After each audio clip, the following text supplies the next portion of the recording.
language, so you know they're there. And then if they do get married, it happens very quickly, like within like 3 months or something, or 4 months, and they end up losing everything anyway. So that's how it happens here. Yeah. That's why I don't date women of my own country. Well, I'm not attracted to them anyways, but yeah, but they are. And that's a good question. I for like when I'm traveling to play, and just because Uncle Leonard go to Germany don't mean nothing. They got some of the best. They got some of the best brothels in the world. You go to Germany, you go in there, they give you a robe like on Rush Hour 2. You can pick whatever you want, and it's cheap. So he ain't just going to Germany because you want to look at no Adolf Hitler shit. It's a reason why he going. So yeah, he probably paid for it, bro, too. He just pay a little bit more money for it to go to Germany and to throw people off and say, well, I go to Europe and I pay euros. I don't go to DR. He'll pay for it, bro, too. He going over there buying box just like everybody else is. Because there ain't none in Germany. Ain't none in Germany but the Nefertiti bust. That's the only thing in Germany. And I bet he ain't got a picture of it. I bet he ain't got a picture or a video of it. And he don't even know what a museum is or where it's called. Because he'll passport, bro. The way I identify is when you see guys walking around with cameras on and they actually interested. You see them going to different places, checking out different museums and things like that. They walking by themselves. When you go to these countries like uh just say Thailand, when you go to these countries like the Philippines, most of these men, when they there, they with a girl who wouldn't even talk to their ass in the States. And you can tell just by looking at them. You Yeah, can tell by exactly. looking at them. Like, damn, like Because she with him? because Okay, because we know where you he's have going. you have to realize that these women are like they come from poverty, right? Like here, they're sent from like the provinces, like the villages where they're poor as fuck, man. And so their parents sell them off to like brothels and stuff, and they are trying to get them. I mean, of course, to make the money and stuff. Like, so my friend dated like a whore. He never married her, right? But he dated her for 6 months. Oh no, sorry, 6 years, not 6 months, 6 years. But so after, like, she used to clean his house, do his dishes, cooking food and everything. But every time that she at nighttime, he used to drop her off at the whore bars, and she would have to go and suck off other people's dicks and stuff. It's God just, damn. Wow. yeah, it's how life works, man. I mean, that's how But it is, bro. unless Overseas, yeah. Yeah, but as long as, like, like, if this is, unless you get married, right? But when you get married is when you have to give half of your wealth away, or but they'll take everything. Trust me. So knowing We that got much, Ron. because we've heard that story too, right? About men, what is the use for them getting married if they're gonna, if you live in a society where divorce is high and the possibility of losing half your wealth is high. Yeah. Well, if you're smart, you won't get married. That's the thing. We got Ronin Travelers in the building. What's up, my guy? What's your take on today's show? Man, And Salute, what's I your Ronan. didn't get thoughts? to hear earlier today. I just woke up and I just woke up to a lot of stuff going on. So, hey, get me off Oh. center stage, man. I just got up. What the shit? The hell you doing? Brother just said I woke up. You gonna put me right on blast, right? Like let's look at this nigga when he first gets up. Look at him. This is what it But look no, like. man. Yeah. I just hear you guys arguing over some things that Andre loved crossing borders just did a show the other day, and I'm in agreement. There's a lot of things right now with your generation, and it's unfortunate. I have sons you guys' age and older, so um, there's a lot of information overload that's going on with the internet, social media. The world has gotten a lot smaller. Where some of these countries you think you're going there and they haven't been exposed to Western culture, they absolutely have.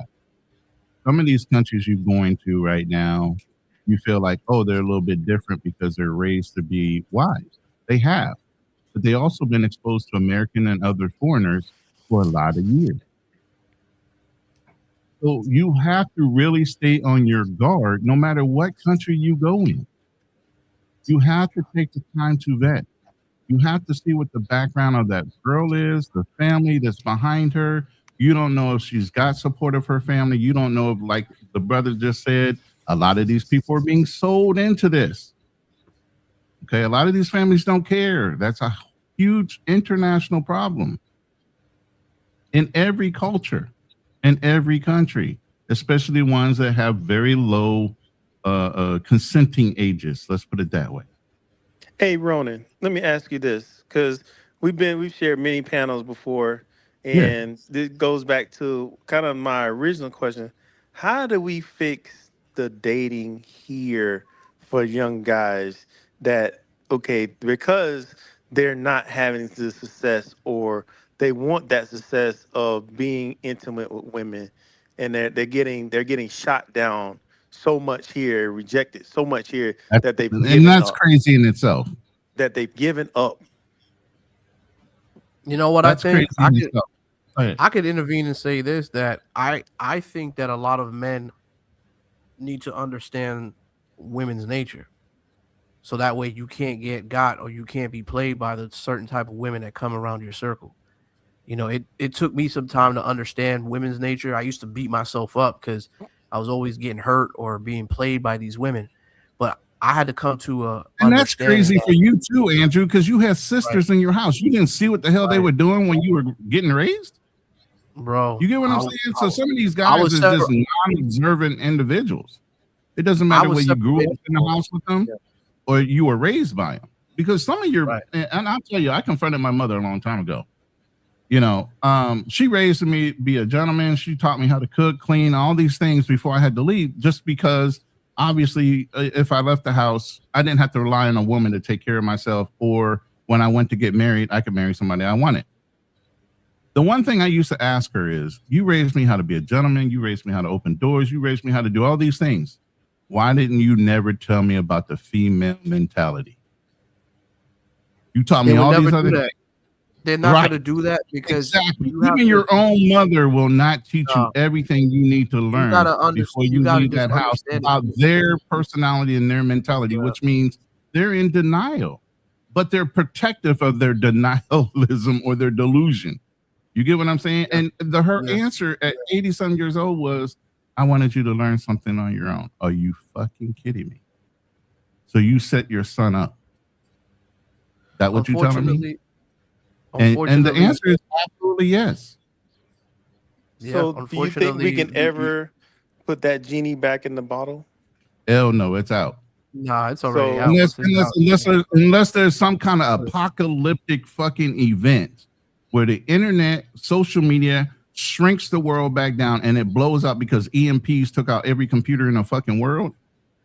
Man, these girls have all, listen, there used to be a thing, well, obviously, before we had all this stuff, brothers would go into a club, right?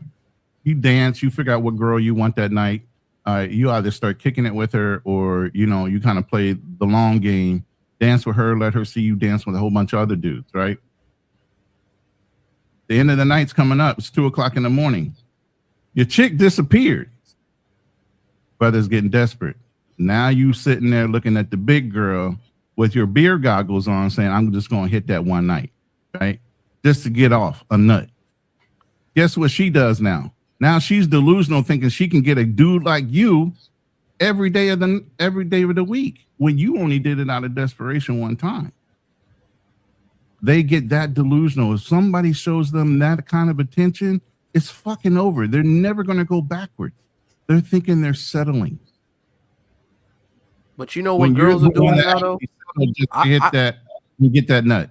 You get what I'm saying? I, It's I think I'm gonna be insanity. honest with you. I'm gonna be honest with you. I think girls are a whole lot more easy than anything now. I think sex is always on a female's mind. It I think is. it's easy to get sex out here Honestly, in it's the the thing states that too. brothers don't know. So If you can you be don't honest, necessarily girls are you don't a lot of necessarily have different to. things they would have never But what I'm done back saying in is my you don't necessarily have to travel to buy box when box is right no. around the corner selling it to you. You know what I'm saying?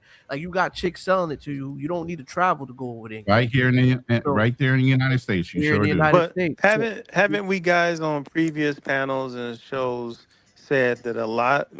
Let's say yes, you do have a small percentage of the guys who are socially awkward that are traveling, but Not a we small, also it's have higher now. It's like we 70%. 70% of dudes are really awkward. And then you got that, like the 80-20 rule. You just said it, 80-20 rule. 20% of the men are getting most of the box. But then, I mean, what I'm saying is that we also have the guys who are traveling, who are the guys who went to college, the guys who have good heads on their shoulder, who also too are, they're probably like, man, I'm just struggling in the relationship sector, and I want to go Yeah. abroad, and I want to close these, I want this, I want to enjoy a woman's company, I want to, do this without having to pay $200-300 for a dinner date, or you go out and you just keep getting rejected, because Yeah. when this whole rejection thing, when I look at it, and I think X-rated Pookie mentioned, Austin too, is that, hey, he, according to him, and I know Ronan, I think you've done a couple shows with him too, is that according to him, he got rejected a lot here in the States. And he felt that he was doing everything. He felt he was looks Talk about Austin maxing, Holland. gym. He was going to the gym. He was making enough money and stuff. But in Houston, he kept getting rejected. And so he was like, man, the hell with this. I'm leaving. He Well, didn't I know think how to he's be a from Dallas. man. I think he was from Dallas because if he was in Houston, there's No, all kinds Austin. of He said issues there. Austin. I think he Austin said Holloman Austin, was from Texas. Dallas. No, Oh, he's from Dallas. He's from Dallas. That's yeah, right. he's Oh, from Dallas. he from Dallas. Well, he Yeah. didn't know how to be a man. So you can have all the looks, you can have all the education, you can have all that. If you don't know how to be a man, if you don't know how to stand firm, if you don't have a man in your life to show you some when you were growing up, the shit don't translate. You're just another pluck. Just like you said, they go overseas because they got rejected and they look good. Them are the same guys that do the same thing to the women. Mr. Ronan just talked about that the guy in the bar late go with the fat girl do. Now we got this good looking young guy that's educated overseas, land up with a hooker because that's the only attention he ever got. Now this girl thinks she worth more than $40. Now Yeah. she run around thinking she can Hey, be a let's not model. say prices, bro. Let's not say prices. Let's not talk Yeah, about we got Man, refrain from that. man, We can't man, say that on man. here. We got to But that's trim what it happened. down. Woo! Demonetized already. Dude. That's what happened when those guys do go overseas who don't know how to be a man. They may look good, they may be in shape, they may have all the money, but because they don't have any experience with women and don't know how to be a man, they go over there and those girls who are sharks in the water, they do this for a living. And these guys get over there and they ain't never got no attention in their life. Colombia, Thailand, the Philippines, Brazil, the Dominican Republic. Once those girls get a hold of those guys are done. Because now we don't need to go back to America and try and find a woman because we know we can go over here and get it from this girl. So let Chasing me ask you guys. affection. Let me ask you guys a question. For everybody in the panel here. First of all, shout out to everybody who's listening. You know what I'm saying, on both sectors, on the Andrew Show and also Ronan. Make sure you guys go ahead and subscribe to Ronan Travels. Make sure you guys go ahead and subscribe to the Andrew Show. And whoever's on the panel, whoever moderators, if you can go ahead and copy and paste and put up our links to our YouTube channels, greatly appreciate it. My question is, in this whole dynamic form, right, that we're seeing, what's your idea on Floyd, by the way? Do you think that I know you've heard about the situation, Pookie, but do you think that there's a majority of guys that are being on these behaviors like a Floyd, or do you think it's just No, him? no, absolutely not. And I talk a lot of crap about passport bros. I talk a lot of crap about guys. I do not think, I, I don't think, I think he probably one in a few. I think the men that are doing that ain't American. I think the ones that are doing it, they ain't black like us. I think Floyd is an anomaly. But Floyd is weird in a way to where I think all of us could have seen that coming. I mean, really? I mean, yeah. I mean, he was weird. Yeah. I mean, he was weird. Yeah, he's weird as fuck. I get it. But did you see him really having like teddy bears and hand puppets though? I did not, but it did not surprise me. It did not surprise me because he's always trying to find girls that are extremely young. He always want to be with an 18-year-old. He always got something to say about a girl who didn't have a boyfriend before. Oh, I want to find a virgin. I want to find this. In what part of the world are you finding virgins at? Unless it's one of those stand countries, a stack of sand or something like that, where they saving their daughter to sell to a man. Yeah, I You want to don't find chime that. in on that one too. Answer is that I don't think Floyd. I agree with X-Ray on this. Is that he is an anomaly. This ain't all these brothers that out here are content curators. Because let's be honest, the issue is with the content creators. It's not with the average guy that's out there traveling. So I don't. I think Floyd is a one-off. It is not reflective of any of the brothers that are already in Brazil that are just out there enjoying themselves. So he's just an anomaly, and I don't that's not something. This type of activity is not something that's normally um in our community as African Americans, FBA, whatever you want to consider yourself. Correct. That's normally a Caucasian European type deal. We don't normally deal in this type of stuff. I agree with you. Who the Okay. fuck That is is not Floyd? our kind Sorry. of thing. So what do you guys Who's think is gonna happen to the travel space? Do you think this is it? I Well, mean, I don't think or you'd it's let done? Dave answer it because he didn't get a chance to respond. Okay, Dave, no go no ahead. no no no no? Who's Floyd?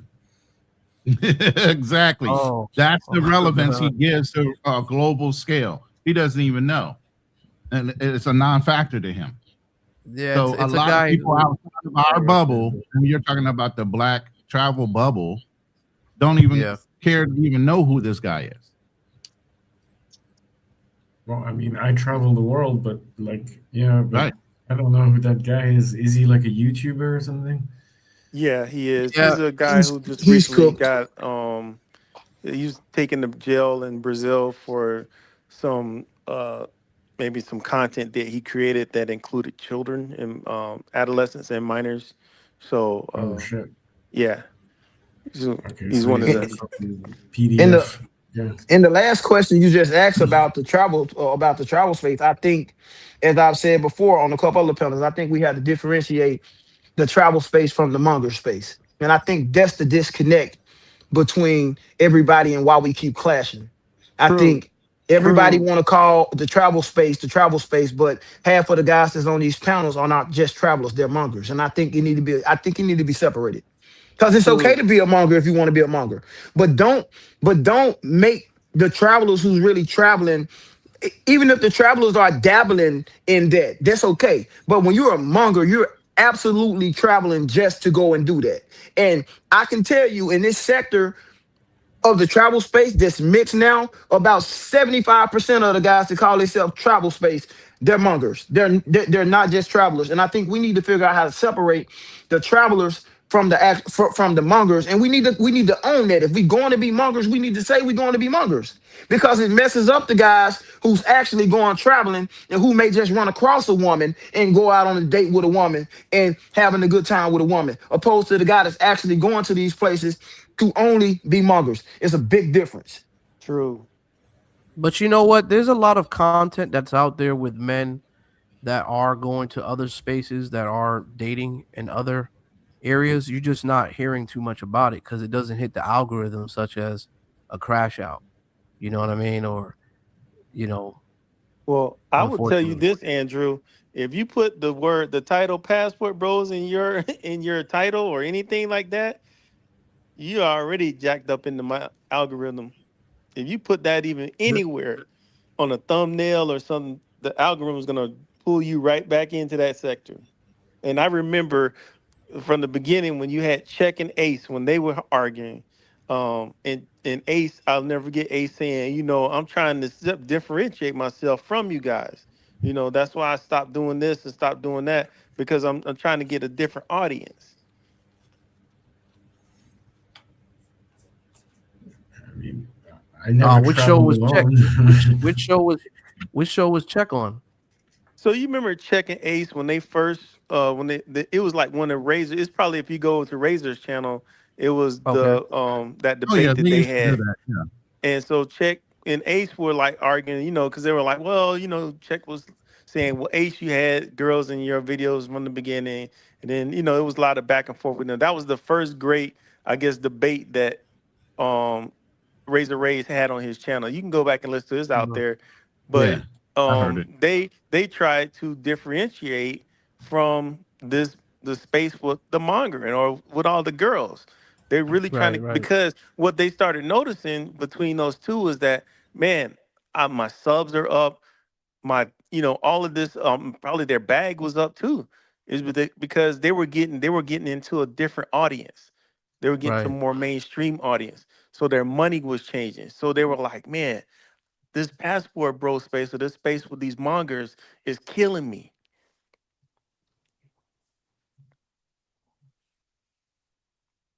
Well, I mean that could be a possibility. I mean, I don't know, but I mean, I I mean, didn't you know know it that. is. Let's put it this way: anybody that puts a fucking chick on a thumbnail instantly gets curiosity, especially Yeah, if of course, she's of course. scantily clad or in a bikini. Right. So we already know, everybody knows sex sells, and the opportunity for sex sells, and that's what a lot Hmm. of guys get off on clicks and views, is given a perception, whether it be clickbait, whether it be reality. The monger parts, they're selling sex, and a lot of these guys that are back home that can't even get any in home are looking at these guys like they're gods.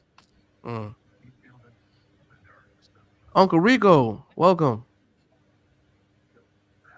Hey, Drew. Thank you. Nice to be here with you guys.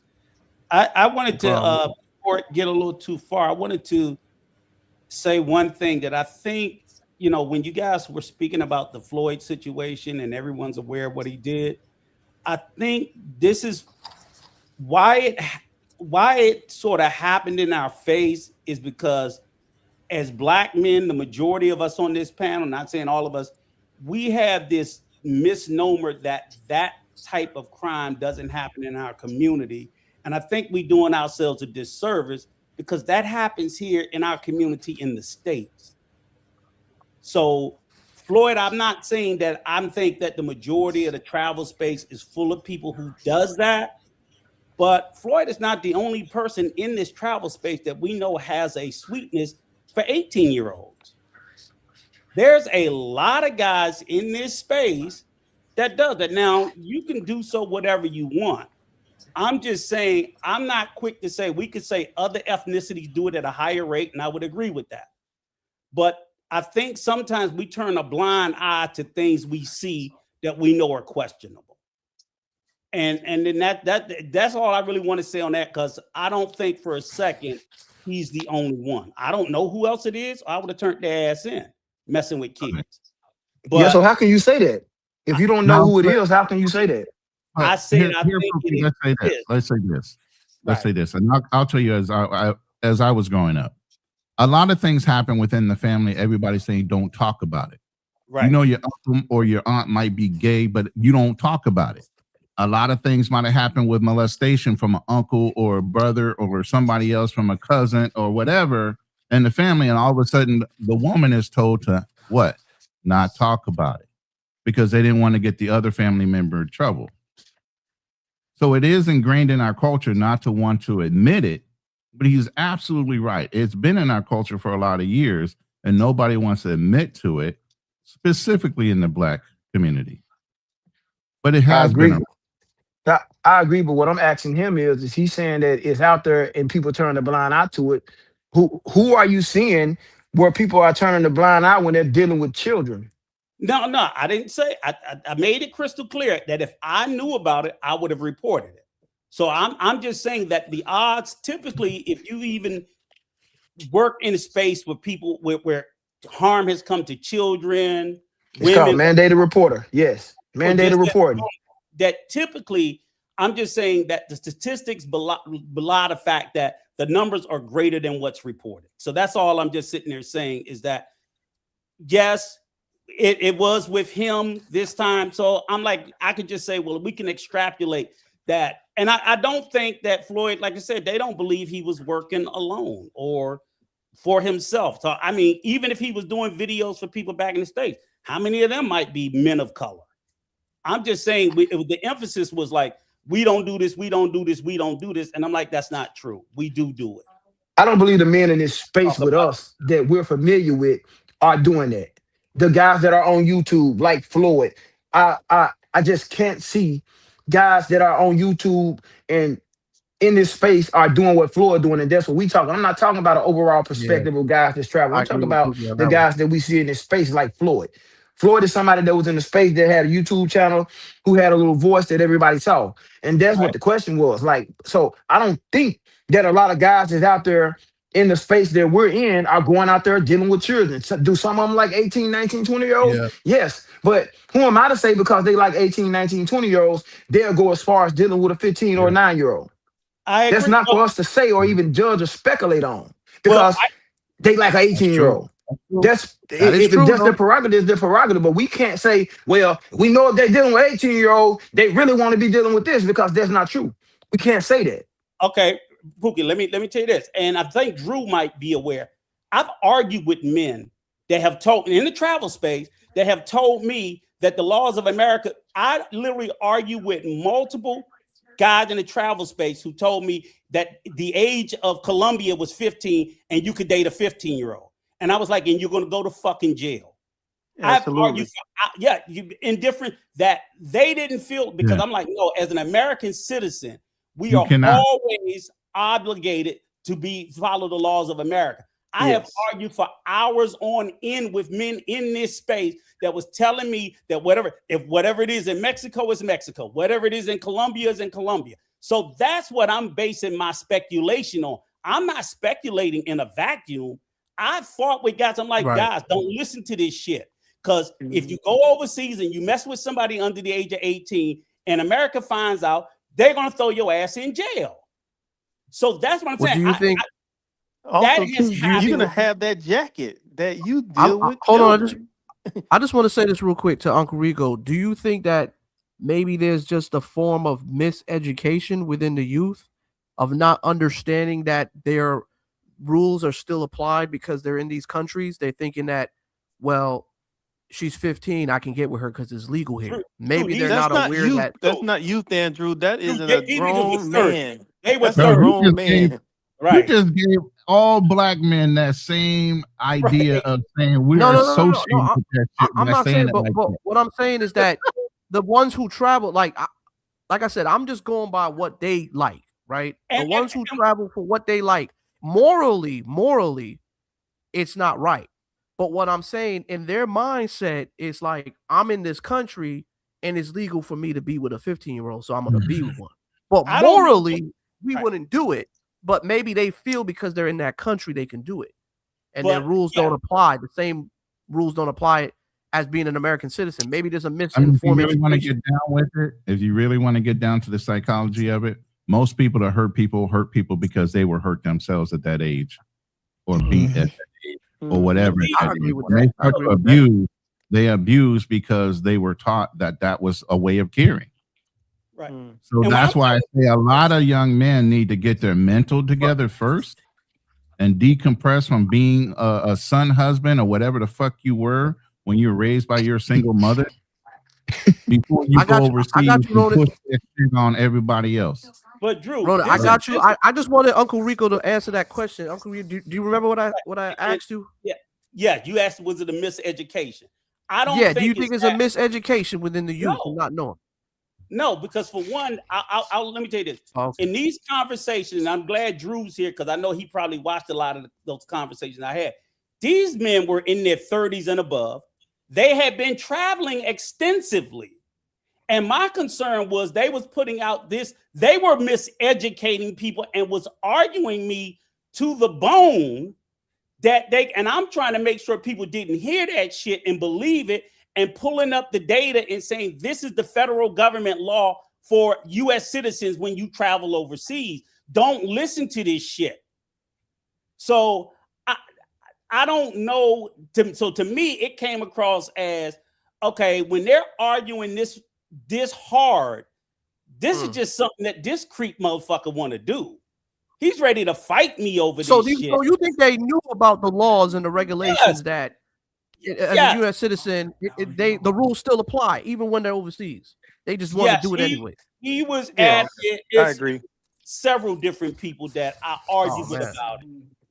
Yeah, So I agree because I can understand. let's not forget that man. Floyd is a person that is been incarcerated, You know and the he laws. That's knows true. that type of behavior is not tolerated in any circle of men, especially in a prison or incarcerated situation, let alone, out here in, regular society. And he So runs so a so whole. He know better. He holds. He know He better. holds. so He holds a Only in website. Islamic countries, that's the problem. But so And I'm so let me so, so let Let me me give say this. y'all Let another me say this. perspective. Hold on, Let me Pooh. give y'all another Real quick, perspective. real Oh, quick. go ahead, For go ahead. Floyd to be ignorant when he has a whole YouTube channel, has hundreds of thousands of viewers, called Oklahoma Cop Watch, where he argues with cops on the About the legalities of law. being arrested and about the law. Remember, we talked about this, Andrew. He's an idiot savant. The fact that he can argue these points with cops directly without fear of reprisal, or even if he gets arrested, he didn't care, means that he still had that attitude of pride. He knows the law. He knows it enough to spit it at the cop and not be scared. Most general And people that's can't do true. that. They don't open their I mouth. can't give. You're right. You're absolutely right. Because I can't even give Floyd the benefit of the doubt. I mean, because the guy is smart when it came down to the legal system. You saw how he Yep. was when he got arrested Extremely. over there in what was it? What Nebraska, Texas. He been arrested in Nebraska, Texas, all that. Yeah, so he's 13 not states. stupid. Floyd ain't dumb. That's why I say like he's a psychological genius when he's able to manipulate certain people and his crowd and his people who follow him.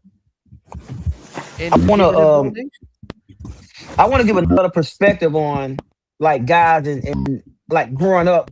Do they know or do they not know? I remember being in the 9th grade, in the 10th grade, and I remember talking to like girls my age. And I remember after school, the guys that graduated 6, 7, 8, 9 years before me would be sitting in the Kroger Park, would be sitting in the Kroger parking lot in their cars, picking up 15-year-old girls like it was normal.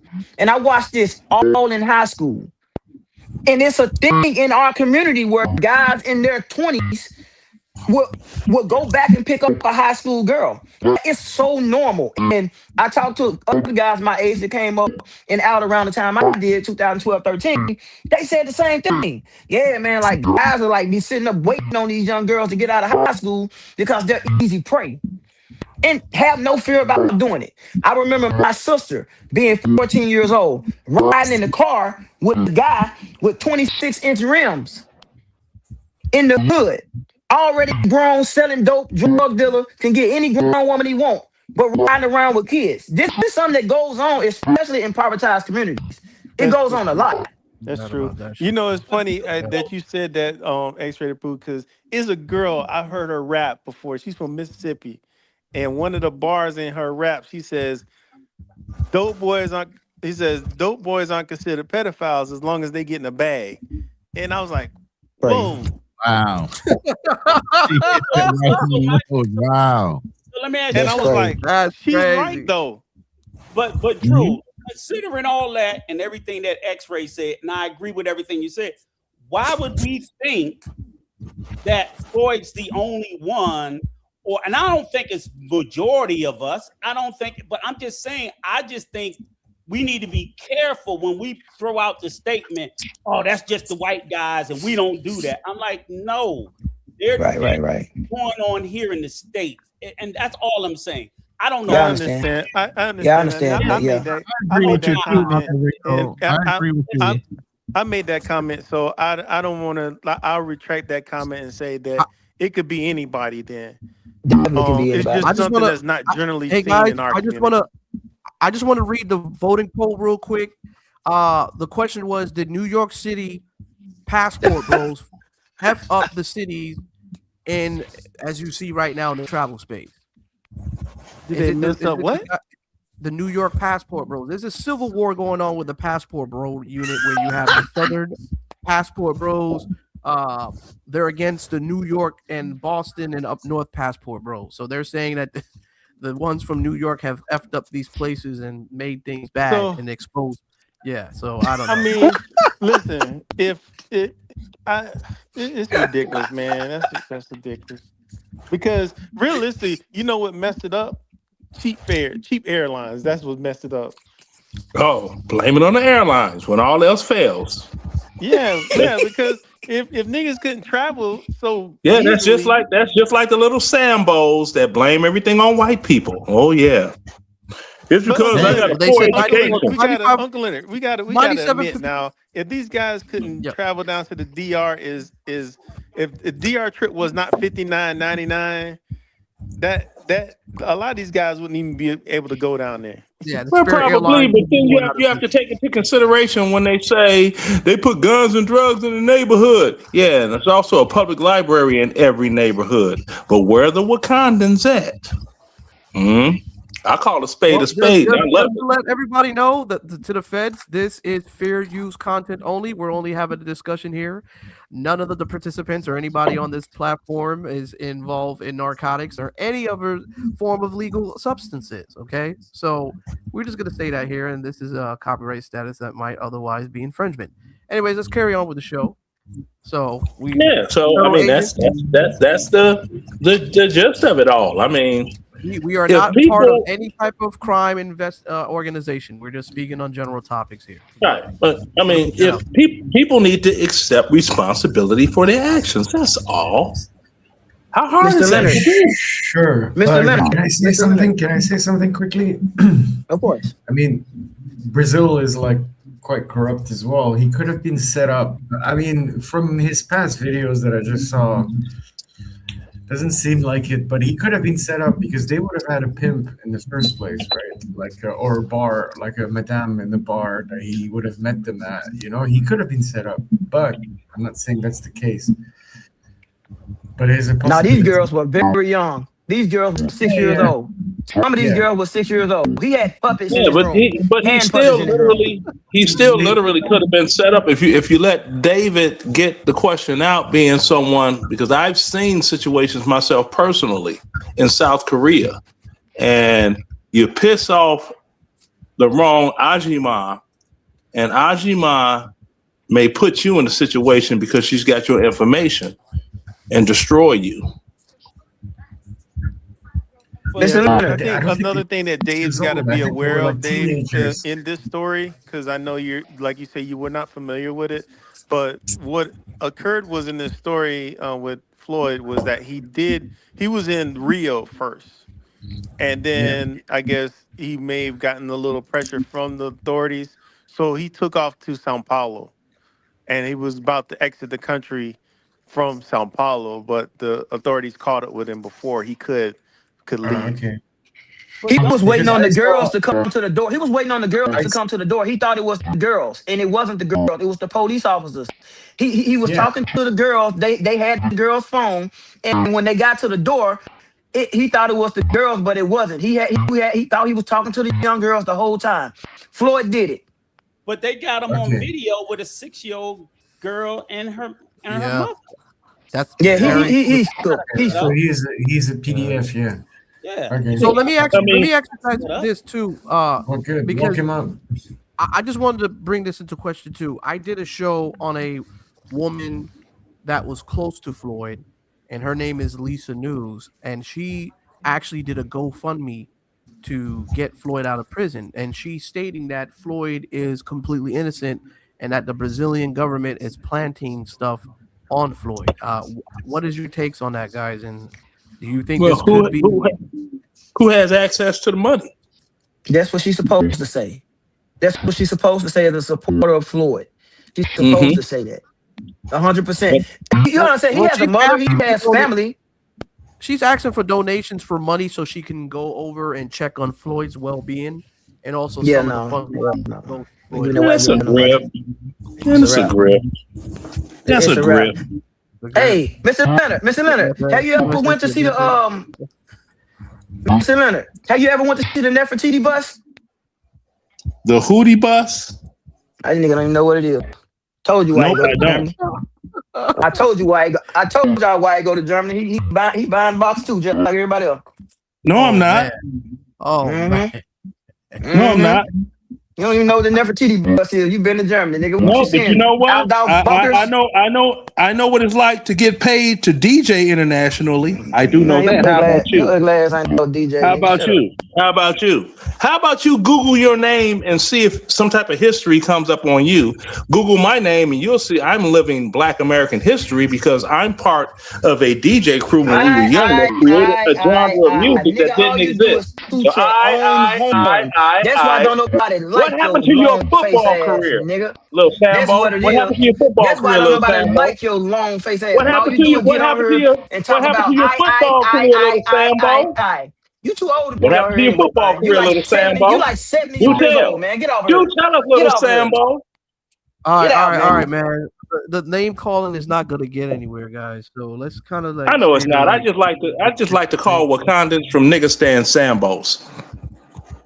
I'm a colorist. Mhm. You know what I mean? So It's a light I let me bet skin you ask thing. you guys I a bet you ain't question. got no Let me box ask since you you guys. been to Germany. Oh Mm-hmm. man. All right, let me ask you guys a question on Venezuela now. You guys have heard in the news what's going on with Trump, what Trump has done, and it seems like he's taken over Latin America. He is. People are happy right now that Venezuela is free. And there's Not plenty of only oil there Venezuela. that America can use if they want to. But Trump is sustaining the country until there's a better leadership that can run Venezuela for now. So I think that's a good thing. At least the people That's can not get Yo, his their real job. country quick. back. Hold on, That's real not quick. his job. That's not his job. Hold up. My Uh-oh. mods in the room. Kick these fucking trolls out of the room, bro. They're just taking up fucking chat space. Nobody in here cares that the feds are watching because we're not doing anything fucking illegal. Yeah, So come cut on, man. this Stop shit with out. that shit, bro. We're not doing All right? nothing illegal, bro. Just a Come on. fuck. Stop it. I'm just tired of having Yeah, to fucking do it myself. Mods, get Yeah, to you work. got you man. got some trolls yeah. in Start get cock them block Hey, fingers. Block hey, them out. Yeah. Andrew, Let me let ask you me a question, let me Andrew. let me be the first to answer your question on Venezuela. So, what this is the way I see things. And if we're not careful, I'm a little bit. I'm feeling like Iraq. So when we went to Iraq, of course we got Saddam up out of there. But one of the big mistakes, and I can see someone like Hexef, he's an Iraq veteran also, is that Right. what I'm seeing is that they realize that you cannot remove the entire government. You still got to have structure. You still have to have police.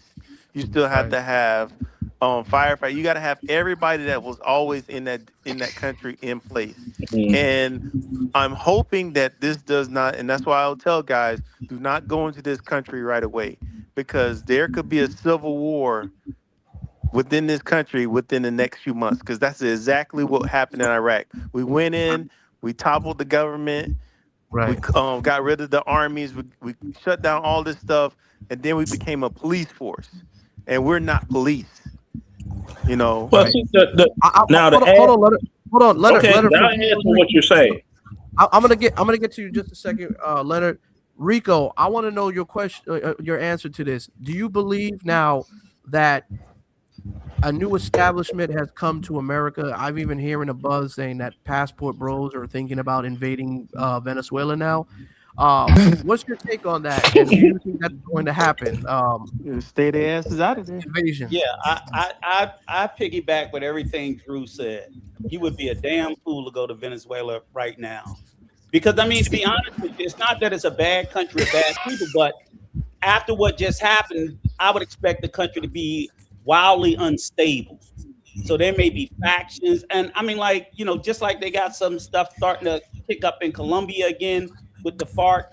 There is no way you would, because I can imagine like groups will start kidnapping Americans, and Americans will probably be. Everybody in Venezuela was not happy to see Maduro go, while most people No, were they were.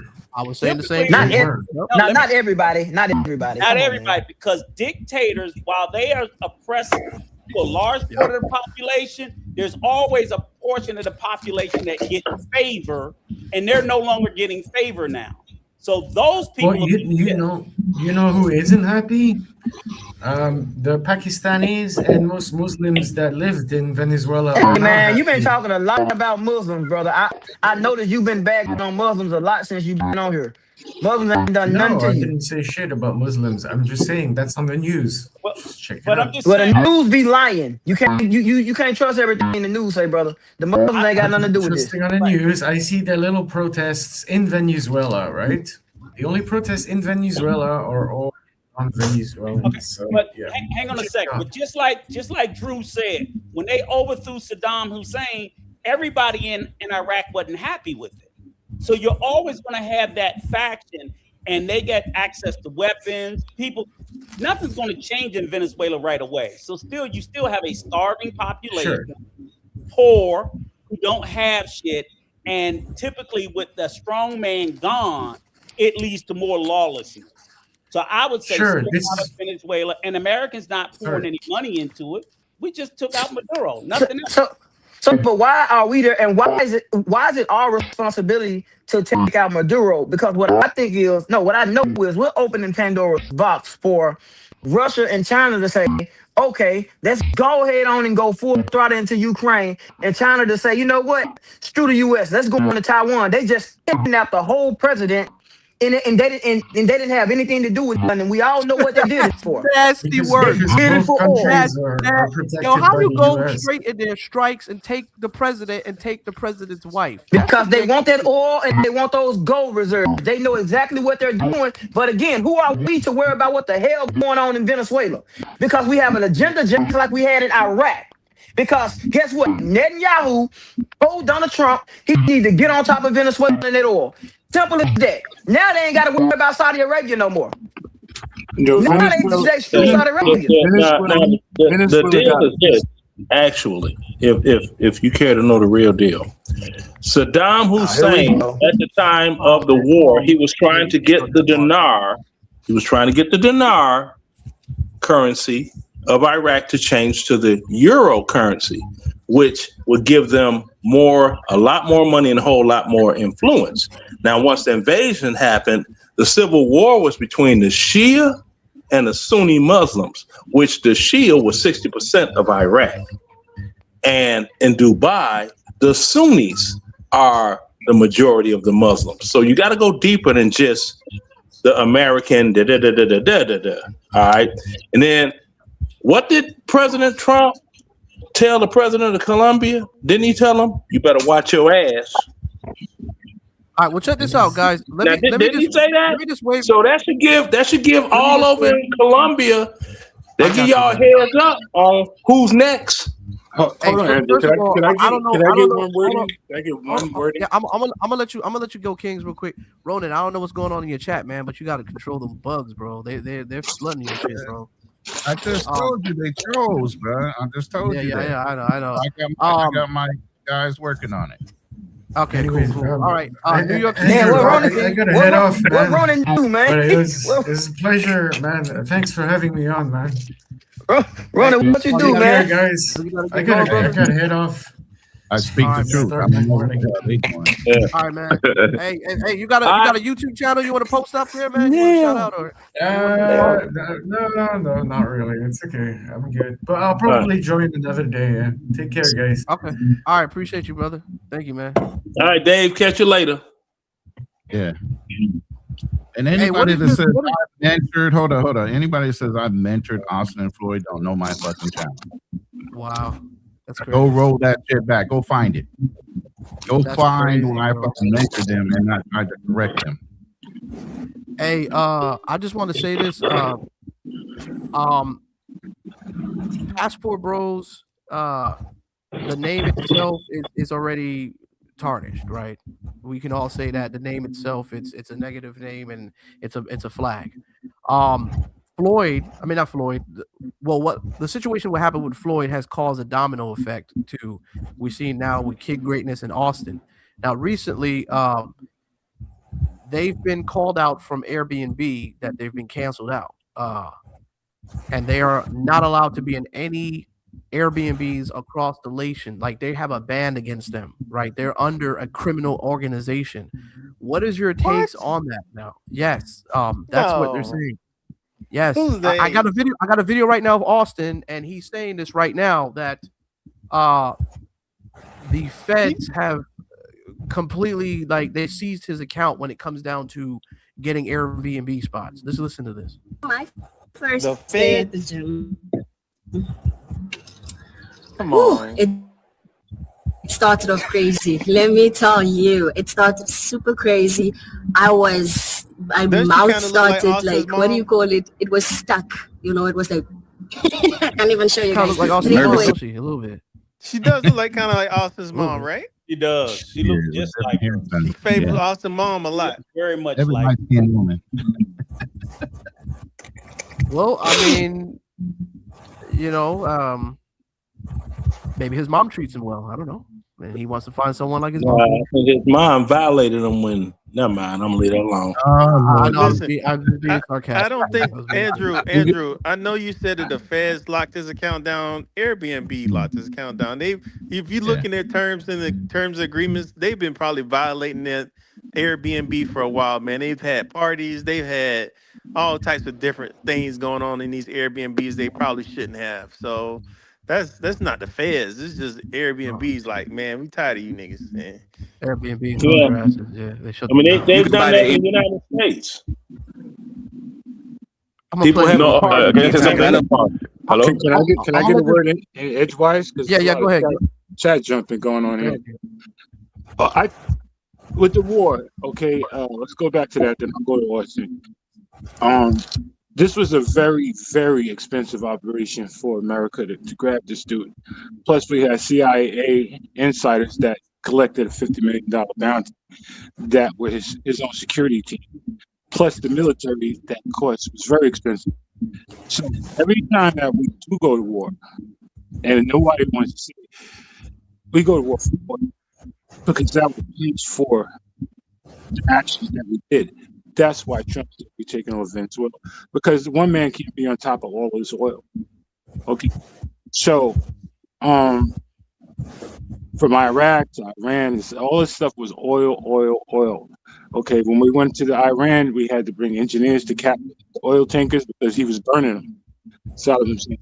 So oil pays for the war. Now, as far as Austin, I think he should fly to Brazil and turn himself in. I'm pretty sure the federales want to talk to him about what's going on. When you start arresting international people abroad, especially like the president, it makes it definitely difficult for any Americans in these countries to make it happen. That's all I want to say. So Floyd's going to be a statistic. He's gone. All of this stuff. That's just the way I feel. Okay, so that's all I want to say. Y'all can start chat jumping. I just want to get my Yeah. We'll stay up here. One thing I We'll can stay up here. guarantee, I'm gonna land the plane quick. We'll If stay- any Americans are kidnapped due to this situation, the United States government, not this administration, they are not going to negotiate with anybody to free. Facts. This is not the Brittany Grinders. You dig? No trades, no negotiation, no nothing. No, it's war. Donald Trump is not. That's it. Your ass It's should have war. been in the good old USA, and you wouldn't be held hostage. And that's how this administration and the supporters guys, of this guys, administration are I'm going to gonna look at it. Uncle Leonard, before you jump off, let Guys, me I'm ask gonna- you this, because you're a Iraq veteran too. Do you remember at the beginning of the war? Do you remember this? I'm gonna spit a name at you and tell me if you remember this name. Do you remember that name, Nick Berg? No, that name I don't remember because they were so focused on the black chick and the white chick that had got kidnapped. Let me Through- Hey, man, let me give you a guys, history lesson. guys, real I'm gonna quick. play. I'm gonna play the Hold video. Hold on one second. Hold on one We're second. getting too far Andrew, into hold this, on. So Nick Berg, if any of you guys anybody on the panel remember that name? I know him. Okay. So if you know that name, that this was a white guy that went into Iraq at the Walked beginning off. of the war, Yeah. got kidnapped, Uh-huh. and he was the first dude beheaded because he was trying to get in there and secure the towers, the cell phone towers. He was trying to secure rights. He was thinking business. They kidnapped his ass, chopped his head off right there in front of him, hung him off a bridge All right, guys. somewhere in the greens, around the green zone, outside the green zone. Good. So listen, guys, I'm gonna play this He video in the deserved it. background. I'm gonna play this video in the background. I want to get your guys' opinions on this, and we also want to get the opinions of the people that's watching right now in the comment section of Austin, getting the awareness that he is banned from Airbnb locations as well as Big Greatness. Sometimes people hit me up saying I won't be able to make it. Well, the thing is, you can always make it because you can always download it or you can always play it off of the website in the first place. So I'll leave it in the first pin comment. It was between these two books, you guys. I've already read the one on the ebook before on the right, but ebook reading means I didn't read it. Like, it doesn't register in my mind. So I would have to read it again, but I think I want the book on the left a little more about branding. You guys, so I ended up getting the yellow book about branding, and then now we're at the grocery store. I'm getting some lunch, and I got some food at home, but I want to eat again. I'm staying in a hotel, man, because I got banned on the Airbnb. Would you believe they said I was part of a criminal organization, and they banned me when that whole Floyd thing happened, so I had to. There you go. There you go. He said it. He said it. That's He believable. got banned from the whole it's- Floyd situation. But it's believable to me why Airbnb would ban them too, because for public relations, it's news. It was on the Daily Mail. He's affiliated with it, so any decent brand would not want you. I mean, they kick hosts off of Airbnb. They do it all the time. Like Drew said, Yep. it's just normal shit. You could be a host and you get enough Get bad kicked off. they kick you off. Yep. So fuck yeah, I would kick Austin and kick Greatness. I would kick all the fucking YouTubers off. Yeah, but the reason though, Uncle, the reason so for why he got kicked off is because they said he's part of a criminal organization group.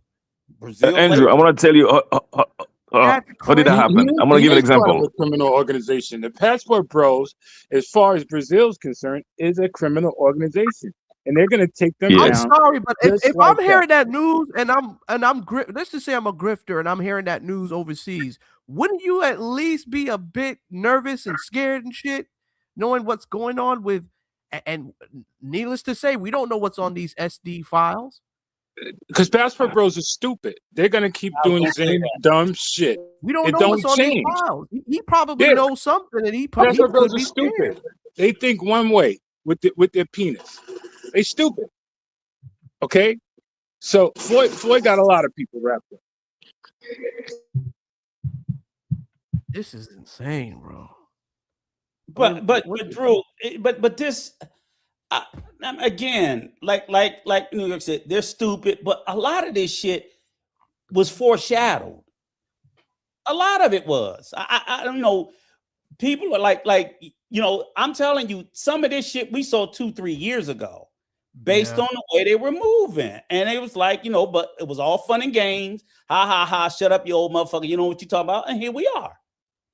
It just a lot of it was. It's like you just can't go through life doing these things and think this. It was predictable that there would be pushback this way, because even earlier when you guys were talking before I came up, again, people are now trying to separate mongerers from travelers. I'm like, y'all know that ain't y'all.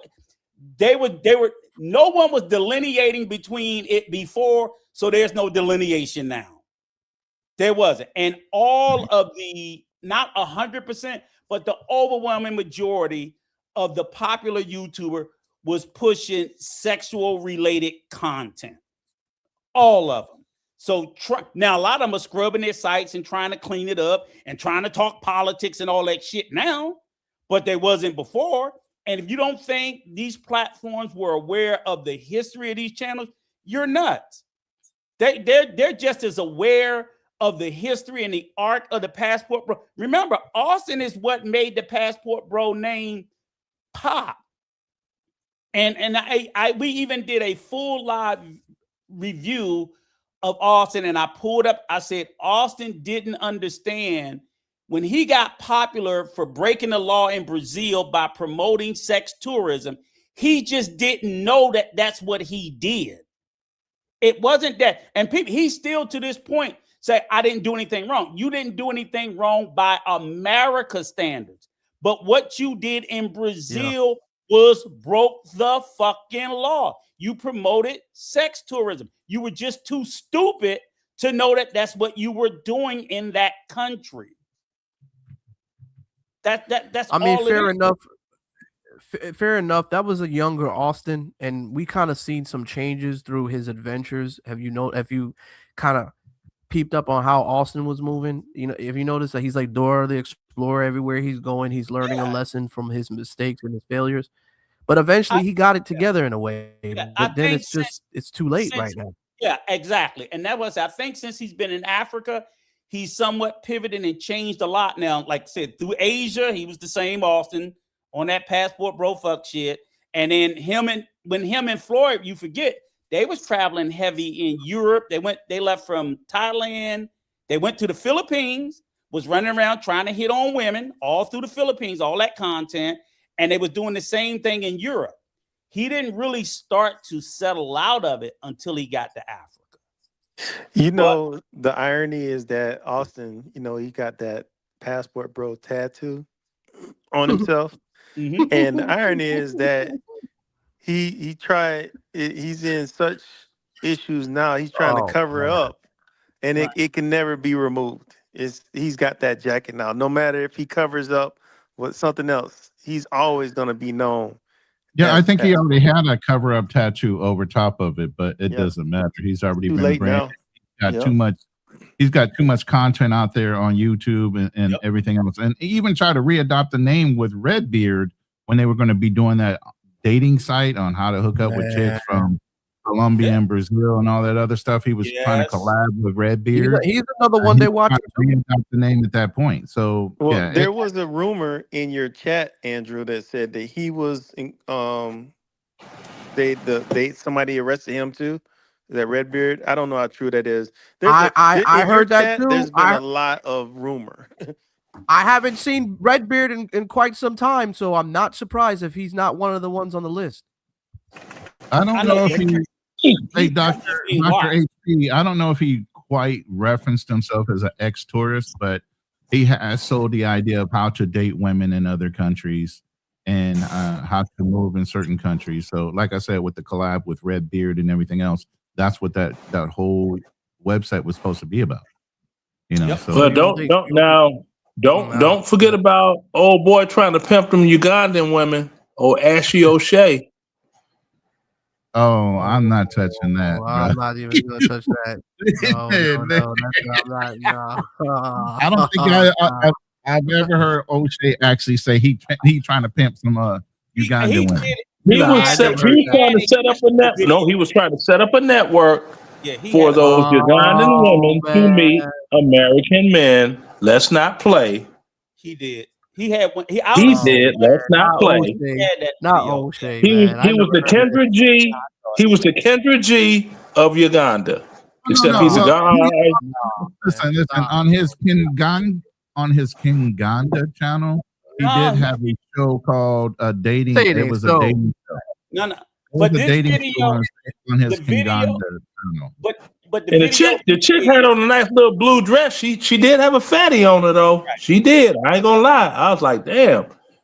But she's working with a monster. He did it was on his O'Shea channel, and he had the girl stand up, turn around, showing her booty and all. Yeah. I remember that. He was doing the full-fledged shit, and that's the only Kendrick Cam. He was doing it full-fledged. He was doing the Kendrick Cam. And I've said this. Listen, I've said this on other channels and other panels, and I think you agree.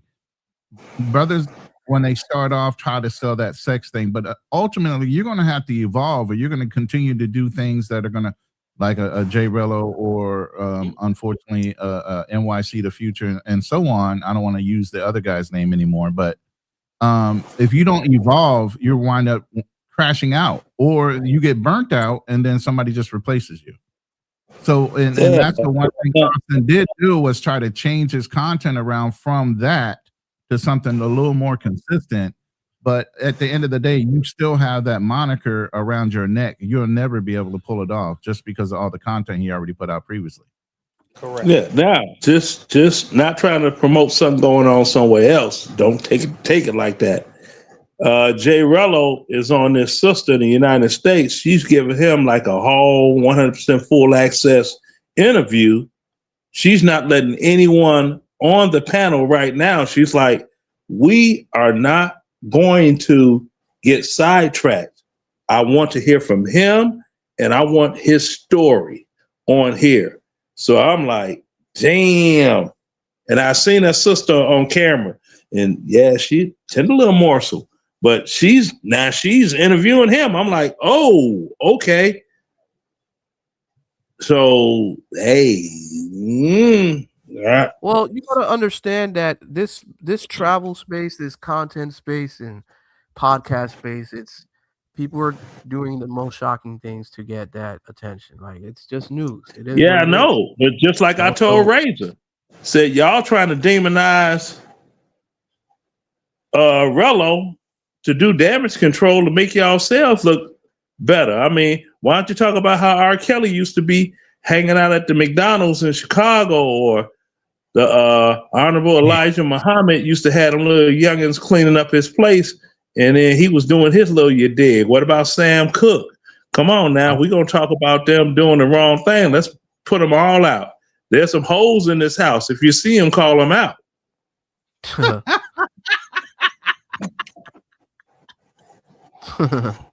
Wow. I'm just saying. Hey, I'm just saying.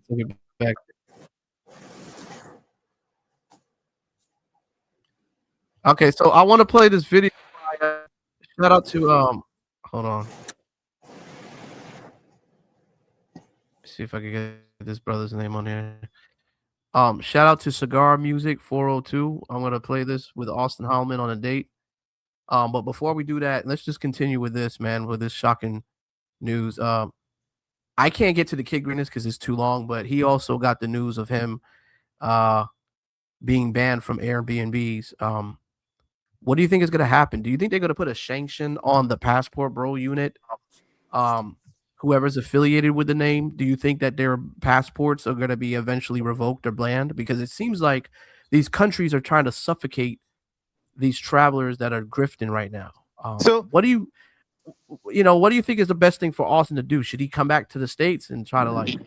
what I don't understand is this, and I'm trying to make the connection, is that all right? I'm wondering if, because Austin said he got a notification back that Airbnb said that he was part of a criminal organization, right?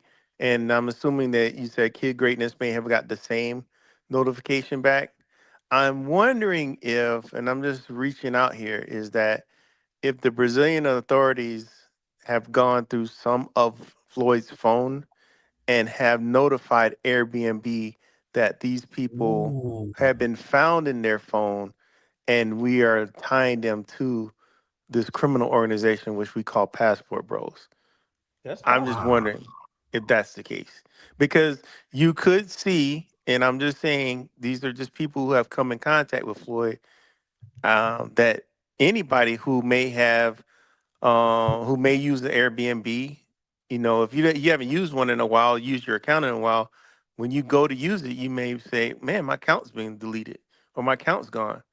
But I mean, Andrew, you've talked to Floyd on the phone before, right? I don't know how you communicated with him. Have you tried to log into your Airbnb?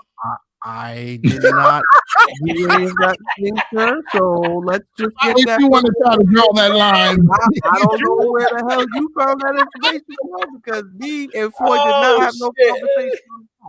Hey, Andrew. All I'm saying is this: he was a guest on your show. He was a guest on your show. He was a guest on my show. That's correct. How did you get in contact with him? How did you get in contact with him? Hold on. Let me come into defense. I know you're putting me on the hot seat right now, but let's come into the defense, okay? I emailed and contacted Floyd to have him on the show. So your data is in his stuff right now. It was business oriented and regarding to him doing a show and content on why is he infatuated with lesbians. That was what we're gonna do a show on, and he did. He showed up and he spoke about his experience. I thought it was quite weird, but I just wanted to get his input on why is he so infatuated with studs? I even said, well, if you like studs, studs do dress like dudes, right? So, and they don't shave for the most part. They're not much different from being with a man. So what would be the difference? I You might understand just the like premise dudes. of the show. I understand the premise of the show, but what I'm going back to is the data that they have there. Because the Brazilian feds aren't There going ain't in no and saying, goddamn date at "Hey, all. The only and thing I did was Andrew's invite you to show." the show. Ain't No, got no, shit to do no, with. no. I don't know And what the fuck is this. I don't know nothing about this nigga playing with rubber duckies and pets and, No, no, and no. teddy But I bears think, and shit. Drew, I ain't got nothing to do with that motherfucker. Andrew. He's Oh, But serious. when he talking about I, when he talking, I don't know nothing about he's this about nigga. to plead the fifth. I don't know what the hell you Man, talking about. you trying to Andrew, do, he's man? probably He trying to talking throw me about under the bus. they're gonna God want to no, reach damn. out to I'm not trying to anybody throw you under the that bus contacted because Floyd. So yes, you may email, you get your ISP address, and all of a yeah, sudden knocking on your fucking door. Listen, I ain't discussed nothing with that man besides No, him no, being they're on not the show. saying what you discussed. They're gonna Mm. want to talk to everybody and see what anybody knows. Oh, that's fine. Yeah. I'll be. Okay, look, I'm a law. the I'm a bottom line law-abiding up citizen. front, look, I pay my taxes. this the bottom line. It's like when they had the cocoa going on. They contacted everybody with everybody with everybody because it was contact information, right? Like if somebody got Oh they man. was with some broad and they got an STD, they want to know all the bras that he was in contact with, and they gonna contact all them bras, and they want to know all the doggone men that she was in contact with, and so on and so forth to track everybody's name down involved. Now, I'm glad my name ain't connected to him or anybody else for a damn thing as a personal contact. If it ain't on YouTube, we ain't chopped it up. So I'm happy as a lark yeah, about that because part. I mean, Uncle Leonard, I've seen guys on other shows, other content creators. I'll even say Travel Time with Paul. He did a hit piece on Floyd. But in his hit piece, he says, when I talked to Floyd on the phone, I was like, That oh, book. Uh-oh. okay. So you're Mhm. data's in his phone. There you go. See, that's when you grab a big old like a oversized AR-15 round and start hitting yourself in the head with it. All right, well, okay, guys. Let's just be serious here, right? I don't think that I law ain't being enforcement. serious. Wait. I don't think Now law Andrew enforcement wants to is be looking serious. for that. Now Andrew I wants think to be serious. no. I think that honestly, I think they're looking for people who contributed and donated to his dark webs. I think that's what they're looking for. Thinking ain't More, knowing, is it? huh? But Andrew, that's what Thinking ain't knowing, is it? it goes back to my original statement was that somebody has notified Boy, Airbnb that Austin is a part of a criminal network. And that means either the Brazilian feds are finally going through some of that data and linking people that they've seen in Floyd's phone or in his emails to this criminal network. but here's the big question. How would Airbnb even know they were associated unless somebody outside of Airbnb contacted them and said, you're supporting such and such, and it was a recognizable type of law enforcement agency or whatever that caused Airbnb, an international company, to all of a sudden said, nah, you're banned. That has some power behind it if you really think about who goes through that kind of effort. I Well, mean, let me check my Airbnb real quick, make sure I'm good. At the end of the day, you can't cry for Austin because it's like, okay, you Right. just gotta stay in the fucking He hotel. put the guy on at the first place. First of all, hold up. Let's be real. Nobody knew about Floyd until Austin brought him on his channel. Fact. But then It's like the mafia. You bring him in, and then he My do Airbnb something is wrong. good, guys. Going down with him. or Austin also can do what he said he was going to do and just settle down in one place. It's really not hurting you unless you're trying to travel to 50 different damn countries every other month. So if you're not trying to do that, how much is it going to hurt you? He got a nice looking young lady. He says he's changing his content. Sit his ass down and settle down where he is for a little while. Yeah. Until his shit blows over. Other than that, you got to stay in a fucking hotel like other travelers. So what? But the whole thing is, wasn't he renting a whole apartment in Kenya? Yep. So is he not in Kenya no more? Now he's moving around again. He I left, mean, he left I don't Kenya, track the guy. I don't track the kid. I don't but know. he left Kenya when the stuff happened with Jay Rello the first time, and they was after all the passport bros, and that's when he went to Namibia and met the young lady he say he's going to get married to. I don't know if that's going to really happen or not, or if that's just troll bait. Clickbait, yeah. Yeah, I don't know. Hey, But another thing too, But to has realize anybody? that you can be removed from Airbnb if you are. I was reading some of the terms and conditions, but you can be removed from their platform if you're discussing with the owner to do like a rental outside of the outside of the app. Airbnb platform. Yep. Ooh, I need to shut up. But has anybody noticed the girl that Austin is with? She has a bit of a British accent. Yes, Spill it Anybody out. notice her accent? yeah, Spill she it was out, Leonard. educated. I Anybody forget how notice her she. accent? Yeah, I noticed it. She said that Listen she's to educated. that woman speak. You talking about his girl? She may have dual citizenship. I think you she talking about does. his girlfriend? Yeah, I think she said that she was either educated somewhere. I forget where she was educated Woo, at, but it I've heard her started. say something about her background. I mean, let's play real quick. We can hear She what probably she had wear to a say. sweat. At least on my first day at the gym. At least on my first day at the gym. Woo, it started off crazy. Let me tell you, it started off super crazy. My mouth started like, what do you call it? It was stuck. You know, it was like, I can't even show you guys. But Nervous anyways, system overload. yeah. And then I just kept drinking water because Austin said I should stay hydrated. I kept drinking water and I kept exercising, stayed active. And now I just feel like I can't stop. Also, So this is some gym juice that we got here. I guess the gym's version of Gatorade. We got So now I got to keep my mind right. So we're gonna stop by the bookstore and get a book. So that way I can keep reading. So let me know what webinar you guys want to see this upcoming Sunday. Last week we did about how to make money online living in Kenya, and now. These are my first Oh man, hold on, my bad, y'all. water, and I kept she exercising, favors- stayed she favors active, his mom and a now lot. I just. So that way I can keep reading. So let me know what webinar you guys want to see this upcoming Sunday. Last week we did about how to make money online living in Kenya. That nigga almost fell in the ditch. Oh shit. Oh man, be careful. She favors his And mom a now lot. I think we should do. He what? She favors his mom a lot. Like if you look at his Yeah, mom, she does. she does look like his mom a lot. Oh, man, She does. maybe he's but close Drew, to his mom. Let me. I mean, I saw the picture with his mom. I was like, yeah, she knows she's a hot runner. You know, I typed a comment what I do in the chat as his mom.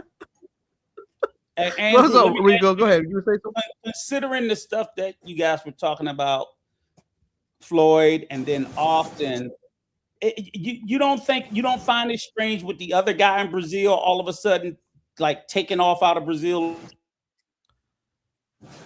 Oh, I know who you're talking about. Yeah. You talking about Skylar? Oh, Yes, why you gotta say names, bro? Don't say his God. name though. Yeah, Man, yeah. we've we been know who we're saying talking about. names this Yeah. whole Yeah, chat. we spoke about him. Yeah, I know it is strange, Uncle. I Yeah. talked about it. It's weird, but this I don't know. This is the way I look at Skylar, man. I think know. Skylar's playing The views playing- and getting the ideas of clicks. people on the panel are not necessarily my views. I'm just gonna leave it. Yeah. I think Skylar's getting the clicks and Ron trying to getting save the his money, ass. the bag from this. I don't know, man. I mean, we'll find out when those files come out. We don't know. Yeah.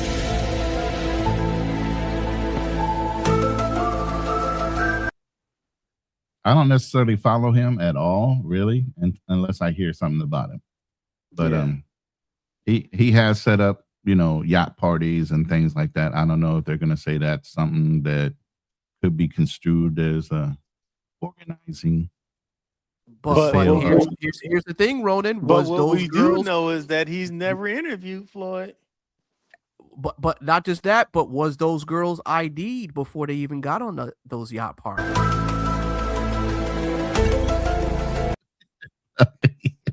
I mean, nobody knows. It's a drama. Just think about it. I mean, they're inviting girls over and they don't check the IDs. I guarantee you they probably don't. And, things happen, right? Well, I'm just saying. now, I'm just saying. I have one question, just a simple one, if I may ask. Is y'all cool? Yes, sir. Yeah, Go ahead. Go ahead, man. Okay. Has anyone noticed how civil the panel has been since the little black Sambo named X-Ray has gotten off the panel? Oh I God. knew it was going to go left. I knew it was going to go left. I knew it was about to go left. Oh, He's- man. It has been a little bit quiet. I must admit that. It has. Okay, I mean, tell the truth and shame the devil. It has been Ain't that what they say? But Kings bring the excitement to the crowd, man. He has a voice, he has. I don't think he was talking about. Yeah, him, everybody though. I got a think he was voice. That talking don't mean it about, makes sense. He was talking about the other brother. talking about He wasn't talking X-rated about King. Pookie. I think he's talking about X-rated Pookie, right? Oh, you talking Yeah, about man. During the course of the show, I had to do a little roast video of him while I was taking out my trash. Or in come on, man. English, Ace was my rubbish. Nah, man. My Ace, rubbish. Pookie said some good things. You know what I'm saying? He said some things that were logical. Well, Pookie should not speak on anything militarily since he was never in. And like I said, what happened to his football career after college since he's such a terrific athlete? Do tell. Inquiring minds like mine want to know. You getting nasty We all right know now. everybody doesn't make it into the league, so you better have a back and B and Yeah. C. Mhm. Leonard, he's part of the 99%, probably not the 1%. Yeah. See there, that's what I said. See, that's why, because I know black women. I know what I see when I see it. It's like with Austin with his mom. I hit her from the back, bus, and spit on her back. Oh my God! Come on, Leonard. Just to show how much respect I don't have for them hoes. My virgin ears. Stop. I don't respect them hoes. But hey, I want to jump back on this Venezuela thing one more time too. Is that Yeah. Video on that. Yeah, that's what Austin's mom said. if Oh wow. if you are trying to go into Venezuela, I would say just be careful. And if you're business oriented, don't try to reinvent the wheel. Look for like if you know anything about oil wells here in America, look for the small businesses that thrive around oil wells here in America. There's probably businesses like cleaning. There's companies. I mean, even if it's making hamburgers, if it's giving guys haircuts, all of those small businesses are going to thrive around anything where these men are going to go into this country and drill for this oil. So take your time, let the dust settle first, because there could be a civil war after this. Yeah, there could be. Hey, I just want Kill to. them I just all. want Let to add on. God sort them out. Share that image I just put up Hold on while for a y'all minute. talking about Venezuela. Hey guys, hold on for a second. I just want to play this real quick because I don't think Uncle Rico caught this though. But not only is Austin banned from Airbnb, but his girlfriend is too. Airbnb. Would you believe they said I was part of a criminal organization and they banned me when that whole Floyd thing happened? So I had to literally, that's part of the reason why I hired a lawyer. And so I'm trying to reach back out to them now, and they just doing that same support bullshit where they're like, oh, submit an appeal, do this, that, and that. So I might have to like publicly attract their attention, or I'm gonna have the lawyer send them an email first because they don't take that more serious. But yeah, and then I tried to use her Airbnb, and then they banned her too because I put my debit card on there. I'm like, Did you just hear what he just said? Yeah. He tells on himself. all day long. So that Do you means they've know linked now? his Now let me financials explain to. something really quick. Do you know the reason there are not any white individuals that are caught up in this doggone sex tourism debacle? Oh my God. They go to these What countries. does that They do with do. They anything, man? hold on. Let me get it out. Can you on, put hey, that image Uncle up Rico. that I just shared with you? Let's go back to Venezuela real quick. Yeah. I want that image to be shared so Okay, but people I get want to. Damn, y'all scared of the truth. Right. Nah, let me just get Uncle. being Let me demonetized. just. Yeah. Let me just get Uncle Rico's opinion on this, man. Because I know you wanted to say something. What's your take on this now that he brought his girl involved in his mess now? Because now it seems like she's gonna be tagged with this.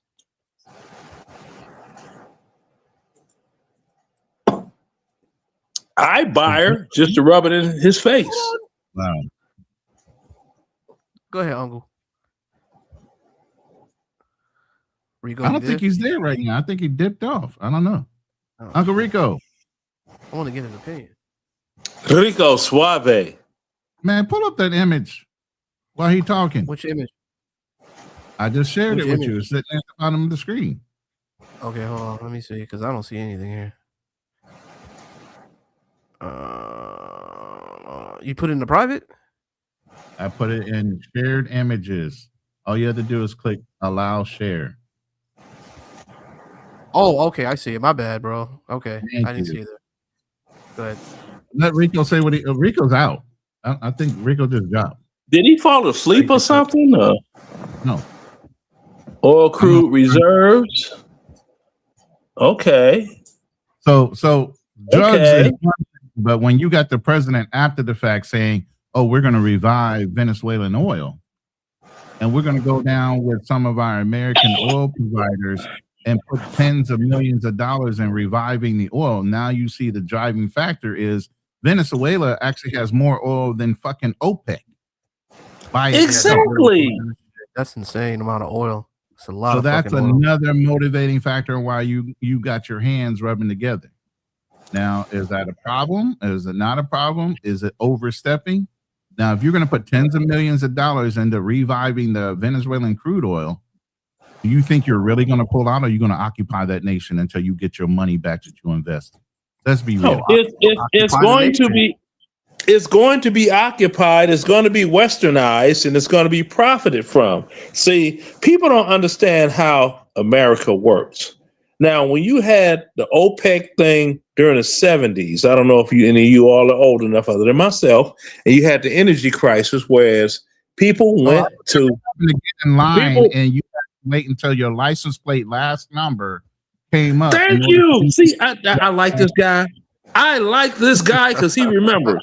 It was an even and an odd, right? Because it was 6 days of oil sales, no oil sales on Sunday. So the even last digit of your license plate was like Monday, Wednesday, Friday, and the odd number was Tuesday, Thursday, and Saturday. That's how we bought fuel. Right? Yeah, but things have changed during now, the Carter administration and all of that. But now the thing is this: check it out. See if you roll with me. It was known back then the potential of oil in Venezuela. Really was known before then. So the United States, being the country that it is, we're gonna milk out Saudi Arabia as much as we can until Venezuela is such a percentage above that we can just go and take that. Now we don't have to provide Saudi Arabia with any doggone military security or any of that. And the entire Middle East will have to bow to the United States. You think that? So let me ask you something. Including Israel, while people are bullshitting. But if that's the case, Leonard, would you want it to be? Which side of the coin would you want to be on? That's what you got. The one that I am on. Exactly. Damn, I'm sounding all niggerish. I said the one I am on. But listen, even if Trump gets all this oil, we already know what's going to happen to gas. Automatically, gas might be $1. Exactly, it's going to be 53 cents a gallon. But listen. We just did a show about this. So You know, some of the reasons why we did, there's multi layers to why we invaded. Beside for the whole narco terrorism thing that he was doing. The UN didn't recognize his presidency. He had been the president for 13 years, so you already know he controlled who got elected.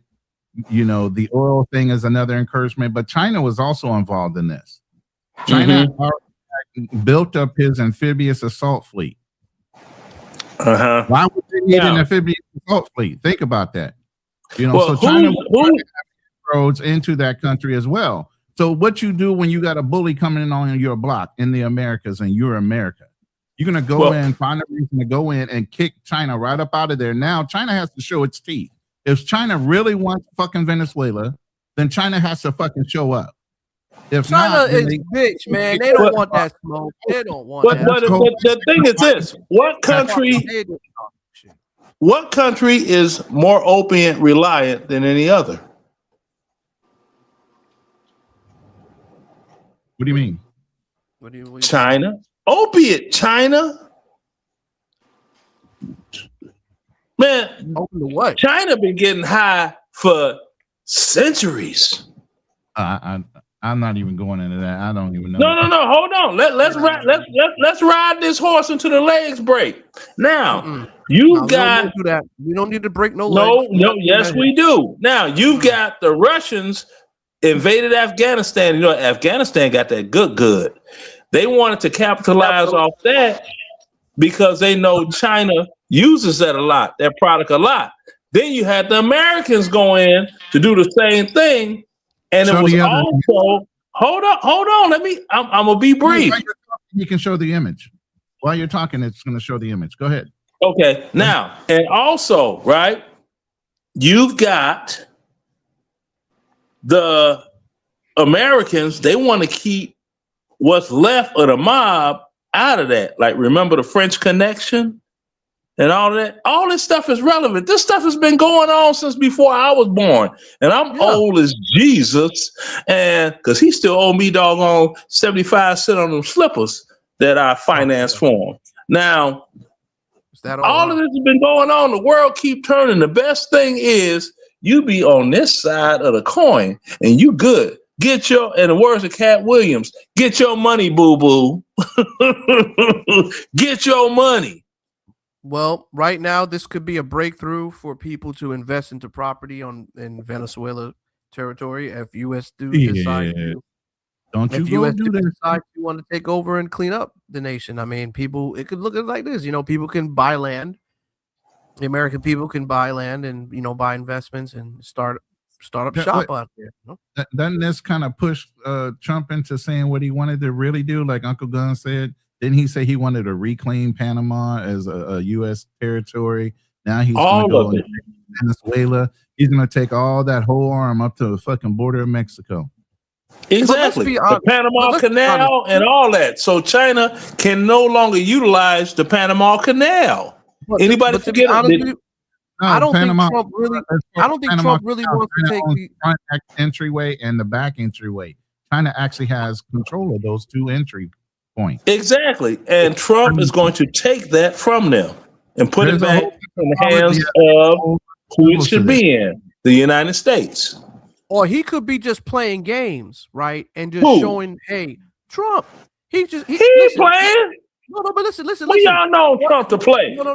What I'm saying is, like, he's just showing his dominance and power. Like, hey, listen, I can take the block. I can take the whole of Latin America if I really want to. But what I'm going to do is, if you get out of control, he's using Venezuela as an example.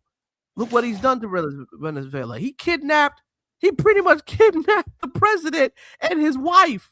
And he got this. It was an extraction, not a kidnapping. Okay. Who is he? Let me ask you this.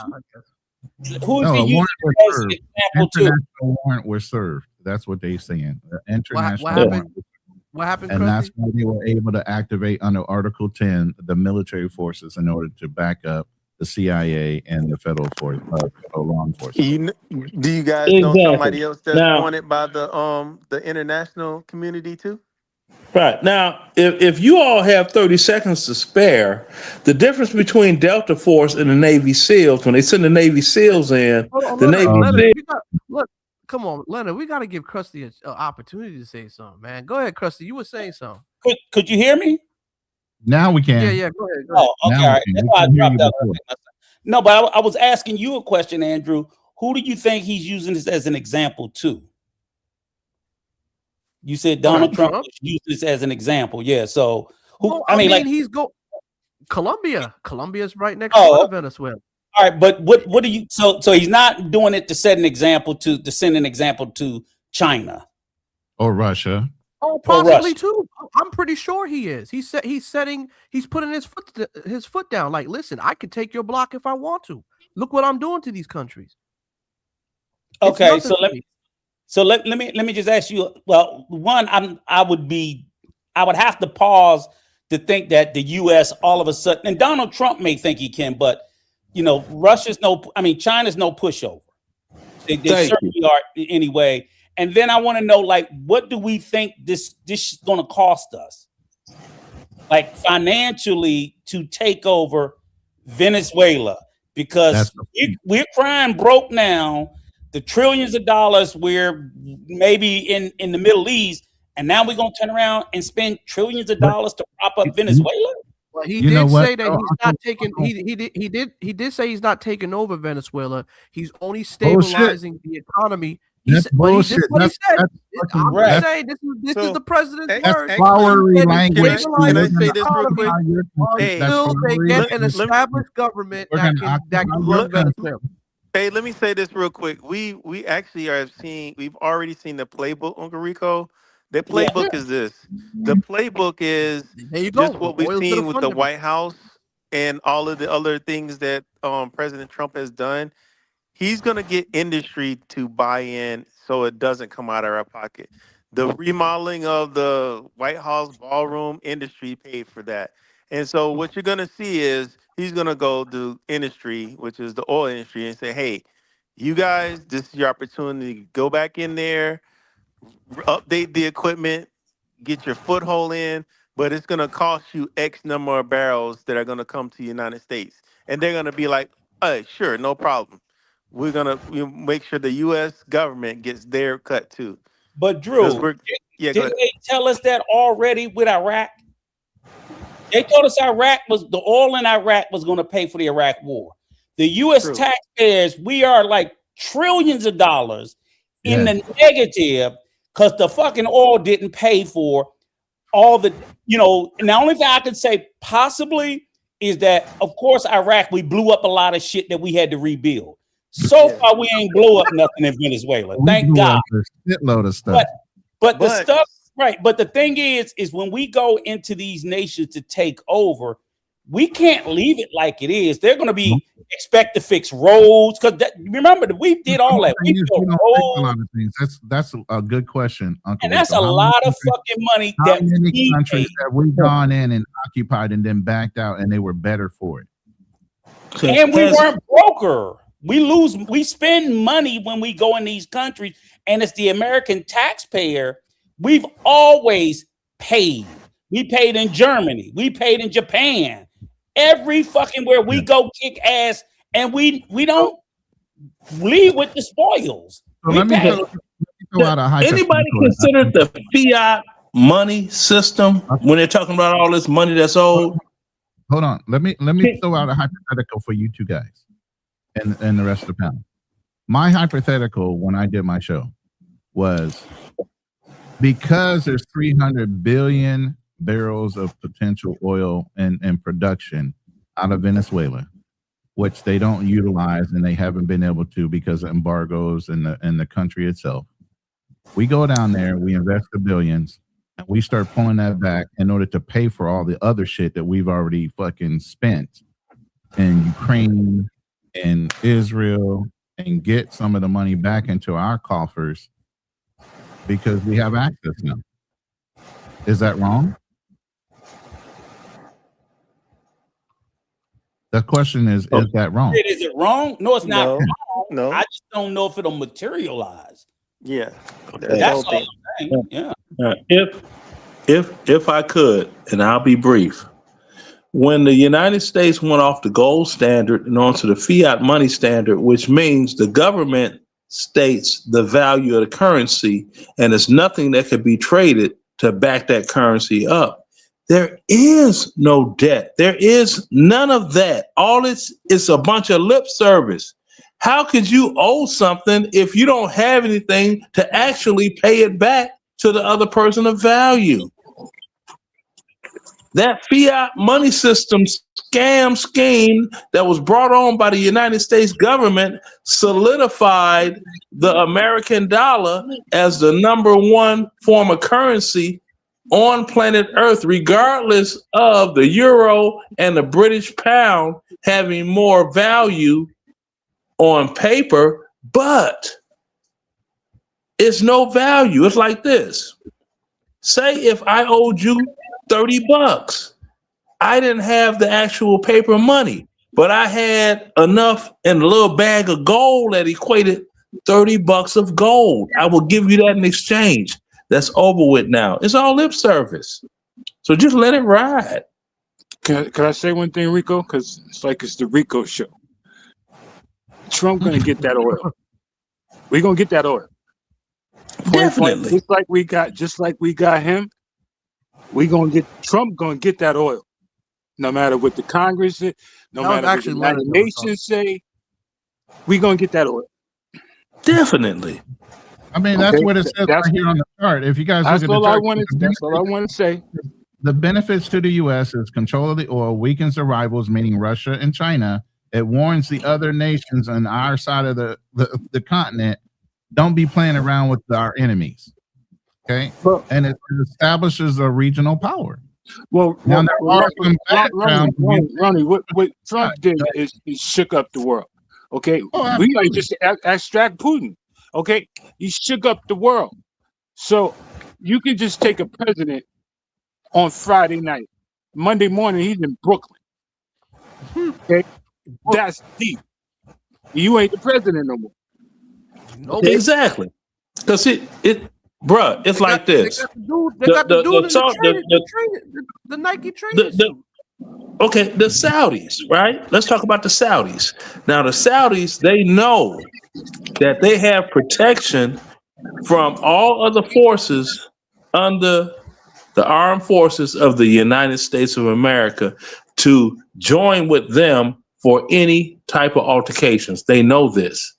Now, the American, whatever you want to call it, has a larger oil source than Saudi Arabia has, and we just took that shit, right? Now, okay, what they gonna do? Are they gonna go with Russia? No, because they know the Russians are going to try to conquer them and change their way of life. Or the Chinese, they're going to try to conquer the Middle Eastern country and and change Saudi's way of life. You're under this rule now. They don't want that. So the Saudi Arabians are like this. You know, the United States are blessing us with protection and letting us live our life under our cultural doctrine. We're not going to bite the hand that feeds us, that's letting us live the way we want to without being aggressed by these other two superpowers. Does that make sense to anybody, or did I lose the class? I get you. All I'm saying is that what they put my good President Trump through, they try to prosecute him in the United States. They took him from court to court. He survived 3 assassination attempts. I would think he's pissed off. Does anybody know a guy named Pan? Does anybody know a guy named Pan Mulattoism? You got to cam up a little bit, man. I ain't trying to put you on. I don't know who you are. I ain't trying to put you on. Wait, real quick. Shout out to T-Mac. Thank you for the $10 cash app. I really appreciate the support of the channel and the show. As always, T-Mac is always there, man, on multiple channels. So I really appreciate you, bro. Thank you. Go ahead. Okay. Now, you know, I'm looking at things like this. Okay. You know, if you have damn, how can this be simply explained more simple than I explained the first time? You have a government that is protecting you and allowing you to still live your way of life the way you choose to, and they're not trying to change that, versus two other entities that will indeed change the way you live your life as you want to. Who are you going to side with? The one that is going to allow you to live as you want to, and in turn protect you against the other two. How is that so hard to be understood? I understand All what right. you're saying. Not to waver everybody off, but Pan, I want to hear what you have to say, and then I want to focus our energy more into this link that was sent to me on Austin being on a date. I guess he was on I don't know if it's an African version of Pop the Balloon challenge or some shit. I gotta see that. Yeah, so that's real we're gonna old. play that. That's I don't know. a couple years real ago. old. Yeah, I don't know, Look at his haircut. Yeah, exactly. Yeah, but Pat, you got something you want to say, brother? Yes, and thanks for having me up. I'll try to keep it brief. The U.S. invasion of Venezuela, in my estimation, is a positive, beautiful thing. I want to see the U.S. turn Venezuela into a U.S. territory comparable to a Puerto Rico. And in closing, because of Venezuela's complicity in the fentanyl and cocaine epidemics that have taken the lives of Black Americans on this particular issue, just allow Venezuela to receive their karma. Don't cheerlead for them. Don't advocate for them. Let them hold their own nuts. And really, thanks for passing me the mic. All right, there you go. Hold your own nuts, Venezuela.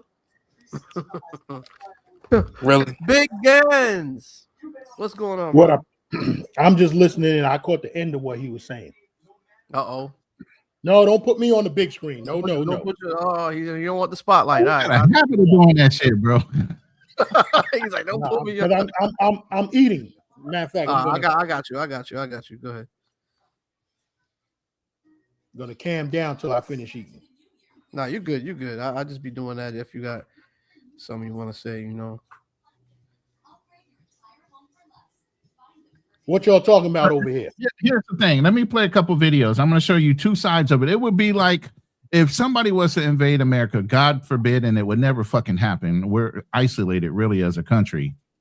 And you have the MAGA people that would be fucking upset versus everybody else that doesn't necessarily like Trump would be celebrating the streets. I'm going to show you two videos. It's going to show you both sides of it.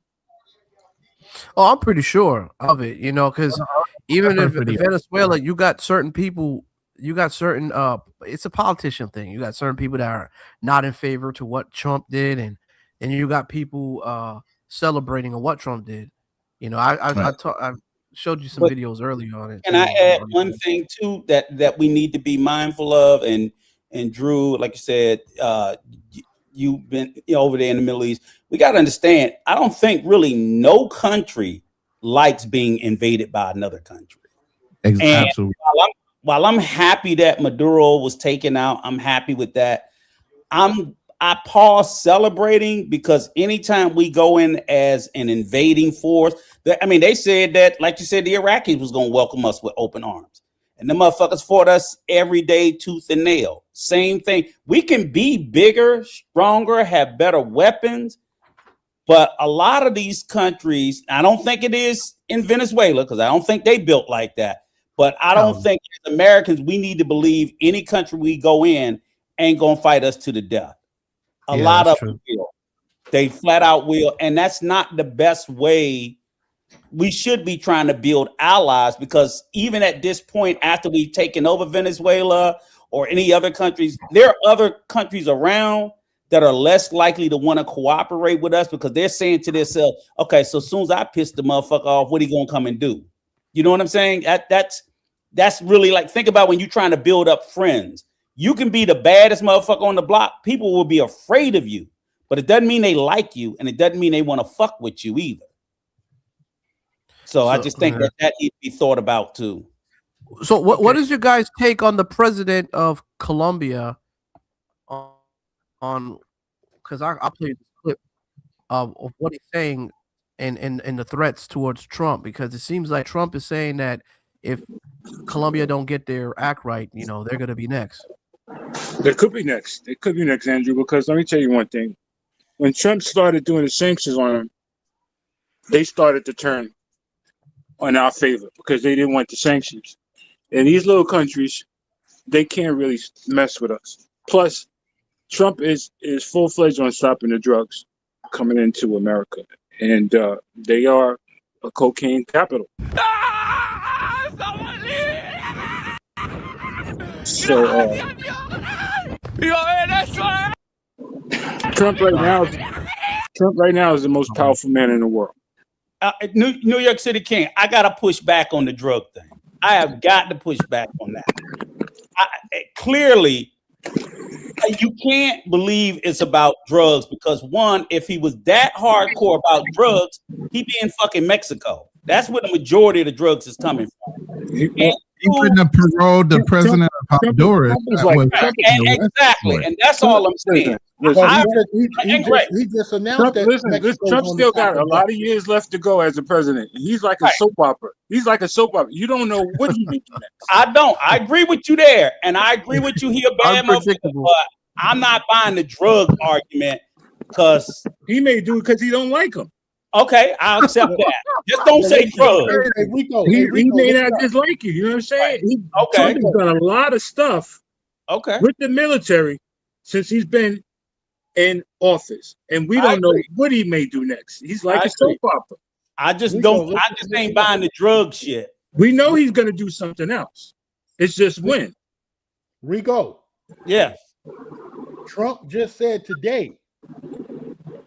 He said he told Mexico and he told Iceland, of all places, you either get down or lay down.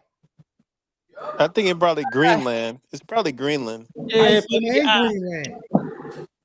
He been talking shit to Russia for 2 years too, and ain't done nothing. So you can't buy all his boasts. Keep playing with Now, Trump. I'm not gonna say he won't do it, but he hasn't done it yet. Y'all keep playing around.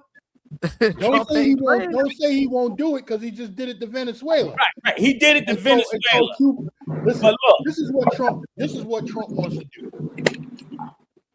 Let me tell you this. This whole hemisphere is America. North and South. So if he want to get the whole hemisphere on one accord, you can't knock him for that. No, but I'm asking you this. When we talk about his toughness, he been talking shit to Putin for how long? Ain't done shit. Ain't done nothing. So again, I mean, we Venezuela is Venezuela. Of course, he just bitch slapped them. I accept that. But he was talking shit. He didn't talk that shit to that little fat motherfucker in North Korea either. Damn, we forget about that. Let me just tell you something. Let me tell you something. Hold on. Yeah. They won. As soon as Trump got elected, they started deportating people. Trump is not playing around. I agree with you there. Everything that he says he's going to do, he's doing it. So I ain't gonna say everything. Okay, well, all right. Hypothetically, he's done a lot of stuff. He's done a lot of stuff. I agree. I passed the mic. Now check it. Let me say this. It was a deal with Maduro and Biden, the Biden administration. Biden told Maduro, he said, yo, you got to have free and fair elections, right? So Maduro told Biden, he said, listen, you let my sons out of jail, you just do this, that, and the third, and we gonna do that. You know what I'm saying? So Biden did that. Let his nephews out, his sons or his nephews, I think it was. They were in federal prison, right? Let them out of jail, did what Maduro asked, And when it came down to the free and fair elections in Venezuela, Maduro said, "Kiss my ass. This is my country. I do what the fuck I want to do. What you gonna do about it?" And Biden didn't do shit. Nope. Scared like a bitch. Right? And so Maduro thought he could do that same shit with Trump. Trump said, "Nah, motherfucker, we coming to get you. We coming to get you, and you're gonna stand trial because you were supposed to stand trial 4 years ago." And that's what it is. That's true. Well, let me ask you this. Okay. In addition to Colombia, he's also threatened Cuba. Okay. Now, I don't know what the fuck we going into Cuba for other than some fucking Cubans in Miami because it don't have nothing that we want. So I don't even think we need to be going into Cuba because they having a fucking beef. And I don't think the Cubans going to lay down. We're going to have to kill all of them. And are we prepared to do that? But ain't the Cubans doing the import and exporting of the drugs? That's also going into Venezuela ain't doing that much. Maybe 10%. Might have came through Cuba. Right. It's coming through the DR. It's coming through all those Latin countries. It's coming through every last fucking one of them. That's why Trump is going to take over Latin America. He said he's going to take over the shit. He ain't going to take over all. He wants to stop. I hope he don't. Let me ask you guys this. Uncle Rico, military man, right? Yes, sir. Go ahead. In the 80s and the 90s, right? Mm-hmm. Ronan, military man, right? In the 90s, right? Out to the military services. Motherfucker that old. And everybody else that was in the military, right? And for those who are against what Trump did, didn't George Bush #1 do the same thing in Panama? Yes. And Nicaragua? Right? I know they did it in Nicaragua, but they did exactly what he did in Venezuela and Panama in '89.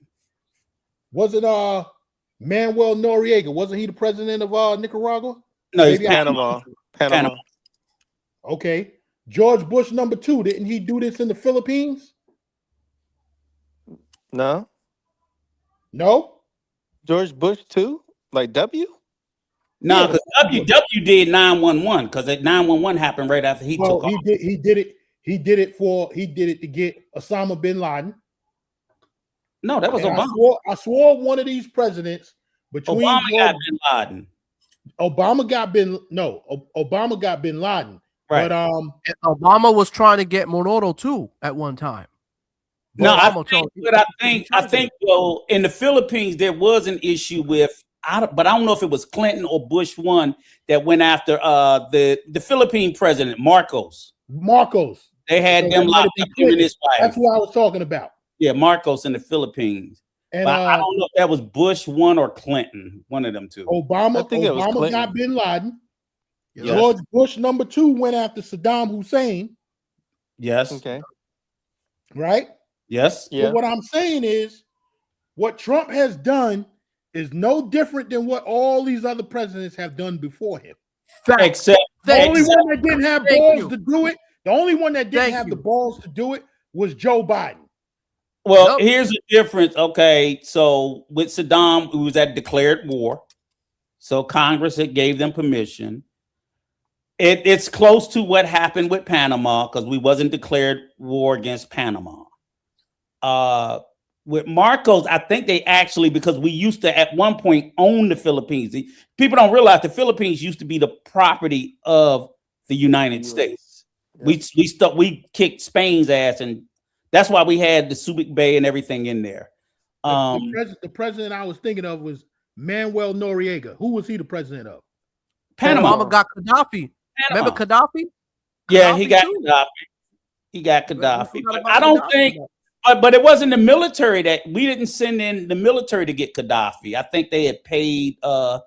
They paid the people that they paid mercenaries to kill Gaddafi. We didn't go in with the army. I think the U.S. just owned the airspace over Libya. Yeah. While he couldn't take off, I think they bombed any type of jets or anything like that were on the ground. And funded the opposition to go in and kill his ass. Right. That's usually how we do it. We pay. I don't know why they didn't do that in Venezuela. Just fund the fucking opposition to go in and kill him. That's what they've been doing in Nicaragua with the Contra and Sandinistas. There were $50 million bounty on his head. So does Venezuela have a strong army? I don't think so. No, it ain't that damn strong. They broke. The whole country's broke right now. But see, here's the thing that, and this is the lesson learned from Iraq, is that, and also Libya, is that okay, you take away the president, you can't take away all their power. And I hope that the US has learned this, is that if you decide to go in there and remove all the power, you're gonna have a civil war, because what's gonna happen is just the exact thing that happened in Libya and also happened in Iraq, is that the there's going to be a faction that's going to say, okay, now there's nobody to stop us from going to get all the grenades and all of the guns, all of the military equipment and assets that the government had. Now we can go and claim it as our own. And then if the US tries to come in, we create a guerrilla war, because guerrilla warfare is dangerous. And especially in the jungle of Venezuela, it'd be horrifically dangerous. Yep. So these are the things, that's why I say I think guys need to pump their brakes about going into Venezuela, because I think some more is going to transpire with a power vacuum. And you want to know another part about it, Drew? Like when they got rid of Saddam, right? His party was what? I think they were the Ba'athist party. So they got rid of him. And all of the people that ran the government, the military, all of them was his party. So they immediately fired all of them because they were loyal to Saddam, thinking, okay, we're going to purge the government. But those were the very people that was running the fucking country. So now it's like, it's fucked up because you want to get rid of them, but they're the people with the education, the knowledge, and all of that to run the country. And they ended up having to hire most of them back. So it's really not something you want to do. We think about might go in there, beat them up, they're gonna love us. I'm like, that's just not the way that shit comes out. It rarely I want to play this real quick. This is the president in Colombia speaking on the threats that I guess he's receiving. I guess they perceiving the threats from Donald Trump. If they don't get their act together, they are going to be Venezuela number 2. This, oh man, this is crazy. A mí no me amenace. Aquí lo espero. Si quiere. No acepte. No acepto misil. Lo recibimos y hablamos de. In other words, the president is saying, "Come here and talk with intelligence. I don't accept invasions." Do you guys think that Trump is just doing an invasion, or did he do the right thing to set the economy free, or the people free from this heinous situation that's been going on for many years, I guess? But yeah, Maduro belongs in jail. Yeah, we'll see how this all washes out. Go ahead. Y con cifras reales, no con mentiras. Deje de engañarse de las mafias políticas colombianas, porque nos condenaron a 700,000 muertos, a ser el país más desigual del mundo. Okay, so I mean, he's clearly upset. You would be too if somebody was threatening to come and kidnap and kill your ass.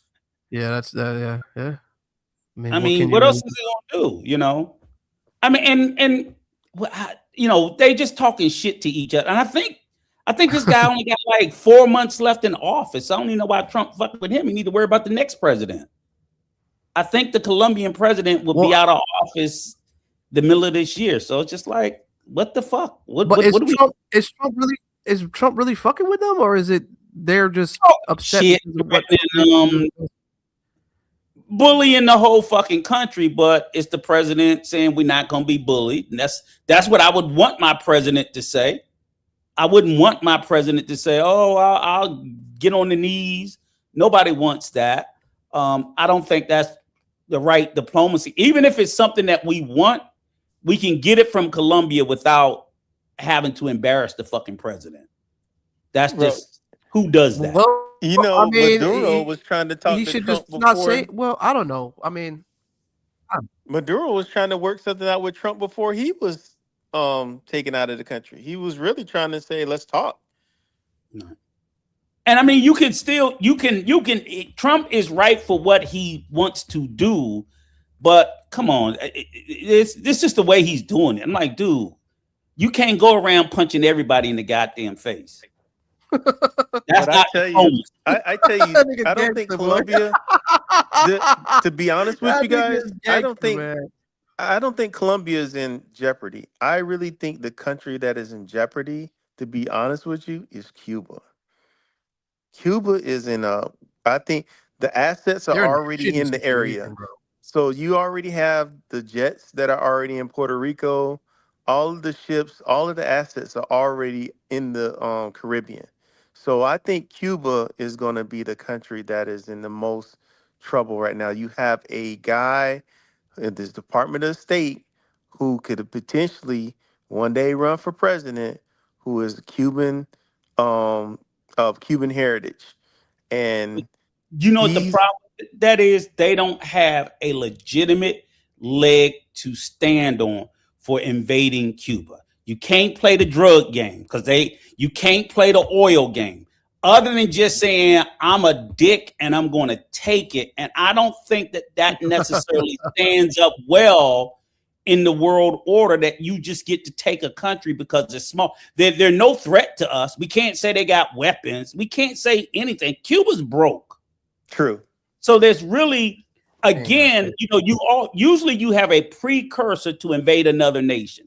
They're a threat to you in some sort of way. You know what I'm saying? I'm like, and Cuba has nothing. And if we go and invade Cuba, we'll just be taking it for the fucking Miami Cubans to go back and get their land. And I don't want to see a single person, a single soldier or airman die over these motherfucking grifting fuckers getting land back. They want it back. They go and fight for it. They ain't gonna give us none. So there's not a single. Can we do it in a weekend? But I think we're gonna kill thousands of Cubans over nothing. I mean, hell, at this point, Cuba's so broke we can buy it.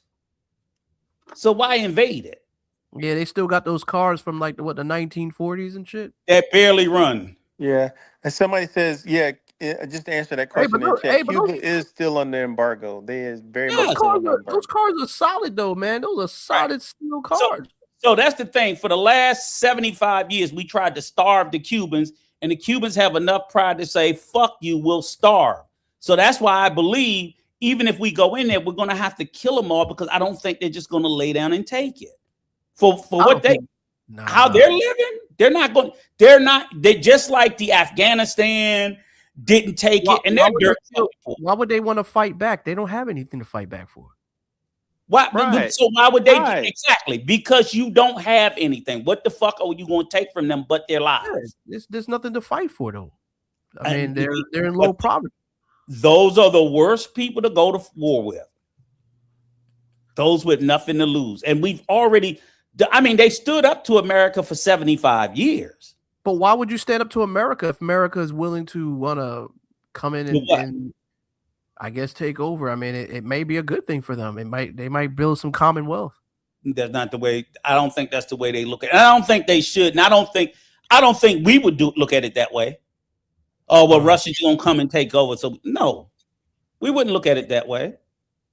And a lot of countries don't. So I don't know what we would want to go to war with Cuba for. Even though I agree with you 1,000%, Drew, that whatever. Be a war. I don't even think it's worth killing anybody over. They can't do nothing. What is the point of taking Cuba, though? What resources do they have for us to even do anything with them for, besides having to support their I agree with that. Poverty. A resort. To build another fucking resort. So let me ask you guys this then. Yeah, if the Russians say, because we've been down this road before, if the Russians say, well, we're gonna put a couple missiles in Cuba, that's different. And you're right back to the Cuban Missile Crisis again. That's different. Right. This is the whole premise behind Ukraine and Russia too. We were trying to put NATO forces into Ukraine, and that was bordering their country. And they're like, the agreement was when we deregulated the USSR, you wouldn't put any NATO countries bordering up against our country. Right. And when they started to try to do that with Ukraine, that's what violated the whole thing. actually Putin was in his rights to do what he did. Yes, he was. But they didn't project it that way. Right. Yep. And see, how about the Russians say, well, you know, Cuban, we know you need supplies and we know you need things. We're going to help you. We're going to still make sure you get your oil. We're going to make sure that you get everything you need. And we're also going to Cuba put is our a strategic base non-aggressive there. country when it came to us. And when Obama opened the borders back up, I think everything was great. It's Trump that has this old boy, kind of old school network that says, no, we're going to close the borders again, right back to Cuba. What the fuck? For what? What are they doing? Do you guys know that? I'm pretty sure you guys are probably aware of this, but if you're caught with a Cuban cigar, you can get arrested. Yes, it's against the law. But the reality, if we want Cuba, all we got to do is open trade. That's it. Exactly. Open fucking trade with them. Open trade. And then they'll be rushing to come back in. But I think that's what's eventually going to happen, Uncle. I think that we're going to open up trades with Cuba. I think we're going to open up trades with Venezuela. And I also think that Colombia is going to fall in line. I mean, they have no choice. Yeah, I mean, I don't even think Colombia is really that much out of line. Bottom line is, Colombia, the only problem we got, Colombia produces the fucking cocaine. But we've known that for 100 years. That's nothing new. I mean, just the thing that TF just said. TF just said Russia just parked a nuclear submarine in Cuba a year ago. America don't want that smoke, bro. Let me tell you, Russia cannot resupply itself this far fucking away from their country. Okay? Yes. This is the problem with trying to attack America. Both sides of us are water, and the only way you can hit us is by land. Okay? You can't hit us by water. We'll see you a mile away, and we'll fuck your shit up. So one fucking submarine doesn't mean shit, and that motherfucker would be gone instantly if we really wanted to do something about it. So let me ask you something. You think if that's Cuba the whole was reason we gave fucking China a black eye by doing this in Venezuela? China was trying to set a there.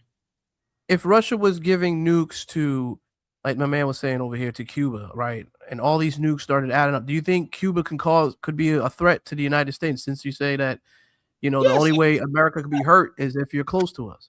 Right. If they had Cuban missile right crisis, there. Andrew, That's what it is. Right. We've been through this before. It's called a Cuban Missile Crisis. Right. You can't. The U.S. say you can't have intercontinental ballistic missiles that close. Right. Period. And that's what we would have done if Ukraine had joined NATO. Probably if they went to Venezuela, we would probably do it because that's still too close. And Cuba's that's even why close. we kicked China out. That's the whole point of this. China is involved with Venezuela. Right, but that's weapons. So I'm like, we don't have any reason to go after Cuba because they don't have any weapons to threaten us. They're not even saying anything to us. They have no resources that we need. The only thing we can do with Cuba is build a fucking resort. Like, come on, really? That's a non-issue, yeah. So we would, and again, the only people who want us to take Cuba is the fucking Cubans in Miami, and fuck them. Not taking a they're racist. When I have Them Cubans are racist bad out there, bro. Fearless went around and around with this. He's like, well, that doesn't look right. I said, but America has this thing where we have standards like the Article 10 or whatever that we use in order to set precedents on why we're attacking a certain nation, regardless if they're UN sanctioned or not. We're still going to do what we want to do. So it's do as I say, not as we do. But at the same time, we don't want to look like bullies. So we always look at optics when it comes to America, because we pretty much can be bullies all over the world. And one thing too, guys, I want you to realize is that this Venezuela thing, even though we saw a lot of military around it, they labeled it as a Department of Justice DEA operation. Yeah, that's where the Article 10 options came in, and that's why they used the military force to protect the law enforcement when they went into that country. So they used special. So you guys think, even when we went into Iraq, we were attacked by Afghanistan, but we went into Iraq. What was the precursor? Weapons of mass destruction. They always have to make up something, and it's got to be a little bit believable and somewhat plausible, no matter how much bullshit it is. And they sent Colin Powell up to the United Nations to say, oh, Saddam Hussein, he's creating weapons of mass destruction and blah, blah, blah, blah, blah, blah, to be the precursor for us to invade that country. We could not just, because the bottom line is we still have to answer to the world. Because it'll be called an act of treason or something like that. Because they got to get don't they got to get NATO or the United Nations to get permission to invade in a country or something like that? No, they need the permission of Congress, our government. But even that, we still can get called up. And is anybody going to kick our ass? No. You got The Hague, you got Geneva, you got charters for the UN and all these other things. But at the end of the day, you don't actually have to get permission from the UN to go and fucking start a war. It's just an act of Congress to do it. And by the way, the Marine Corps can go anywhere. Hold on. The Marine Corps can go anywhere for 29 days. The Marine Corps can go anywhere for 29 days just because the president said so. On the 30th day, we had to pull out, or it is an act of war. I didn't think that a president could just go ahead and invade in a country without getting notified from NATO. No, yes, he can. No, they only need Congress. But here's the thing: the reason why all of these other bodies are important is we signed off to that shit because we made them sign off to it. We made them say you can't do this and you can't do that. That's why even right now with what we're doing in Venezuela, they're calling it an invasion because it did involve the military. Then he's saying that the FBI arrested Maduro. Yeah, they probably had an FBI agent with them that put the handcuffs on his ass. So it's a law enforcement. But he went in there with fucking Delta. That's the military. Yep. So we're not supposed I want to play be this piece of what the president said about. Go ahead. I just want to play this piece of what the president was saying. The president was saying about the threatening the Colombian president and says Cuba may fall in line, I guess. We have a very sick neighbor. It's not a neighbor, but it's close to a neighbor. And that's Venezuela. It's very sick. Colombia is very sick, too, run by a sick man who likes making cocaine and selling it to the United States. And he's not going to be doing it very long. Yeah, he does not have any fucking. He has cocaine mills and cocaine factories. He's not going to be doing it very long. So there will be an operation by the U.S. It sounds good to me. Yeah. You know why? Because they kill a lot of people. Cuba is ready to fall. Yes. Cuba looks like it's ready to fall. I don't know if they're going to hold out. But Cuba now has no income. They got all of their income from Venezuela, from the Venezuelan oil. They're not getting any of it. And Cuba literally is ready to fall. And they got all of their resources from Venezuela, and since oil, they wouldn't get anything but oil. Because remember, Venezuela doesn't have anything else. Venezuela's broker than Cuba, or just as broke. They was getting oil from them. They'll get it from somewhere else. They'll get it from somewhere else. They're not going to deny them oil. But isn't that a way of kind of like cutting off, the supplies that? Yeah, but I don't even know what the fuck demanding from the Venezuela. Cuba's not even doing anything to us. The president ain't even saying anything. How the fuck they even come up? Marco Rubio. Right. I think you brought him up in the conversation and the question, but they're not. He's saying that there's drugs that's being transferred. He's saying that drugs are being transferred from different countries to countries, and he says they're very bad places. And you know one of the bad places. Hold on. One of the bad places are right in the United States, Puerto Rico. Yes, and they fucking mail it in from Puerto Rico. Yes, into the United States, and that's a known fact. Puerto Rico, U.S. Virgin Islands, Bahamas, the Cayman Islands, if Trump is stopping the drugs and the stuff, he ain't stopping the drugs. He don't care about the drugs. That was the fucking thing that he used. That's not what he cares about. He just released the prior president of Honduras. He just let him out of jail. Right. If he cared about drugs, why would he do that? And that dude was moving metric tons. So low-key Trump is disguising the fact that he's doing this for other reasons, but really he's not disguising it. We all know it's made up. He's not disguising it. So he's just out there trying to he's just trying to take over countries. That's what you think? Yes, he just wanted to take over fucking Venezuela. So he had to make up something. He made up the drug. Don't you think that in the long run, don't you think that might benefit us as the country?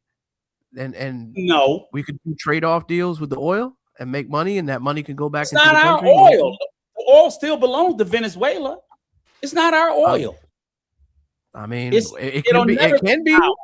It can be if we want it to be. If we take over the country and it's no longer Venezuela, but other than that, the same way when that was the problem with Iraq, we invaded Iraq and the oil belonged to the Iraqi people. We couldn't. Even Congress said we can't take their oil. You can't go in there and take people's shit. We were in Iraq still buying oil. Uncle Rico, you could, but we just the optics wouldn't be bad, and that's what I'm telling you. I think the United States could do whatever the hell they want to do. But this, let me tell you what we did with going in there and losing thousands of soldiers. Dying. USA's gangsters. Let me tell you this, Drew. With thousands of soldiers dying to invade that country, we still were buying fucking oil from them. We were buying it, just like we was before we went in there. We were buying it. That's just not what we do. You may think that we should. Well, since we went in and paid, that's why some of us say that's why we ain't got no fucking business in there. That's why we end up in a deficit, because we'll blow shit up and then we got to pay to fix it. So we blew up raggedy ass buildings and had to pay to build better buildings. So do you think that Trump can sell the oil to other countries, use the money to empower the economy over there in Venezuela?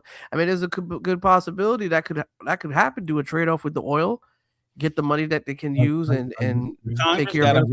Donald Trump, Mr. Greed himself, Mr. You don't think Trump could be capable of doing that?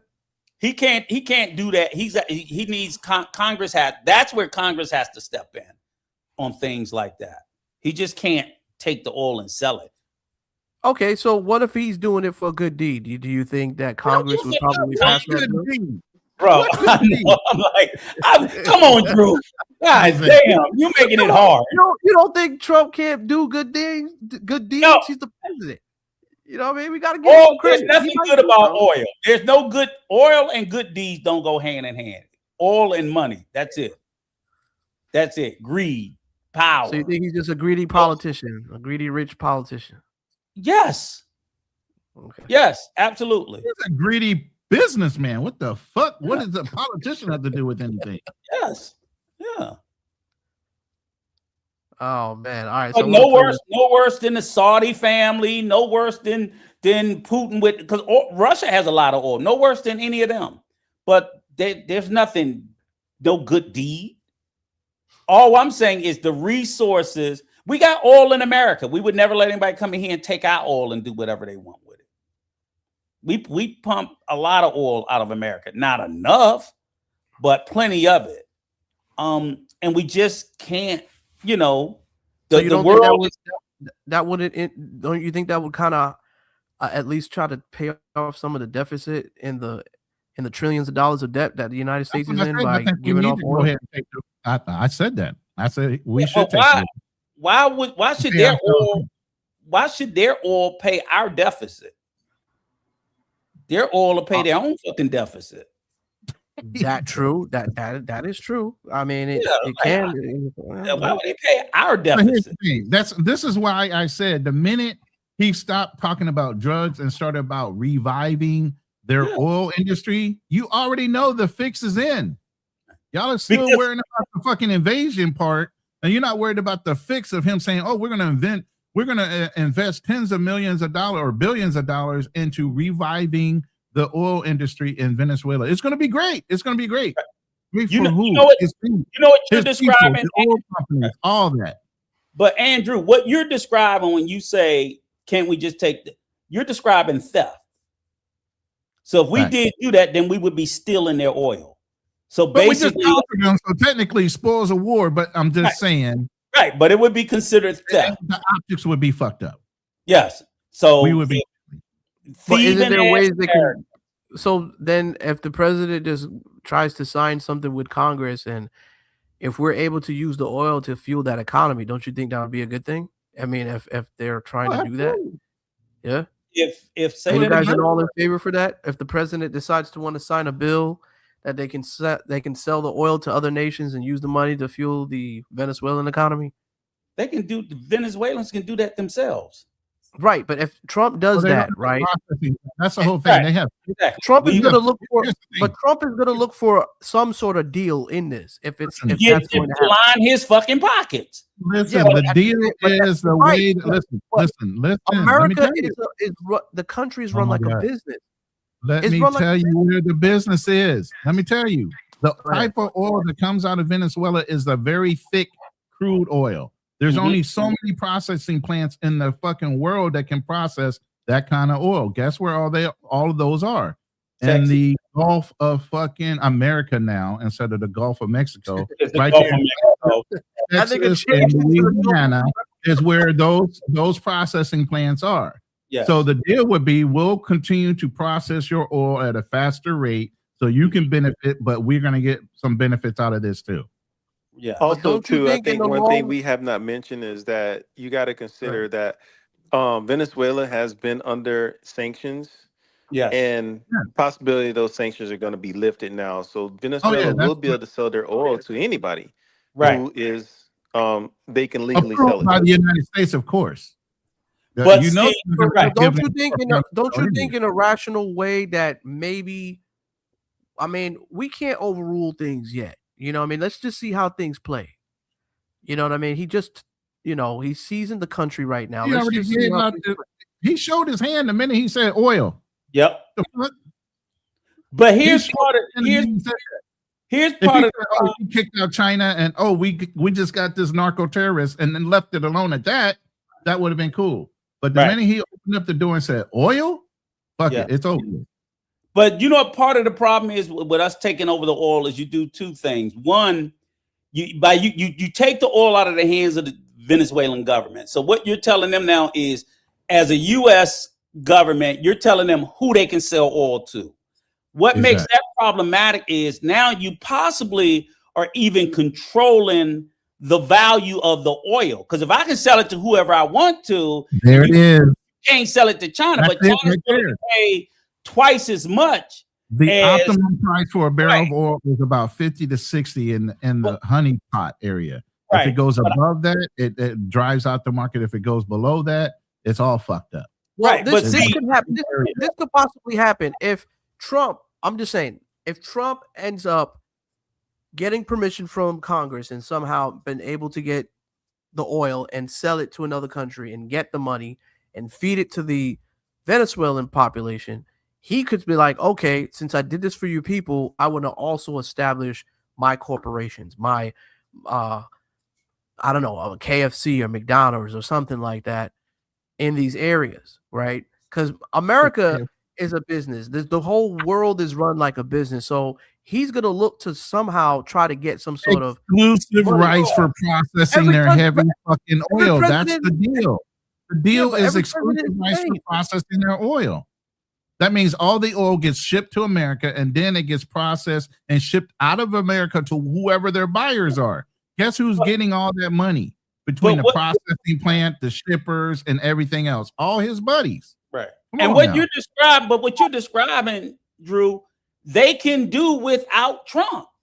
All they got to do is lift the damn sanctions and let them ship their oil to Louisiana and Texas, build their own processing and sell it to whoever the hell they. And I'm not saying I get it. The U.S. may not want all the oil going to China, but if China's paying top dollar, why should they not sell it to China? They're not necessarily doing it to hurt America. America doesn't want China to have access to it because America wants to hurt China. Venezuela wants to get the best, like you would. You want the highest dollar for whatever your product is. Their product is oil. They're like, we'll sell it to any fucking body that's going to pay the most, because the more money we make, the more money we can bring in to fix our country. But the U.S. is going to block. Oh, well, China's going to pay you $60 a barrel. Nope, but you can only sell it to these countries, but they only going to pay you $30 a barrel. Well, you fucking them out of money with restrictions on who they can sell it to, how much they can sell them, so on and so forth. Well, we're only going to pay $30 a barrel, but China going to pay us $60 a barrel, but you got to sell it all to us. Well, that's a form of theft too. because now Damn. you're not. It's not a competitive market. You're not letting them sell it to whoever they want. You're price fixing. Yep. Let You me go want ahead that and control. continue. Go ahead. All right, now I'm just gonna continue listen to what the president has to say, and Cuba literally is ready to fall. He says, you have a lot of great Cuban Americans that are going to be very happy about this. It's about peace on earth. How is it peace on earth? Peace on earth. We got to have peace. It's our hemisphere. The Monroe Doctrine was very important when it was done, and other presidents, a lot of them, they lost sight of it. I didn't lose sight, but it really is. It's peace on earth. Thank you very much, sir. Could have done it. And as to this commander-in-chief, he did something people talked about doing. You just wait for Cuba. Cuba is a communist dictatorship that's killed priests and nuns. They preyed on their own people. Their days are numbered. We're going to wake up one day, I hope in 26, in our backyard, we're going to have allies in these countries doing business with America, not narco-terrorist dictators killing Americans. This is a big frigging day. And everybody in the world is thinking differently than they were just a few days ago because of what you did. You heard what the man said? A business. What are your takes on that? What the hell does Cuba have to do with any of this? Cuba, and just for historical facts, let me tell you this: America once owned Cuba, not in the literal sense, but in the figurative sense. You go back prior to Castro, the Batista government, all that shit was American run. He was the dictator that was inserted by the U.S. into Cuba. Same as we inserted Trujillo into the DR. And he ran his fucking people into the fucking dirt that had fomented a revolution, which is where we got Castro from. So America, we had Cuba. We fucked it up. Let me tell you what this Monroe Doctrine was. In 1823, it was first established by President Monroe. Okay. It basically states the Western Hemisphere should be free from new European colonial intervention, and in return, the U.S. would not involve itself in European wars or internal affairs. Roosevelt goes in the 1900s and says, if the nations in the Western Hemisphere cannot maintain order or pay their debts, the U.S. could intervene as a policy, as police power. That's what he's going back to. So if he's doing that, don't you think that's at least sort of benefiting for the American people? No. For the American country? You don't think so? The world is global. It's global. Yeah, you got to think when that thing was written, I mean, there was still ships being moved by coal. Yeah, 1823. It wasn't that convenient to get around the world. And like I said, we're isolated. Steamboats. It's very hard to get to the United States. But if we're doing trade-offs, right? Let's just say if Trump manages to take over all of Latin America, don't you think that with trades and exchange and trade goods, especially trades that be going into Cuba, don't you think somehow the United States is somehow going to benefit as those economies start to grow, because tourists is going to be a tourist attraction? Corporations will benefit. Whether the American people, on the other hand, will benefit is another thing. But who's the ones funding all these wars? Who's the ones that's fighting all these wars? Who's the one supporting all these wars if it's not our daughters and sons? And then let me ask you this. So you think we should limit our interest and our influence just to Latin America because that's in the same hemisphere as us? So so now that means we would have to give up on anything of interest in Asia because that's, say, China's area of influence. Then what about Africa? And then what about the Antarctic? Because, we need things from all these other different regions of the world, and we have influence in other different regions of the world. Like you said, when the Monroe Doctrine, that was before World War II. We're in Asia. We're in Japan. We're in South Korea. We have armed forces and bases that have been there since World War II. We're still in Germany, in Europe. So we have interest in varied places around the world, not just for strategic reasons, but also for resource reasons. So if we're saying, oh, so we're going to give all that up and just focus in this hemisphere and North and South America, it ain't that much for tourism. Are you kidding me? I don't think they would do that, but I would think that since they're next door neighbors, you know, it's easy for them to become allies because we're funding those countries. They're right next door to us. Do you become allies after you punch people in the face how many times? Yes. Or do you have underlining guerrilla movement going on? Oh, we're going to pretend to be your ally until you turn your back, and then we're going to fucking get you. But the guerrilla unit could easily be seized. Come on, man. They're not going to go against the U.S. Vietnam will tell you no, a whole nother different. Guerrilla unit has nothing against the U.S. Afghanistan, let's stop that. Afghanistan was not successful. Guerrillas, not organized military. You got ISIS right now that are attacking left and right, and they're not a huge military force. Guerrilla is the way to fight. And let me ask you this. Militaries have structure. But let me ask you this. So what successful in what we do? We don't function like that. Right. And the question is, what good is it invading a country if you're going to spend all your time fighting 50% or 60% of its population? So unless it's only effective if you win the country over. If there's an alliance, but if you go in with a heavy hand, I mean, that's the same thing. Think about it when, like I said, at the end of World War II, during the Cold War, and they had split Germany. You had East Germany and West Germany. The problem with East Germany was while Russia had a heavy hand on the East Germans, they yearned to want to be reunited with the West Germans. So the American model was a little bit better, even though at the end of World War II, Germany was taken over by the powers that be, right?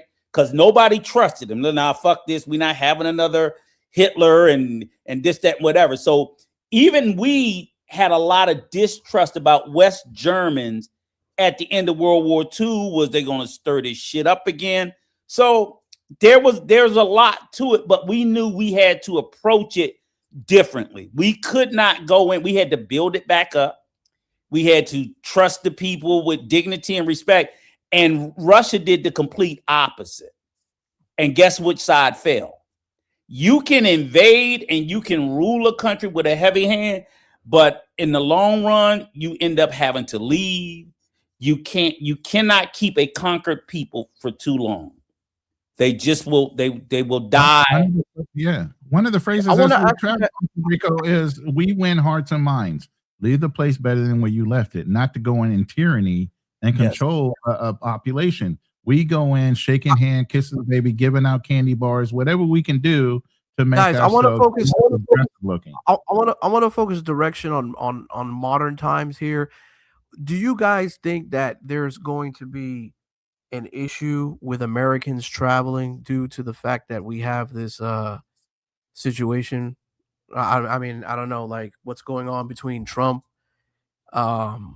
a little bit, yes, taking over Colombia, and then taking over Venezuela and Colombia. Do you think it's a danger hazard for travelers to be traveling to these countries now? Keep your ass out of Venezuela. Well, that was the rule anyway, but people were still sliding in there. Yeah, I mean, what about Colombia? Do you think Colombia is still safe? But this is what I would say. Of course, travel less loudly. As Americans, we tend to travel loud. We want to be seen, heard, and known. That really ain't that necessary. I think, for your own personal safety, you don't need to be so fucking loud, at least for a while, because it is other places that, there is an anti-American sentiment that's growing. And even though he did what he did in Venezuela, there are other neighboring countries in there, and they can't do nothing to Trump, but they can do something to my ass and your ass. That's true. If we get caught slipping. So I would say travel less loudly, travel safely, be smart. We still can travel. Pay attention to some of these State Department travel alerts. I'm not saying they should scare you, but don't completely blow them off. When you go to certain countries, stay out of certain areas. Like there's an area in the Philippines, Ronan, you got to stay the fuck out of. Philippine Islands where the Muslims are. They still have a terrorist sect of Muslims in the Philippines, and it wasn't until around the 1970s that they have a peace accord right now with the Muslims of the Philippines. But they were bombing fucking malls and stuff here. Yeah, and that's recent. Yeah. But pound for pound, let me address that real quick. I don't know. Hold on. Pound for pound, America has never stolen anything. And if they have, won't you show us what we stole and we didn't develop ourselves? I don't get what you're coming off with that. So you got that. Just to say, you got that in the Philippines. You still got areas of dust up in Colombia, which is really starting to get more dust up with the FARC, because people don't realize they just ended their civil war like 9-10 years ago when they were fighting with them. So you got people with a decade ago that was guerrilla fighting. Hey, Andrew. And they just got yes, sir. Andrew, in the back chat, I just sent you an article. Pull that article up for me real quick. and show. I want everybody to see this article. All right, I'm gonna pull that up. Let me just finish what Trump was gonna say, and then I'm gonna pull this up right now. A very sick neighbor. It's not a neighbor, but it's close to a neighbor. And that's Venezuela. It's very sick. Colombia is very sick too, run by a sick man who likes making cocaine and selling it to the United States. And he's not going to be doing it very long, let me tell you. He's not doing it very long. He has cocaine mills and cocaine factories. He's not going to be doing it very long. So there will be an operation by the U.S. and it sounds good to me. Yeah. You know why? Because they kill a lot of people. Cuba is ready to fall. You know? Yes. Cuba looks like it's ready to fall. I don't know if they're going to hold out. But Cuba now has no income. They got all of their income from Venezuela, from the Venezuelan oil. They're not getting any of it. And Cuba literally is ready to fall. And you have a lot of great Cuban Americans that are going to be very happy about this. It's about peace on earth. How is it peace? Oh yeah, I think I did play this already. I'm sorry, my apologies. We already saw that already. Let me get to that link. Yeah, pull that article and show. I want you to show Ronan and Rico this article, because Rico just basically spoke to this. It's not showing up. It's saying the page not found. It's saying page not found. I just clicked on it too. Oh, maybe you dropped something off of it. Yeah. Oh, let me see. Hold on. Oh wait. I think I got it. Hold on. Yeah, I think I got it. Let me go ahead and I think it went through. Give me a second. Let's see if I can share this. Yeah, it's still coming up. Page not found. James, it's coming up a little bit. Hold on. Let me see. There we go. Is this the page? Yeah. Let me see if I can blow it up. Actually, no. That's the main New York Times page.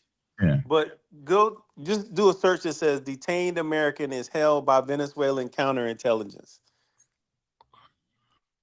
And this is a black guy. His name James Lucky Lang. Where do you search for it? Well, just do a search for his name. Just go back to Google. You have to log into this. You have to subscribe? No. Just go back to Google. Oh, okay, here's the search. Okay, I'm sorry, I didn't see that. Yeah. All right, hold on. Probably a damn passport, bro. I got him in the background. Okay, got it. You got it. Yeah. You got him? Yeah, I got it. All right, can you share it? Can you share the link? Real quick. It wants me to log in to show it, so hold on. Yeah, because it's not. Yeah, it's yeah, not. they should be just pull the article up, but not. Yeah, New York Times has this funny thing where they want to see who you are, and they want you to log in before you can actually. Yeah, none of that. Yeah, but anyways, this guy. I got it right here. They want to get all in your business, man. Hell with that. Without subscribing. All right, I'm ready to share. Hold on. I'm proud to be an American because at least I know I'm free, and I want to thank the men who died and gave their lives for me. Shout out to the military, man. That's a song. I forgot the country singer. Lee Greenwood. Yeah. Well, he said, he got that from a song. Yeah, that's from a song, country Oh. song. Oh man, It's a that man's cool crazy. song. Yeah. Yeah. No, it's not letting me pull it up without paying. Hold on. Let me send you the title real quick, and then Why don't y'all you pull it up share it? based on the You title. can share it Hold on. yourself. You have it, right? Just- You can open it. You should be able to share. All right. Oh You shit. Yeah. You can present, and then if you James share, Lucky you should be able to present. Let me see if I can find it the other way. But yeah, I mean, that's really what it goes down. I mean, and that's kind of the way we should be traveling anyway. It's an anti-passport bro way of traveling, less loud, because passport bros have to be the loudest motherfuckers on the planet.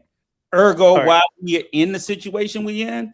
But I think right now it's really a bad Okay. time to be that loud. See if you can pull the name up. I put the name in the back chat, and then do a Google search, and you should be able to probably pull up any news article with his name in it. His name is Johan Jimenez. Is that who you're No, talking about? James. Look in the back You chat. got him in James the back. Lucky Lang. All right, I'm gonna search for him. Hold on. Let me see if I can find him. James Lucky Lang. It's in the back chat. Now, I thought it was funny because Rico actually just touched on this, and I'm just gonna give you a little brief. This dude's been detained by the Venezuelans. Oh, I see what you're talking about, Drew. Oh shit. Okay, hold on. Let me. And- I found him. And the the funny thing, Oh he's man. been there since early December. The Delta Force and everybody went in there. You think This they got guy. his black Left his ass out ass of there? there. Hell no. You think they came and got his black ass? Hell Nope. no. Right there, that's the top one right there, the top story. I got it right here. New York Oh, this Post is guys. Detained American is held by Venezuela. He looked like a Okay, passport I bro found too. it.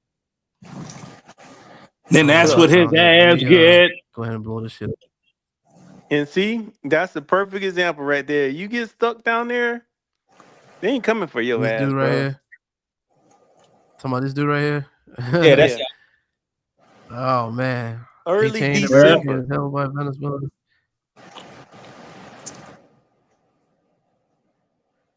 And he's Damn. still not going to be free. No, man, the United States government ain't giving a damn about him.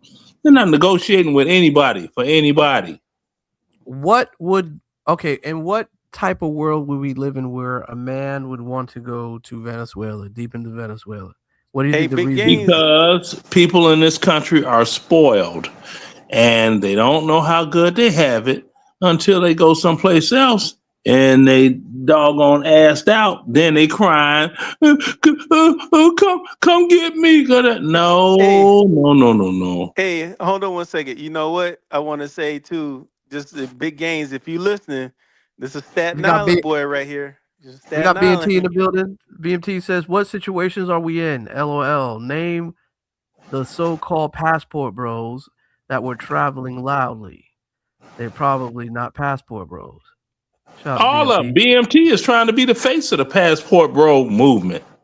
Nice. And he's failing. You think he's feeling? He's failing like a mug. Yeah, I said it. Jesus Christ. Oh, wow. Y'all crazy up in here, man. Here's a I'm better. crazy up in here. I mean, look, I'm like this here. I'm an old man, and I don't have to leave the country to doggone get my meat wet. What's wrong with these? I don't want to say the MF. I don't want to say the MF word. What's wrong with these doggone cats? You think that's all? What's wrong with them? I'm sharing the screen right now if you want to show the other one. I don't think This that's is what all from New passport York bros, Post. but I mean, The kid's from 28. He's 28 from Staten Island, and he's the son of a musician, a New York musician. Mm-hmm. And he was coming home for Christmas to go on a Christmas cruise, and they held his ass up December 12th. Mm-hmm. But the whole point. So there you go. That tells you. The whole point Drew's They trying to ain't say coming is for you. when they went down there, They went and got the whole president of the whole country and left this brother down there like insignificant. That's because he is insignificant. Let me see something real quick. Hold on, I'm gonna get back to you in just a And second. before you even ask, Drew, the U.S. government knows he's in prison there. That's the first thing they do when you get locked up is they tell your embassy. Yeah, they know his ass there. They know he's locked up, so they could have got him. They didn't give a fuck. Exactly. Look, let me explain something to you all. When I was in Iraq on one of my deployments, and you had them white kids that went hiking in northern Iraq, and they happened to step over the border the wrong way, and they got thrown in cages, did they send us to look for them? No. It's like, hey, y'all shouldn't have doggone. What are you in northern Iraq for vacation and when there's a war going on? If you're in Iraq and you're an American citizen, you're supposed to be in uniform with a rifle in hand. Too bad. Yeah. I wonder did they ever get released? Who goes to vacation in the middle of a war when there's a country at war? People do that? Don't. Thank you. Don't see. This is the thing with you're not that you all may not agree with me, but hey, it is what it is. You have United States citizens that go other places. Wait a minute, isn't there a travel advisory? They don't even let Americans go to places if they're going through war or if there's some sort of war. conflict. Guys were going into what is it? Ukraine. They've been going into Ukraine this entire time. Now, let me see. Get boxed. Let me pull the story up right quick. Let me go What on mute. Oh man. Yeah, any type of war zone, people try to go in there. Like, oh, I'm beyond that. I'm above that. Right. So what was his reason for him being in Venezuela? What do you guys think his real reason is? He was down there trying to discover some things about, I guess, his heritage or whatever. And then he was set to come back through Caracas airport on December 12th, and they pulled up on him and pulled him out the line and been holding him ever since. Now, this is well before now when we actually went into Venezuela to get the president. So did somebody know something? Why did they actually snatch this particular guy up? Yep. Okay, That's what I tell you guys. Going in there, you just never know what could happen. You're stuck, and that's it, man. Now you become a bargaining chip. No, not necessarily. No. It depends. It depends on the It depends on the administration. Like right here, right here. New York nigga that's fucking up the game. Dang. Okay, you've got Shane Bauer, Josh. But they have travel advisories, though. They have travel advisories that say it's high, that they don't allow certain places to be Okay. These three were arrested in July of 2009 by Iranian border guards after accidentally crossing from Iraqi Kurdistan into Iran while on a hiking trip. And they threw their ass in jail. Backpackers all day, every day. Yeah, they should remember that. The backpackers went over there. Oh, we're going to go on a nature walk. And they locked their ass up. And we didn't go to try to get their ass out. They they said they were spies. They were this, they were that.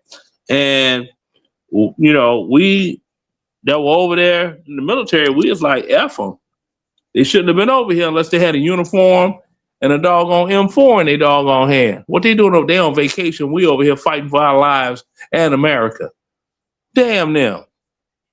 Hey, just and they like found the out guys the hard way. we've seen in the past. What was the guy that went over to? I mean, it wasn't a war zone, but took his ass into North Korea and tried to take that poster off the wall. They took his ass out. And then you had that black dude that already screwed up in the military and was gonna face charges. Went over Freedom Bridge, running into North Korea. They kept him X amount of time and found out he had no doggone information that they could extract from him, so they gave him back. It's like, here you go. He ain't got nothing we want for information, and he still ended up going to Leavenworth. Yep. Dumbass. And I love it. Can I ask you guys a question? Let's get back to the whole situation with Austin and Floyd and all these guys being linked to this criminal organization group. Does the United States of America consider the Passport Bros a criminal organization group, or is it just foreign countries that consider themselves to be that? Hold on, Andrew. Okay. Hold on. Before we answer this, why don't you invite BMT up, because he's in the chat, to see what his thoughts are? Because BMT, I mean, you're more than welcome to come on here. I mean, Yeah. we're a respectful Because crew. I mean, we're all according to adults here. Do you have your LinkedIn? Do you have your LinkedIn?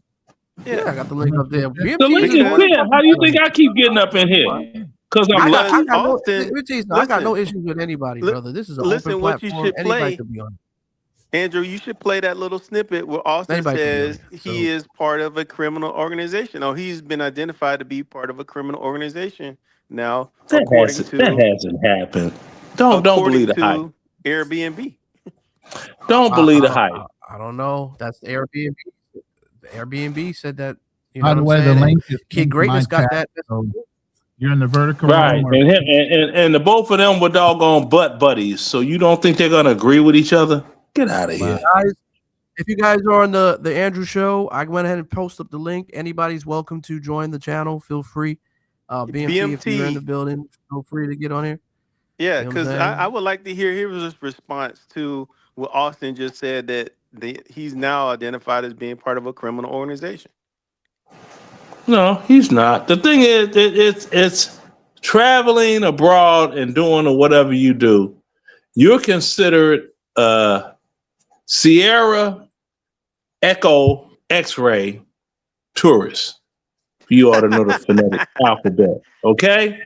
That's not a criminal organization, because that type of activity is legal and permitted in said countries that they travel to. Right. But the media is portraying it as a criminal organization group. Well, the So how do media, you- I haven't once seen it's it in out the there on media, media- and even if the media does portray it as such, that don't make Brother, it you don't even watch. legal. Wait a minute. Little, Let's make sure we watch say this YouTube? clear, Andrew. Andrew, that's not correct. That media has not said that. Austin was notified by a company, which is Thank you. Airbnb, that he is part of an organized crime group, right? Oh, That's well, why he yeah, lost his access. That's why I said play that video so that even BMT can see it if he's still watching, and the Yeah, rest of that's the not chat even can see media. it. That's actually you're right. Actually, that was that actually was from Airbnb. Well, yeah. we can Yeah, acknowledge. and Well, let me ask you this: we can acknowledge. Well, I do not think that the Passport Bro is a criminal organization. I will also note that a lot of Passport Bros have committed a lot of crimes. So, what kind of crimes have they committed? like you said, Establish what crimes Austin and Skylar committed a crime of promotion of sex tourism, which is unlawful and illegal in Brazil. And he was a Passport Bro when he did it. Yeah, online. Yes, he did. So he should have got locked up then, but they flow. Now, Yes, exactly. criminal So that's what I'm organization, come on. No, I don't RICO think that's Act, stop organization. playing. Let Andrew play. Let Andrew play that piece. Let Andrew play that piece. Let me play this piece. I'm gonna play this real quick. Y'all listen. I would have to read it again, but I think I want the book on the left a little more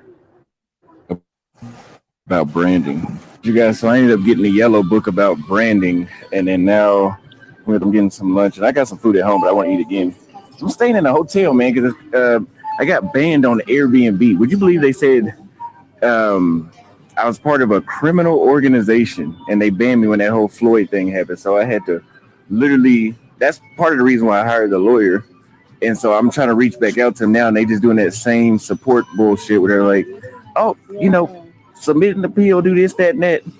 So I might have to like publicly attract their attention, or I'm gonna have the lawyer send them an email first because they don't take that more serious. But yeah, and then I tried to use her Airbnb, and then they banned her too because I put my debit card on there. I'm like, these major companies have to start working on like having actual people review shit. Because yeah, if I have a lawyer giving me legal documentation saying that what you're saying is bullshit, and then I still can't get in contact with anybody. It's like, come on now, like. But yeah, so we got our food. She's about to get ready to go to work. We're gonna. There you So go. CTG So you all are Felicia. gonna believe the precursor to his next grift that he needs doggone donations for his legal defense to pay a lawyer. You all are gonna fall for that. Oh man, this is getting crazy. This is He's getting too crazy. stupid to run an appropriate grift. Oh man, stop it. So BMT, I still see you in the chat. Did you see that clip that We Andrew got a just played? yeah, we got a bad echo that's in the building, man. Somebody. Yeah, you got an echo from somewhere. Yeah. Not me. But what's that? Hey, It's Blue, not is me that either. you? That might be the new guy. Yeah, there you go. Yo, yeah, Blue, you gotta fix that echo, man. You gotta lower down the volume in your speakers or something. So once Or again, close the other app. Close the other app that you got open. Yeah. BMT in the chat, wrong like always, talking about he never promoted sex tourism because you just never looked up the law, so you were just as clueless as Austin is. That's all. Because it don't make sense to you all. You guys don't think that's what it is. But we pulled up the fucking law. We pulled up the Brazilian law. And yes, he did promote sex tourism the same fucking way that Skylar does.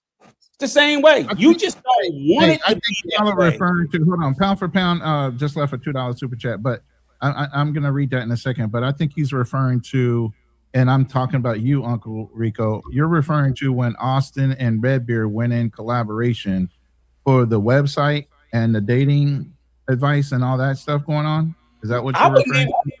I wasn't even referring to that. I was referring to the actual video where he blew up saying, come to Brazil, they kiss on the first date, so on and so forth.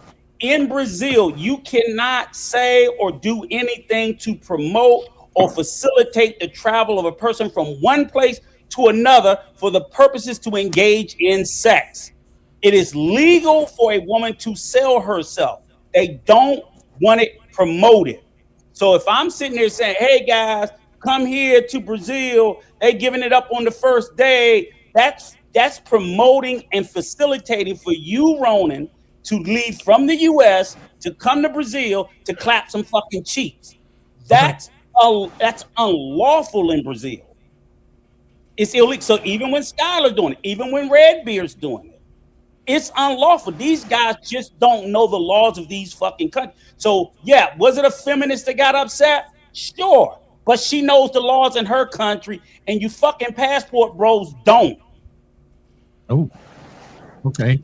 And if Austin is talking about he got a lawyer, hold on. If he's talking about he got a lawyer, no, if he's talking about he got a lawyer to advocate for him, first and foremost, that lawyer would have to be in California to advocate for him. So he didn't say that part because he's a freaking liar. He's trying to run his next grift. That's what he's trying to do. Because see, if you're going to have a lawyer advocate for your name being taken off, you have to advocate through who? The main office of Airbnb, right? Right. Which is where? San Francisco. See, he's a dummy. I'm but he's playing other doggone dummies. I want to make sure that I say this too. Go ahead. I just wanted to read this real quick. I mean, BMTs be making content with Danny Flight, and that nigga talks about crazy shit. I mean, those of y'all don't know who Danny Flight is. He's the guy who had to check himself out because he got an STD for some chicks raw dog and man, that dude, they're terrible, man. He's part of the no condom gang. He's part of the no condom gang. Let me read this real quick. My response in the chat. So, am I wrong, fam? What response did you send pound for pound? And I did not see a response or a justification on why you saying American steals everything they own. Can you go back to that, Drew? You see, this is why passport bros get in trouble. The shit BMT put. He, as a defense to me, telling you that he says it's false because other YouTubers did it. They're all breaking the law, stupid. Man, The fuck that don't dude you been care? defending Dumbass. Austin to the end. All Austin right, throw man. You Come him on, under the right. guys. You, bus you every don't chance he We say. ain't get. got we ain't gonna have that type Hold of on one energy. second. Come Hold on. I on. want to But make I sure pulled it that up Well, to like I show said, y'all. hey, I BMT want is trying to be the new face of the Passport Bros. well What Austin Hey, man. Holloman was at one time. He well wants to be him. well I want to make Oh sure that man. That's the I truth. want BMT to hear BMT this wants part to be here. him. But Hold I on. want to Go make ahead, sure Drew. I'm not we're not dogpiling on BMT. We still got Yeah, some I yeah. asked the echo No, there it's not. question too. I asked the It's question no dog earlier, problem. BMT, that you might have missed. And since you're in the chat, this was my question that I posed to Andrew, is that so since Austin has been contacted by Airbnb and they said you're part of a criminal organization, that Which they tells didn't. me that maybe the Brazilian authorities have notified Airbnb that he is part of whatever him and Floyd had going on. Do yourself do as someone who has been in contact with Floyd and Austin, do you feel like, hey, you need to maybe clear your name also from this? He's added his name in so much, he's going to be a prime target. I'm talking to BMT. He's doing so So much damage control for the movement. yeah, I They're mean, going to yeah, get he his is. ass too. And I'm going I to be mean, I hope laughing. not. I hope not. But I'm just Sucker, you I saying gotta hope that let these this so. guys the learn, bro. They data gonna make him the El Chapo of But this for real, shit. but the on data some is real going to stuff, I connect think everybody. BMT's though fear BMT is just trying to it's trying to clean up what the dirt that's happening with That the nigga men. You know trying to what I'm run the saying? Damage crib. control. That's You what it's you called. He's can't doing clear damage up He's something control. not. that's just so messy, man. Because it's his Sometimes Yeah. it's his you brand. That's his can't business. He's salvage trying to, something that's destroyed, bro. It's Yeah, he's just right. trying to make that his brand. Because But that is his he's a brand though. doggone dirt That's his bucket. brand though. That's his business. You That gotta is his fight That tooth ain't his brand. and nail with brand. his well, It was it's a business. called such Passport thing as Bros before he rebranding. even got on YouTube. He need to rebrand. Wow. Yeah. Well, drop that link again, Andrew. I'm just hoping Bruh, just the for link is BMT pinned just all to over the place. okay, just to hear BMT if he says that, hey, yeah, I'm concerned that I could be linked in this BS too. Because basically that's what we had Andrew do. Andrew went and logged into his Airbnb account to make sure he could log in. That he wasn't Yeah. because he had before interviewed Floyd in the past. Right. And I and don't I think think everybody's had Like I Floyd said, somehow on the interview, but I don't let me go think check it out real investigators are quick. I looking don't for that. They're looking for other like really solid things that are linked to his fundings, if you know what I mean. The dark web shit. That's what they're like I looking for. said, they're all a bunch of weirdos. Bottom line up front, I can log in. and I I'm don't good. give a damn to say it. I don't care. You know what? I But might just is give it me is it fair to a call t-shirt is it made and wear that all around. oh oh man, don't do that. Don't do that. Don't do that, Yeah, Leonard. I Don't do do what I that. want to do because remix don't scare.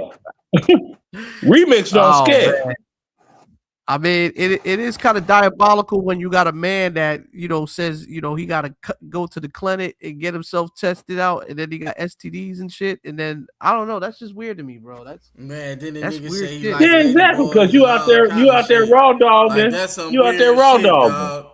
Like you associating yourself with these kind of weirdos, bro. Then you just slide into He had people's to chats get it and try to checked up. He said, defend "Hey that guys, shit. It's He crazy. said, "Hey guys, I got an STD today, guys, but that's okay." And he's All just right. playing it off like Hey, it's a normal thing to BMT. happen. Hey, BMT did answer my question, so yeah, he's not unconcerned with that, and I mean that's a good thing too. And I Yeah. agree with you, BMT passport, bro. It is way bigger. Something. I mean, I'm talking about the thing that behind Floyd is way bigger. Um, Oh so yeah, absolutely. Hell yeah. then it's bigger I than hope all Floyd. of them get MP12. Come on, man. MP3 is the music, MP4 is the music. I want them to get MP12. Come on, Leonard. Don't say Well, that, man. I'm Come on, just saying, like just man. make It's sure crazy. I that don't the like them, and I'm not ashamed to say it. Damn, Leonard just don't got no yeah love for the passport, nobody. bro. And we also said we know that Austin has not gone to jail. We know nobody's been sentenced, nobody's been convicted. But if the YouTuber is telling the community that, hey, I've been taken off of this platform because I've been linked to a criminal organization, then that means somebody has notified the company that he is part of it. Damn, Play Dog. He's lying for his next grift. I don't know why people can't see the hustle. Play Dog. He said Nina Brown. Hustle, hey, they got the hustle, the pimps, the hustlers, and the hoes. That's part of the game. The pimp, either you're a pimp, you a hustler, you a hoe. Or you bitch made, which Austin is. Oh my God. Hey, Strictly, you can hit the link. It's at the top of the chat. Well, Austin didn't ask us. I mean, in the video, this is the video right here. He didn't say, guys, send me some money or send me money for my hotel room. That's not yet. He's building up to it. He know the game.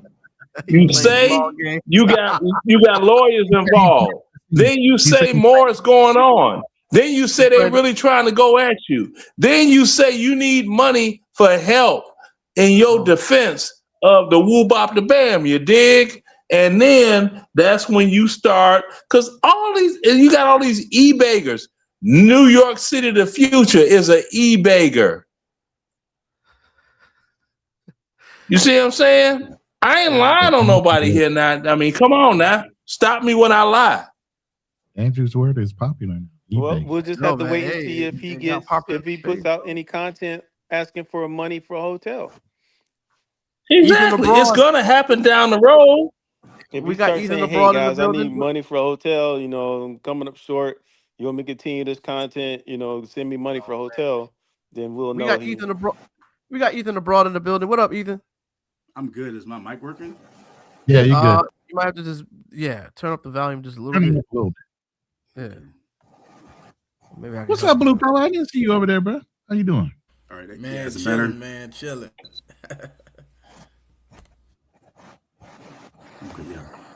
Yeah, I actually kind of knew Floyd. I guess I knew Floyd a good amount. I'm surprised to hear that happen to him. Oh, so you knew Floyd? You were yeah, we were not really. I met him in Cali. I brought some stuff for him to Colombia for him. He needed some medication and stuff like that. Wait a minute, bro. Make sure you clear when you say stuff. You didn't buy a Muppets or hand puppets, did you? You It ain't was buying more none like of that stuff, right? Hold It was on, more like hold on. he. Go ahead. It was more like he had he needed some medication. He needed a backup phone, and he needed was something else. He DoorDashed it and Amazon it, and a large baby oil. No, not a large baby oil. So he had you pick up the items for him? Yeah, because I was in America at the time, and he was in Colombia, and he kind of needed it. The phone is suspicious, though. So how wait a minute. Now how can you go to a pharmacy and get medication for an STD if you ain't got an STD? What? He didn't say STD. It was stomach medication. It was like medication for your stomach. Rolaids. All right, my man. Okay, hey, look. I got Tums right here. All right. It's all good. He had to get Tums from the United States. They don't have it overseas. Nah, they don't. Colombia doesn't have a lot Ethan, of my guy. I gotta talk to you, man. Like, what is your relationship with Floyd? Please give it to us some details, because we would like to know, sir. I mean, we're just maybe semi friends. Yeah, I mean, like, how did you meet him? We met on YouTube. We met on YouTube. Oh, okay. So you seen his habits? Like, you hung out with him and stuff like that in person? Maybe one time for maybe an hour. We went to the mall to do something. Oh yeah, we had lunch at the mall. It's maybe 1 to 2 hours. He didn't challenge you to a game of peekaboo, did he? No, he did not. Oh shit! Were you let me ask you this question: Did were you get was it a consultation type thing? Nah, just like us, no, just regular, I actually picked him up. I picked him at the airport, actually, so it was more than that. I had picked him up at the airport. Boy, you about to make yourself Andrew, hey, man. panel, let us speak. You know what? You know what?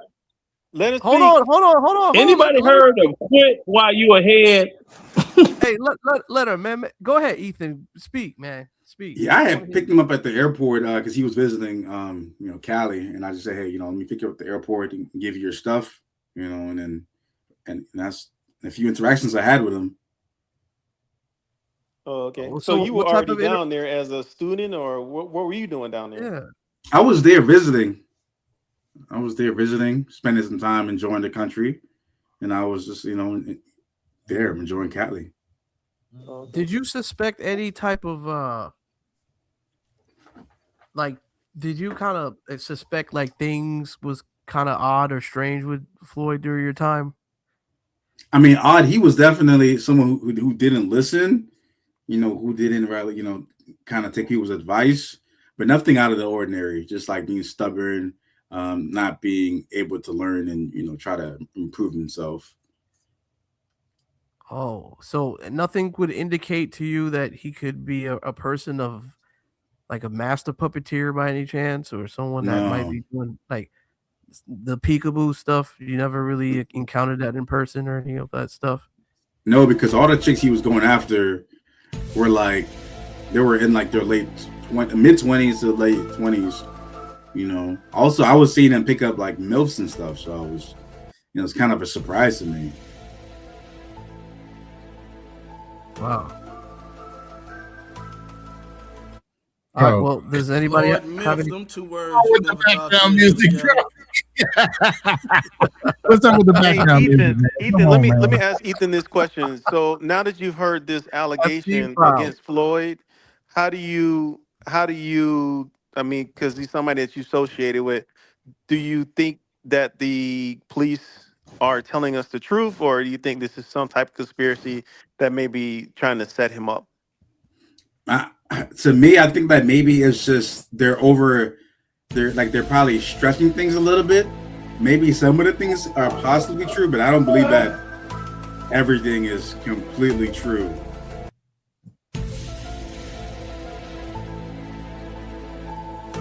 Why is that music playing, Andrew? I mean, it's the Okay, it's so the Floyd scenes, man. It's the Floyd files. We gotta. yeah. It's unsolved mystery going on But over see, here, man. we got a gotta guy on the figure out what's panel going that on. has we got a guy on the panel that has dealt with him and has hung out with him in the past. So we need to try to ask him these questions while he's still here. Did he seem paranoid when y'all were hanging out together, man? No, Like he he thought didn't. people was watching him. No, but he was cautious about getting drugged by the people in Colombia. Hey, did you ever have any more? Did you ever have any more contact with him, like after he got out of jail here in the States? Yeah, absolutely. He was on the live asking people for money. He actually owes me money right now. Oh, you can forget that then. Oh, hell no. Hopefully it's not a large sum. Hold on, let me ask you a question. You said he owes you money, so you sent him money? You ain't getting that money back. Yeah, so I lent him money. Yeah. But have you sent him money on his phone or Cash App or anything? I mean, not that I can remember. Maybe Thank like God. a donation. You just handed like them $5. money, right? Because I'm just saying, Yeah, Let him answer the question. Let him answer the question. Money funding them too now. Let him answer the question. I mean, I sent them maybe like a $5, once or twice maybe. But he one time he was saying, "Hey, give me $50. I'll give you back $100. I'll double the money, give it back to you in like a month." But he gave me almost all the money. I mean, I'm still missing a few dollars. So you gave this guy a loan? Yeah. Okay. And that loan was after he got out of jail or before he got out of jail? I mean, this was, it's hard to say. I got to go back to my records, but it was last year. I think after or when he was having his car issues around that time. Interesting. Do you feel any kind of way knowing that you were like donating to him after finding out what he was actually out there doing, allegedly? But here's the thing though, at the time, right? People were giving money because we thought that he was going to visit different countries and explore. We didn't know he was, doing this. if it is true, you know, we would never have Oh, gave him money at all because we don't support things like that. Ethan, was Colombia the first country you traveled to? No, it was not. Okay. Ethan, let me ask you one question. We had a phone shipped to you in America and you flew it into whatever country it was, right? Colombia. Yeah. Did you not think what's going on with this phone? Why did he need the extra phone? So he told me that he had like that Samsung Flip, and it had broke, right? So he couldn't like use it because it broke, right? So he needed a new phone, and those phones are prone to breaking, and they're not good phones. Damn, bro. Okay. Hey, Ethan, stop meeting people on the internet and giving them phones and money. Man, Please. say, bro, don't talk about Just this stop. shit no more, man. Like, God. Yeah. Like, this is stuff that incriminates you, my man. Not really. Yeah. I mean, what are they going to say? Buck is backstage, I All guess. right. Oh, there he is. I'm sorry. All I can do is tell So you what I guys, think, my okay, man. I just let Buck. I just got Buck in here. For the people that's on the chat, I just put down in the vote. I put down a questionnaire. You guys go ahead and check out and cast your votes on what you think of today's episode, or regarding to just a moment. But go ahead, Ethan. It's your world. We're living in it, brother. Yeah, I don't think that Drew, you're kind of breaking up, bruh. We're good. He's good. Go ahead. Go ahead, Ethan. Yeah, I don't believe that, I'm going to get in trouble for saying, like, hey, what happened? I gave him a phone. It wasn't like I was giving him a phone to do something. It's kind of like if someone door dashes you a rope or like a knife and then you do something bad with the knife, you're not responsible for what happened to you taking, the knife. Oh, not your fault. Bro, that definitely makes you an accessory to Yeah. murder. No, it does not. Stab somebody Nah, with that's knife, dog. Ethan, you snitched. So Ethan, you snitched, y'all right? young people kind of green, man. What do you mean snitching? If they question you, they hem you up. Enjoy. Don't go to the deal. Man. So Ethan, let me ask you this then. So do you feel I guess that you may be someone who may be contacted by maybe some authorities, because I'm sure your data is on his phones, or one of his many phones that he has, and that you've had communications with him. Do you think that, hey, they may put you into this loop and say, well, hey, this guy was an active friend. We can also recording devices and baby oil. Yeah, well, we can say that That's he what they had might supplied say. him with a phone, because that you may have text messages that you said, "Hey, Floyd, how's that phone working out?" Or, "Well, I brought you this phone," or whatever. That all that data is going to still exist. Do you feel any concern about that? Absolutely not, because I didn't do anything wrong. Man. All right. Yeah. Man, this is a good little conversation, man. Yeah. But man, This is like, deep. I mean, I'm sure, like, hindsight 2020. Now you're like, God, I wish It I'd never is. met this guy. But man, some things, man, under certain circumstances, some things you should take to your grave with you. You feel me? Yeah, I would say, Ethan, I got a Ethan- question. I got Go a ahead. question for Ethan. Knowing that that Floyd has been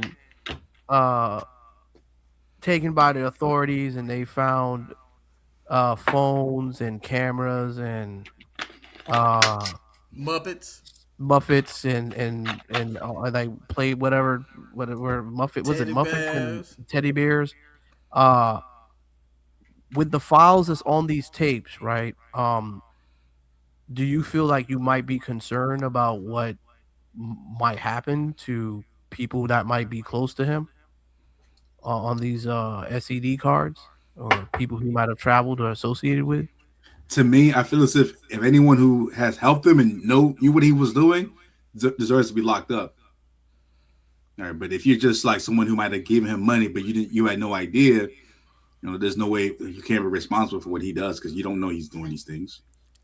But what if he was just hanging out and just just record? What if he was just hanging out and just to say he was hanging out with you? Just saying this hypothetically, right?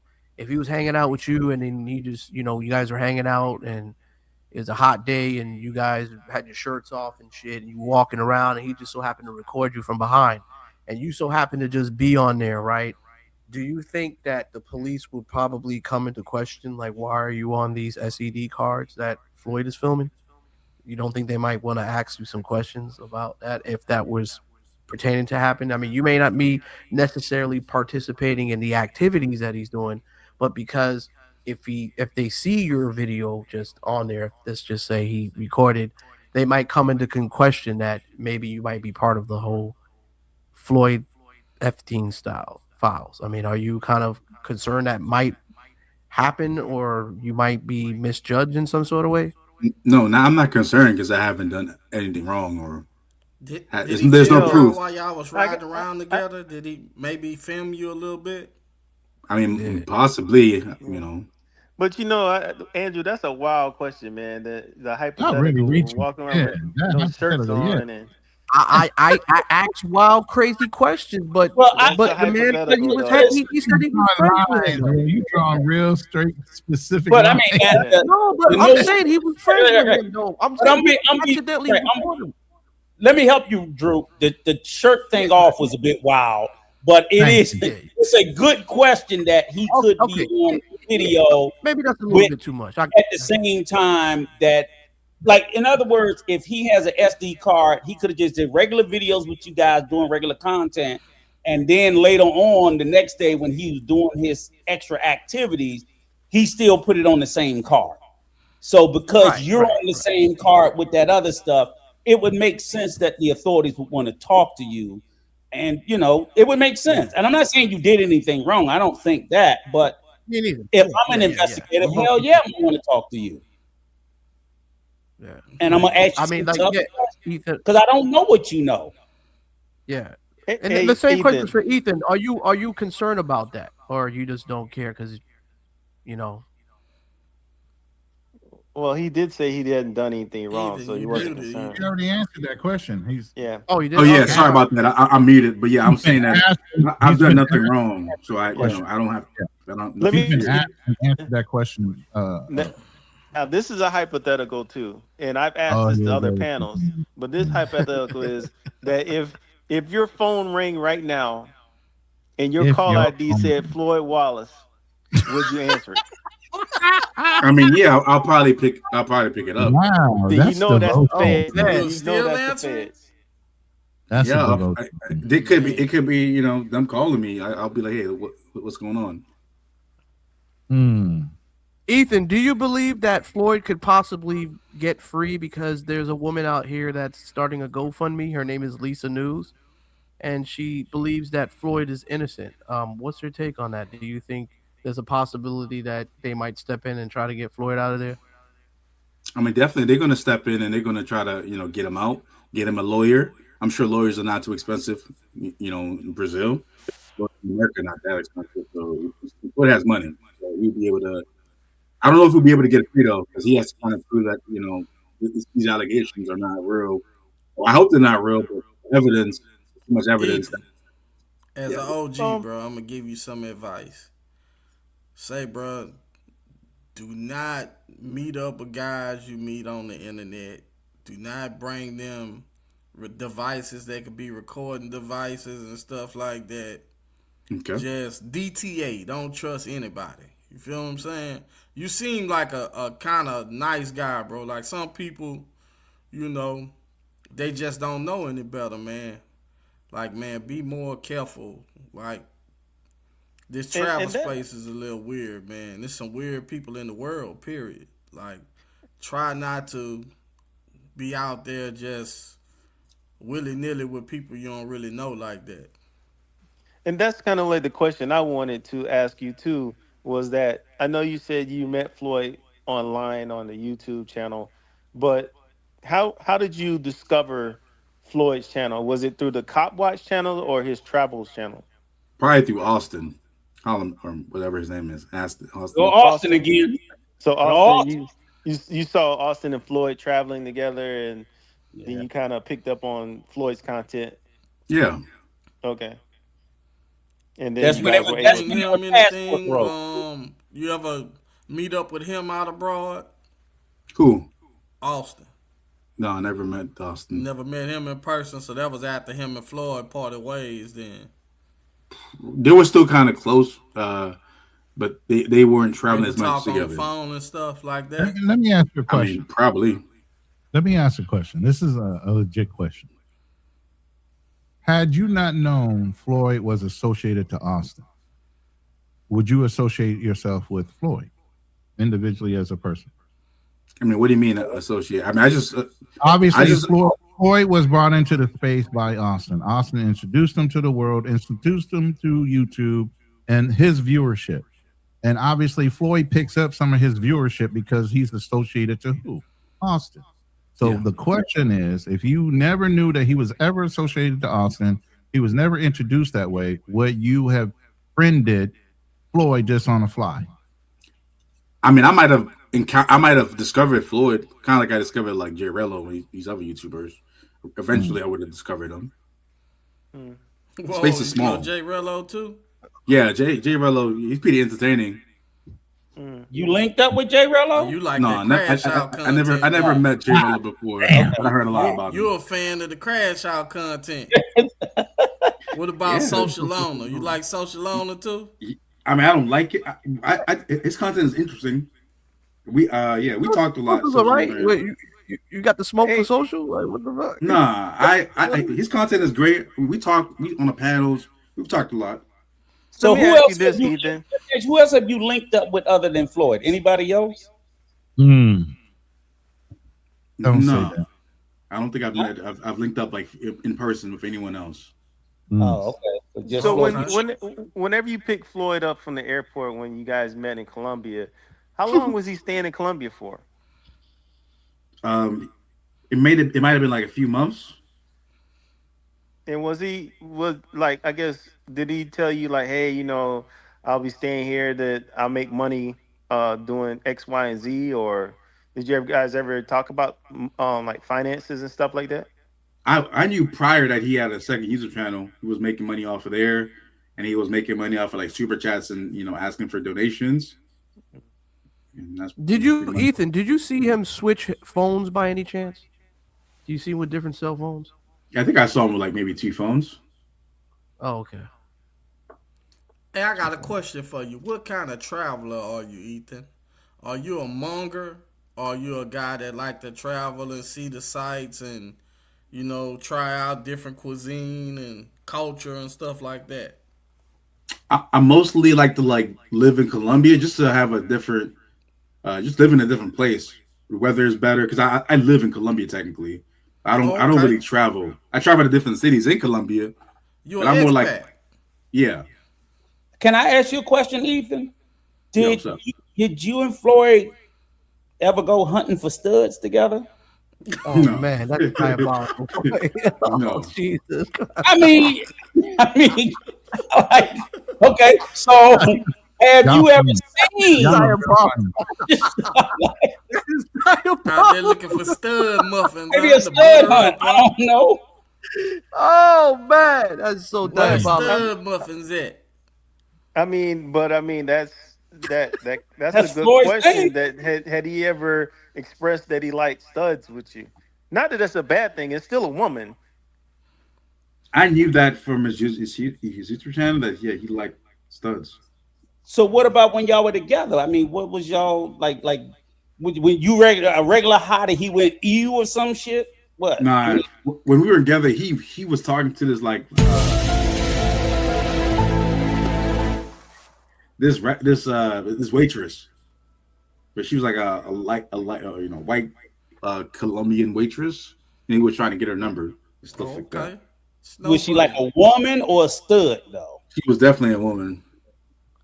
Man, I got a funny story about a stud, man. Oh, man, I done clapped a stud before, bro. I ain't gonna lie, I gotta admit.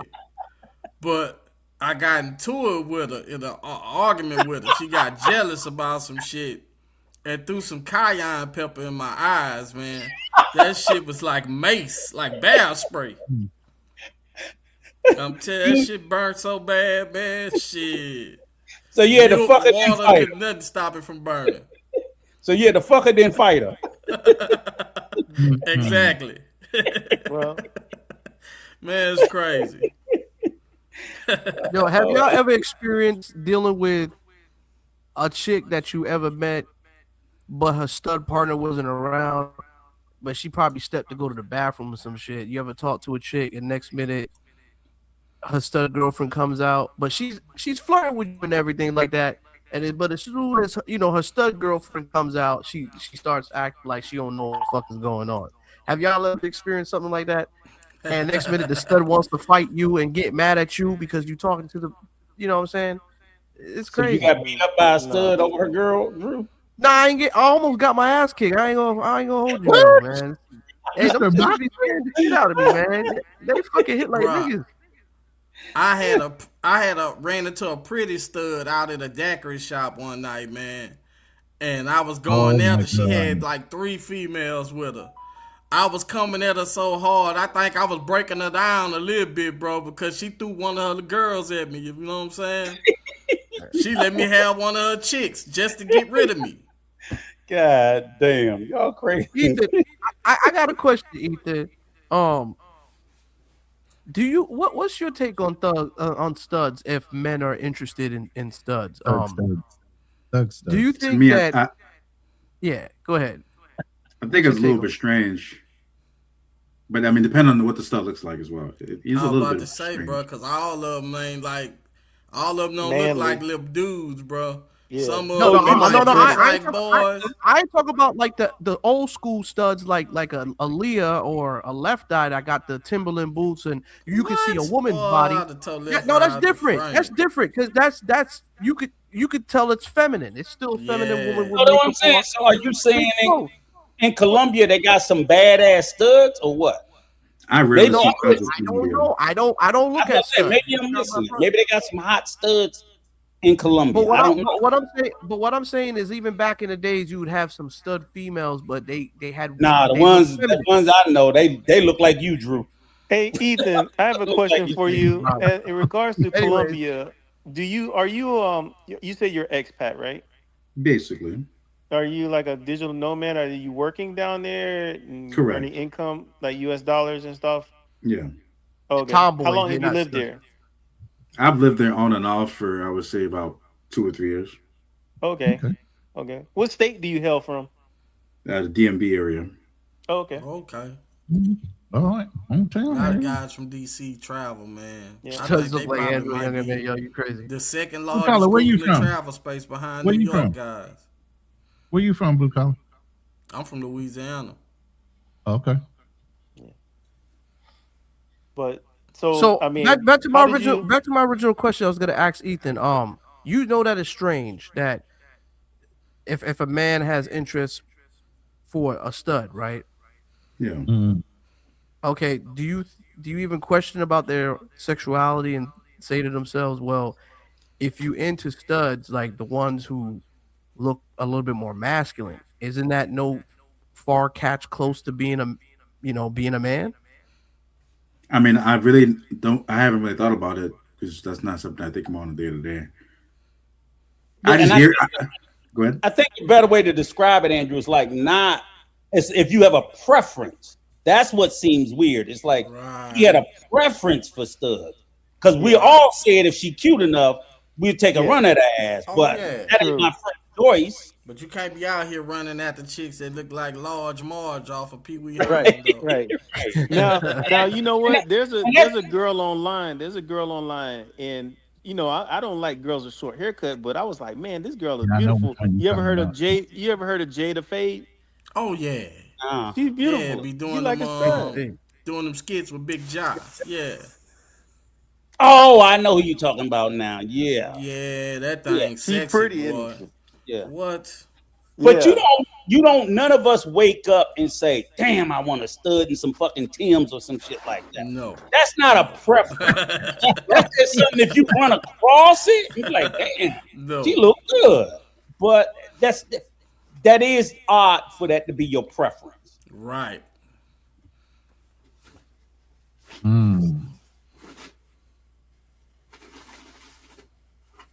Hey, if you had to give know. Floyd any advice right now behind bars, what advice would you give him? Don't drop Don't drop the soap. Shit. I would say just try to, tell them everything, what happened, and then, try to, clear everything up and make sure, tell the truth. That way you can kind of, get out of there as soon as possible and make the process easy. Yeah. Ain't nothing gonna be easy about that process. Nothing. Not if he's in general population. I mean, if he did it, to be honest with you, I don't care what happens to him because I think about those children. If he did it, if he didn't do it, I hope he gets out. But it ain't looking good for the home team. And if he did it, fuck them because those kids fucked up for the rest of his life. It seems strange though, based off what he likes and then him going. It seemed a little bit odd to me. But he probably saw was that doing video. that shit for money, big dog. That's an enterprise. But I didn't think that either. Exactly how you're thinking, Ethan. And then somebody showed me a couple pictures. I said, "Where you get those pictures from?" He said, "From this video that he had posted over a year ago on his own YouTube channel of this supposed DR date." Uber? No, this is DR date that he was supposed to have at the mall for lunch. Oh, the little young DR chick. girl. Yeah. The young girl that just got out the damn. Yes. I was like, "What the?" Anybody in the room that watched that video with me on the panel, Bro, they're that like, looked like a 14-year-old kid. 12-year-old girl. It did. You talking about? Oh yeah, I showed pictures of it. I just didn't want to show the video I of it. don't want to hear that tattoo shit because when I was coaching youth football, I had a kid play quarterback for me. He had a full arm sleeve and he was 12. Yeah. Tattoos don't mean shit, and that's in It don't. America. Mm-hmm. And that's also something too that I said for me that crossed my mind because again, even though he might have been doing it for money and an enterprise, and I do believe that, I also know money alone ain't gonna make you want to touch kids. You already had that taste for that shit. Right. So, and I believe if you have the taste for it, it's not something that he only wanted to taste in Brazil. I think if he was doing it, he wanted to taste it in Colombia. He was tasting it back here in the States. He was doing it in the DR because there's evidence of that. So he was already doing it. The girl that started the GoFundMe, isn't her brother like his mentor, the white chick? Was that Jack? What do you know about Jack? I think that's her brother, ain't it? Jack is like a white dude who he's cool with that's Floyd. the Lisa chick brother, I believe. Yeah, the Lisa News. Yeah, that's the brother. But go ahead and tell us about Jack. I mean, that's just all I know. He's just a dude who works in a grocery store, stock shelves. I don't know too much about Jack. Oh, but he kind of handles Floyd's, I guess. Yeah. YouTube He's channel like or something. A little bit, maybe like 10%, and then he used to like help Floyd with the Cash App situation because Floyd's Cash App was blocked. Oh, so he's kind of like an intermediary. He's the intermediary with the funding, then. Yeah. So like if what we're just hearing is that Floyd's Cash App has been down and Jack has been funneling that money kind of like the Floyd. So Jack has a lot to worry about because he might know a lot more. Mm-hmm. Yeah, and why would they close your Cash App? Think about it. Right. Cash App closed there, you know what I'm saying? Right. And they'll be like, oh, there's some drug money. Some Cash App will probably block your shit real quick. Yeah. So it sounds like Cash App might have had wind of the shit earlier.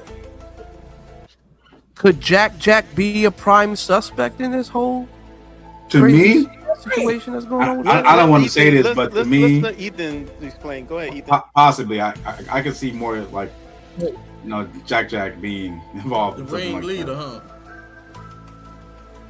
Because the money, I can't hear because of the sound, but I think the money is flowing through Jack, and he's being distributed to Floyd. Possibly. And that's probably who taught his goofy ass about doing some shit like that. Yeah, because you don't see black people doing shit like that. And you go with that shit again. Didn't we answer that earlier, Drew? I'm just saying. Some of us do. Stop doing that shit. It's hard. So we for gotta me to keep see eyes that on shit. everybody. But we got to not keep eyes on child It's just, corn I don't though, know. Uncle I Rico. get it, man. I get it, Uncle. It's just hard for me to imagine a Not black man doing some shit like that. not Nah, kitty they doing it. corn, Uncle Hey, Rico. quick They question, might Ethan, do because this question. they The might corn, do the yeah, I agree. PDF stuff, but they don't do the kitty corn stuff. Okay, I agree with that, This but I this know question is coming out of the they keep chat. touching. That's all. Ethan is for Ethan. Come on, we got a What you got a state is question Jack out the Jack chat. from? I think I think he'd probably be from Omaha, whatever, or Okay, Nebraska. I don't know. Okay. Possibly. Where does Jack Jack live though? I You don't just know. said Nebraska, Omaha. I don't know if that's That's true. You know, basically, I think he's probably where Floyd is from, more than likely. Nebraska. Floyd from Nebraska, right? Yeah. Man, yeah, that sounds like Jack Jack does maybe have some things to be concerned about if his money's flowing through him and then out to Floyd in some other means. Yeah, that would be crazy. Have you been around Nebraska people? Like, does anybody know the mentality of how Nebraska people are? They'll do some shit like this. Yeah. Their Yeah, mentality is no heartland, different bro. than anybody else in the United States. It's just that you're gonna have people who are on some real left shit everywhere. All them motherfucking trailer parks in fucking Nebraska. Oh Hell yeah, yeah. bro. A lot of domestic violence out there. Hell A lot. I yeah. know somebody personally. Meth heads and Family everything member else. Yeah, that was meth married to heads. a white guy out there, and she went through domestic violence for years. Now she finally back home with her mom, and she like in her old age now, and she kind of like her mom's in better health than she is. Yeah, depending on where you at, they have a lot of family relationships. Yeah, If you can read it's between the weird lines. out there, bro. It is. Yeah. So it's kind of like an old school country type of. Yeah, they get down.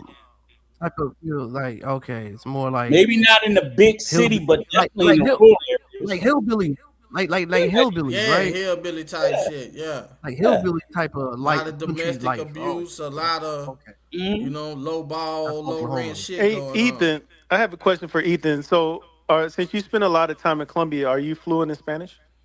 No, no. It's just that I've go ahead.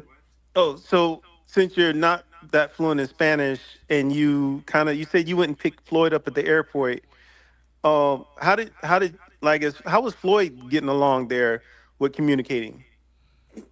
Probably not too good. So was he just mostly using phone translator or something like that? Correct. Mm. Just wondering because it's like, well, I mean, I guess you have a car or something down there yourself, or you took a cab to go pick him up. I took an Uber to go pick him up. Oh, okay. To help him out, yeah. Mm-hmm. Is there any way that you can possibly? I mean, probably not. But does anybody know the state and the well-being of Floyd currently right now? No, probably not. No one probably knows that. I can tell you, he's in a state of shock right now. And let me ask you. You said you're in Colombia, right? So what's are you CTG Medellin? Where? I'm usually in Cali. Oh, so so you do Cali, you don't do CTG or on. With the Afro Medellin? Colombians, that's what's up. No, I don't do. I've been to Medellin. I've been to other cities, but just there for like a. You probably in one of the safest places in Colombia. So let me ask you this: so did Floyd when you picked him up? So he flew into Cali? Yeah, he flew from. I think he was in maybe Medellin, and he went to visit Cali or something. Okay. So how long did he stay in Cali? Hanging out with you? I mean, we only spent a bit of time together, but it was probably like 3 weeks. He was there 3 weeks or a month. Okay. So he stayed in Cali. So he stayed in Cali for 3 weeks. Probably. Did he crash at your spot? Nah, he had an Airbnb. So how's Cali? Because I've never been. Like, I mean, do you think is there an abundance of studs for him or what? I mean, I don't know because I don't really pay attention to studs while I'm there. Because what I'm sitting there saying, and all bullshit aside, that is funny, but But then I also make me think, not that you had anything to do with it. If he was there for 3 weeks, knowing people who like to do what he's accused of doing, don't be surprised if it don't pop up that if you wasn't with him every day, that he wasn't out there hunting for maybe Yeah, some of the youngsters too. that's why they call So them be predators, my boy. Yep. So be careful, even when you go back, that all of a sudden somebody will come and say, "I saw that guy with this guy," and they point at you. You know what I'm saying? I don't think you had nothing to do with it, but just Right, be cause you don't careful if sound you like a go back. bad guy, bro.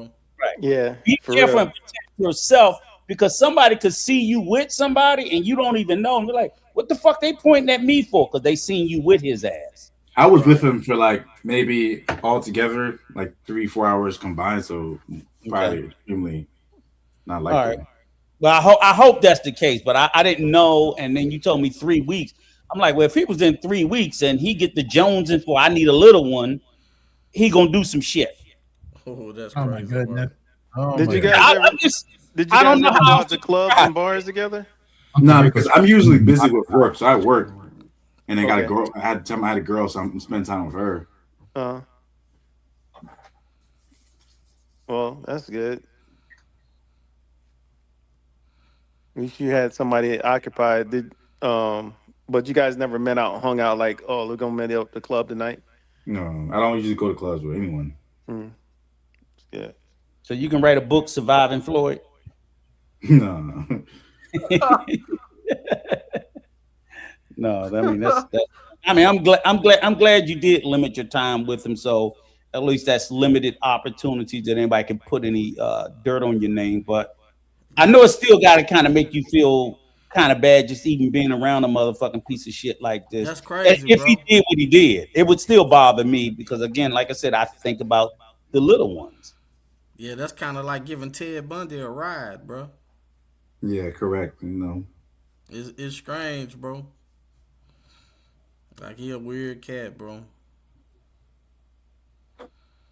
Yeah, and stop fucking with them damn passport bros online. The Yeah, bro. Austins, all of them. Leave him alone, bro. Like just be a Yeah, spectator. Don't send them no money, none of that.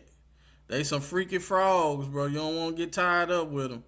facts. And Ethan, since you've been down to Columbia and the Cali area, has any of the older brothers from the expat brothers down there, they take you underneath their wing, or have you met up with them? They kind of, show you the ropes, or I mean, like, just more about your experience down there. Usually, I'm mostly just working. Before I go to work, I go to the gym, get groceries, and after that, I work, and then I spend time with girls. I don't really spend time with like foreign people, even men in general. That's the best way to be. And you never had any concerns about being scoped yourself down there, have you? No, because it's just the Nah, type of cause chicks you I ain't deal out there with with are, pros. are yeah. I'm very careful how I meet them. How I You deal with ask them regular questions. civilians, right? Exactly, yeah, regular chicks. Let me ask you that. Speaking of that, that's curious because I thought the scope. Well, I know it's heavy in Medellin. Is it? And it might be some also in Cartagena. I wanted to visit Colombia, but the scope got me scared as a motherfucker. I'm like, fuck that shit. I drink too much. I know they'll get my dumb ass. So is it a big thing in Cali and let's say Bogota, or is it just like certain cities that scope? It's mostly where the tourists at, so it's probably Medellin and Cartagena. But you can get scoped anywhere because it's happened a few times in Cali. But Really? it's just all about the female that you meet, where you meet her. They Things like scoping that. locals too? Yeah, to rob Oh them, yeah, bro. absolutely. They have like in they soap operas, bro. They show depictions of people getting scoped. Listen, one of my friends, she got scoped, and she's a Colombian resident. So they scope each other. They Yeah, scope each that's a other. common thing there, bro. You remember Yeah, I that can't fuck with Colombian American girl that got scoped on Obi Land, Yeah, I saw her. And she got scoped in Cali. That's what she got scoped at. Yeah. And the person that scoped her, they were flying to Medellin. They were going back and forth. Yep. Medellin to Cali. See, and then what gets me is like they done killed motherfuckers because they putting too much Heavy-handed. scope. Yeah, so it'd be one thing if I'm just gonna get fucked up, you gonna steal all my shit. but they killing motherfuckers. This is like they don't know how like, they don't know 10 years and they then don't get out. know how much scope to put. That's the thing. They're that's why people are dying. Yeah, find that heavy-handed, man. I don't know even how to think do the a pinche scopolamina, motherfucker. But I don't even think heavy-handed as hell. The punishment's not even that long because like some of the people they say like got 10 years and was back out. I say, kill a motherfucker, get 10 years and back out. Now, how did they get 10 years and back out? 10 years is actually a long time for attempted murder if the person didn't die. Yeah. But if you, if you're 21 and coming out at 31, man, you done lost a lot of time. Your 20s is gone. Fuck that if you tried to kill me. Yeah, you're right. Colombian jail at that. I don't give a fuck. You tried to kill me. Yeah, somebody said they remember the story about the brother from Minnesota that got killed in Colombia. I thought the brother in Minnesota got killed in Brazil. Right? Yeah, that was the Asian guy. That was the Asian guy. And that chick played the long game with him because that was his girlfriend. Yeah, she but there was a black guy. There was a black guy that got killed in Brazil. He got scoped. He was from Minnesota. Remember, he was married to a white chick here in the States, and then went down there playing around, and then got scoped. Then you got the brother who I think in Colombia got shot on the street corner over the fake chain. Yeah. Remember the dude had the fake gold chain. I was like, Yeah. I'm telling my like, why y'all down there doing that bling shit? That was and the guy on the moto kept circling in his home. Yeah. And they had the Versace and shit on. Yeah, that guy was an idiot. Right, That was but stupid, man. You wearing Versace in Colombia. So let me ask y'all guys this, just to circle it back real quick to Venezuela. So here, you asked earlier, Andrew, about should they go to Venezuela? And then here's the thing with the passport, bro. And of course, BMT, like, they don't travel out. I'm like, them niggas gonna show up with them big fake gold chains, fake or real. Why you gonna go to a country where motherfuckers are starving?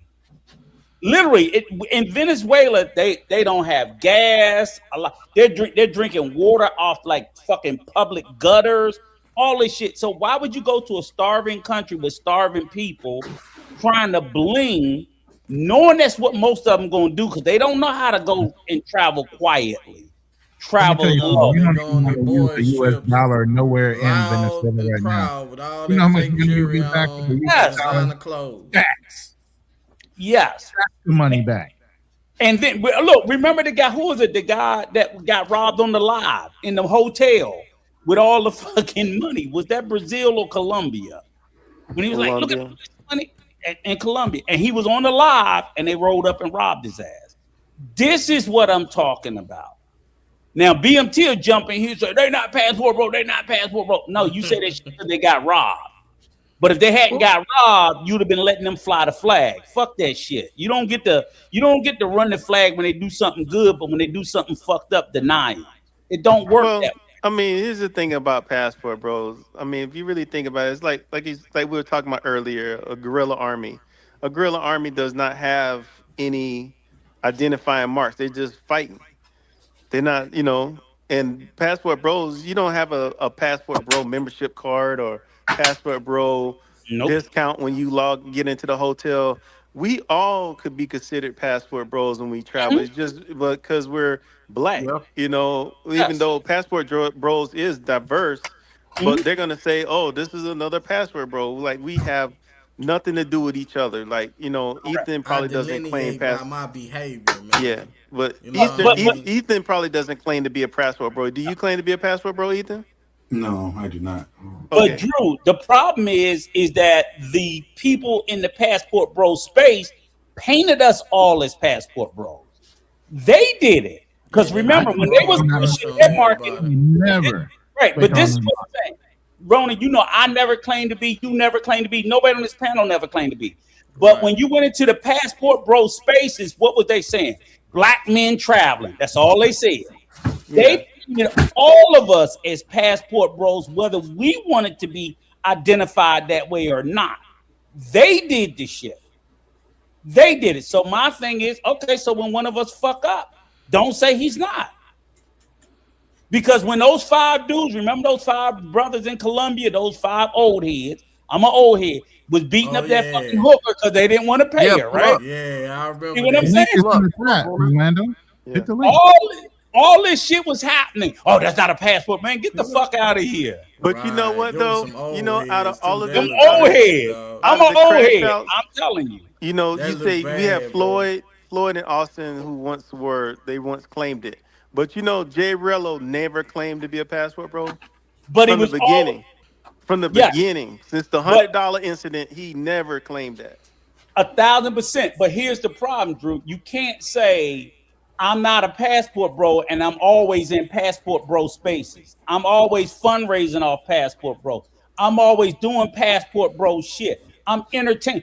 You can't say I don't sell pussy. I'm just on the blade.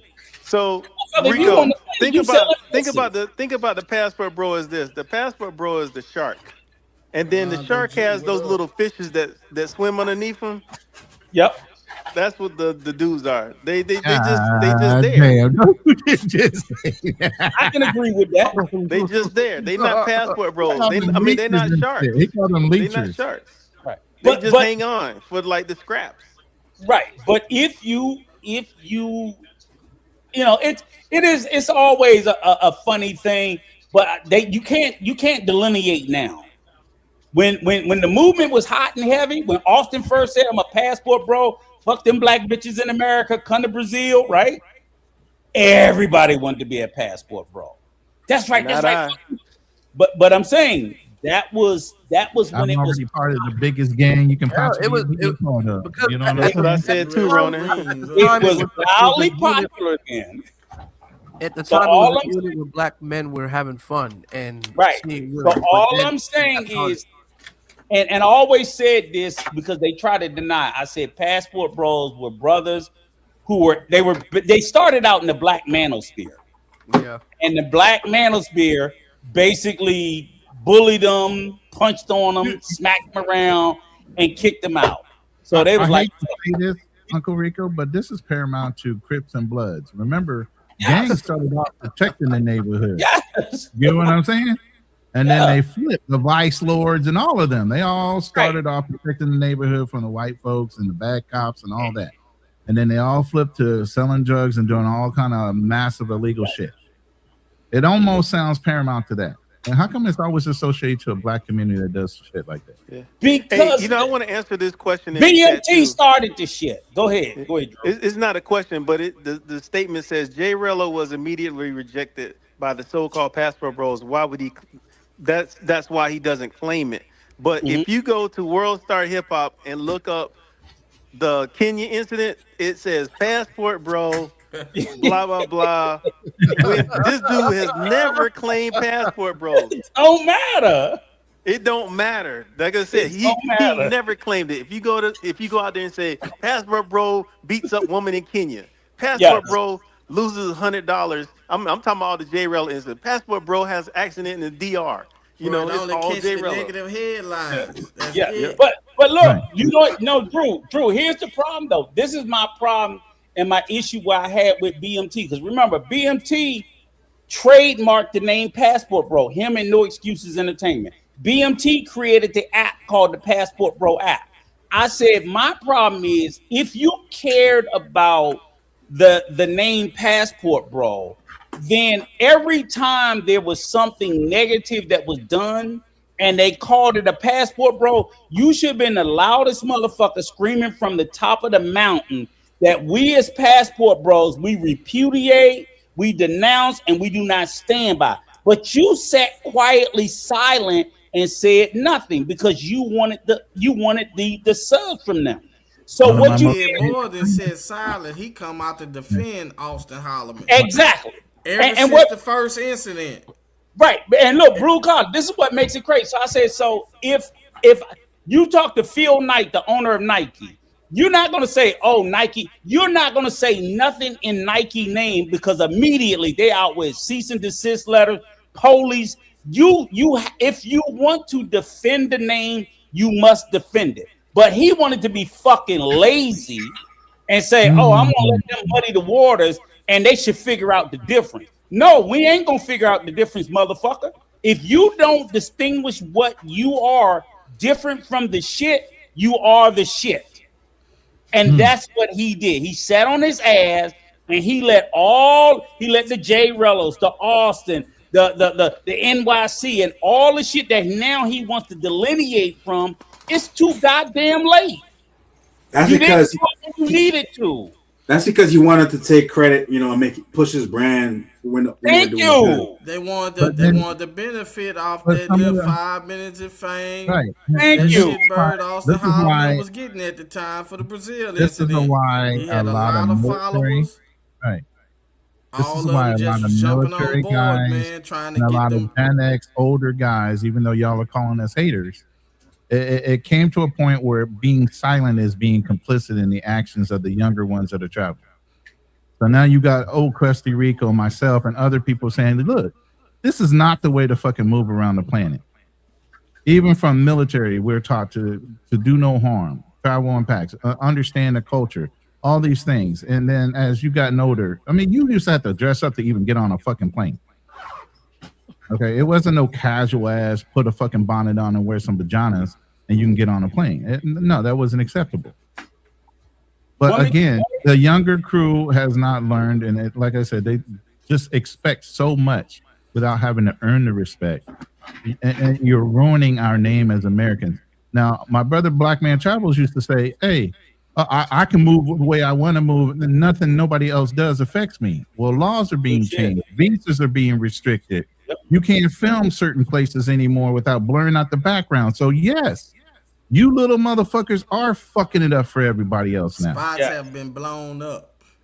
You know the perfect example, Ronan? Like, for example, I never went to college, but the Divine Nine, they talk about the Greek organization. Go out there in the streets and do something fucked up in the Alpha Kappa Alpha name. See if they don't come after your ass. Go out there and do some fuck. I remember the show when they was trying to do some fucked up shit and win them sorority sisters' name. That shit lasted not 3 days. They didn't play that shit. And that's the one I said, I don't even do this Greek shit. But you don't get to go out there in the streets and do something fucked up in the Omega name. They don't sit around and let you do that because they worked hard to build up the image of the name of whatever the fraternity or sorority is. They're not gonna let me just come out there. Oh, I'm a Q dog and I'm just gonna shit in the middle of the street and do all kinds of crazy shit. They're not gonna let me do it. They're gonna call me out. They're gonna repudiate me. They're gonna denounce me. They might come out there and bust my motherfucking head wide open because they take their brand serious. These niggas didn't. But also, too, you got to understand there's probably a lot of liability insurance built into those organizations that they would be responsible for by you claiming them. I don't know That if shit it's karma though, bro. Yeah. They was trying to exploit the boy Austin Holloman, man. You know what I'm saying? Yes. To draw more attention to their movement, bro. And that shit does backfire. That's Yes. exactly what happened. Thank you. Facts. Hey, y'all, listen. I got my brother. I got my brother Travels Unfiltered in here. That's Black Man Travels' new name. Let me just say this real quick. Black Man Travels, BMT, hit the link. Hold on, let me just say we need this y'all real up quick. here. Hold on. Let me just say this real quick. In other words, Austin was which. Let me ask y'all this because I know this has been a debate question for a long time. Who really destroyed the whole travel space itself? Maybe I should put this in a vote. Was it the Passport Bros? Was it Austin Holloman? Or Jay Rello? All the above. All the above. All the above. Correct. And even Kid Greatness. Kid Greatness too, I think. So they all you think all of those guys were all a part of destroying what's left of this travel space or this Yeah, they all contributed to it. Yeah. The destruction of it. Yeah, they all contribute. Oh, including the content creators that are exposing the red light districts. That's what I was trying to say. But they thought I was trying to hate. Yeah, creep cameras, content creators, even some of the subs, the funders, everybody. Everybody had a hand in it. There's not one person. Everybody. Yeah, unfortunately. Well, and everybody said And everybody said I was hating on him, on Floyd, So, when he first came. But I will say this is a good opportunity for everybody that travels to do a little introspection. Look inward and say, okay, we know what went wrong. What can we do better going forward? Because we can still travel. I tell everybody, you don't have to be a fucking passport bro to travel. You still got your fucking passport. You can go to all the fucking places you've been going. Nothing changes. You decide, hey, I'm gonna change the way I travel. I'm gonna change the way I content. I'm gonna travel the way, that's all. That's all you gotta do is just a little introspection, because obviously what the fuck we did up until this point, that shit wasn't cool. It wasn't. And it's a shame that it took what Floyd did to put a shock to the system, because people have been saying shit before. But like Rolando said, you would call, these are the three names they love to paste on me. I'm a hater, I'm the dick police, and I'm a pocket watcher. That's what I got called every day and twice on Sunday, and I just laugh my ass off. Bro, when dudes started putting these chicks on cameras, though, they took away the women's dignity when they did that, though. Yes, sir. Really made it bad. You know what I'm saying? Yes, sir. Yes, sir. Say it again, Blue Collar, please. Because I was so mad about camera, man. They took away the women's dignity, man. That's wrong. You don't do that nowhere. You know what I was mad about, Blue Collar? I said, okay, look. They were like, oh, you the dick police. I said, I'm never gonna tell a young man not to go overseas and indulge in adult activities with a woman that's willing to pay this and that of a certain age. That is fine. I said, but here's the deal. If I went to Colombia to buy pussy and a woman said, okay, Rico, I'm going to charge you $50 for some pussy, I paid for pussy. I didn't pay for the right to film her. Okay, we gotta be careful. We gotta be careful. I'm sorry. I'm sorry. I paid. So in other words, I'm sorry. Shout out to Uncle Rico for that. I'm sorry, but I'm trying to be that. Okay, I paid $50 for box. Oh man, I didn't pay for the right to film her. Fair use only, guys. Fair use only. Copyright infringements. We don't condone any type of sexual activities on this channel. We don't promote but this is either, the hypothetical is you pay simply for that act. You didn't pay for the added act of filming the person and exploiting her and putting her on YouTube to then make an additional financial benefit off of, thereby stripping her of her dignity because she didn't ask to be recorded. So when you're sitting there with a hidden camera in your room, creep cam them in public, you're taking away their dignity. And they did not get paid anything for that. That's the textbook definition of fucking exploitation, and they argue with me about it. I'm like, you're stupid. You don't know what exploitation is. Town because of it. So can I ask you guys a question? Yeah, the guys that are committing these crimes, right? And the guys that are getting caught. If when they're questioned and they're asked, "Are you a passport bro?" The first thing they say is, "No, I'm not a passport bro." So, but they are. But they don't claim to be one. We don't care what you claim. So what do we do if they're not? Do you think they exploiting the space too, though, bro? They exploiting the travel space too. That it messes up the other people that's in the unit that they don't care. Let me say this real quick. I can guarantee you, everybody that claims that they're not a passport bro is using a fucking hashtag passport bro. Every time they drop exactly. They exploiting. Yeah. Well, what I'm saying is, even if Big Brother Ronan's right. But even if they are part of a passport bro and they say I'm a passport bro, but they're not doing the activities of what Floyd and what Rello's doing, but then they say, well, the Floyd and Rello's are saying, well, I'm not a passport bro. So is it fair for us to put passport bro in that? If you're in, it's just a hypothetical question.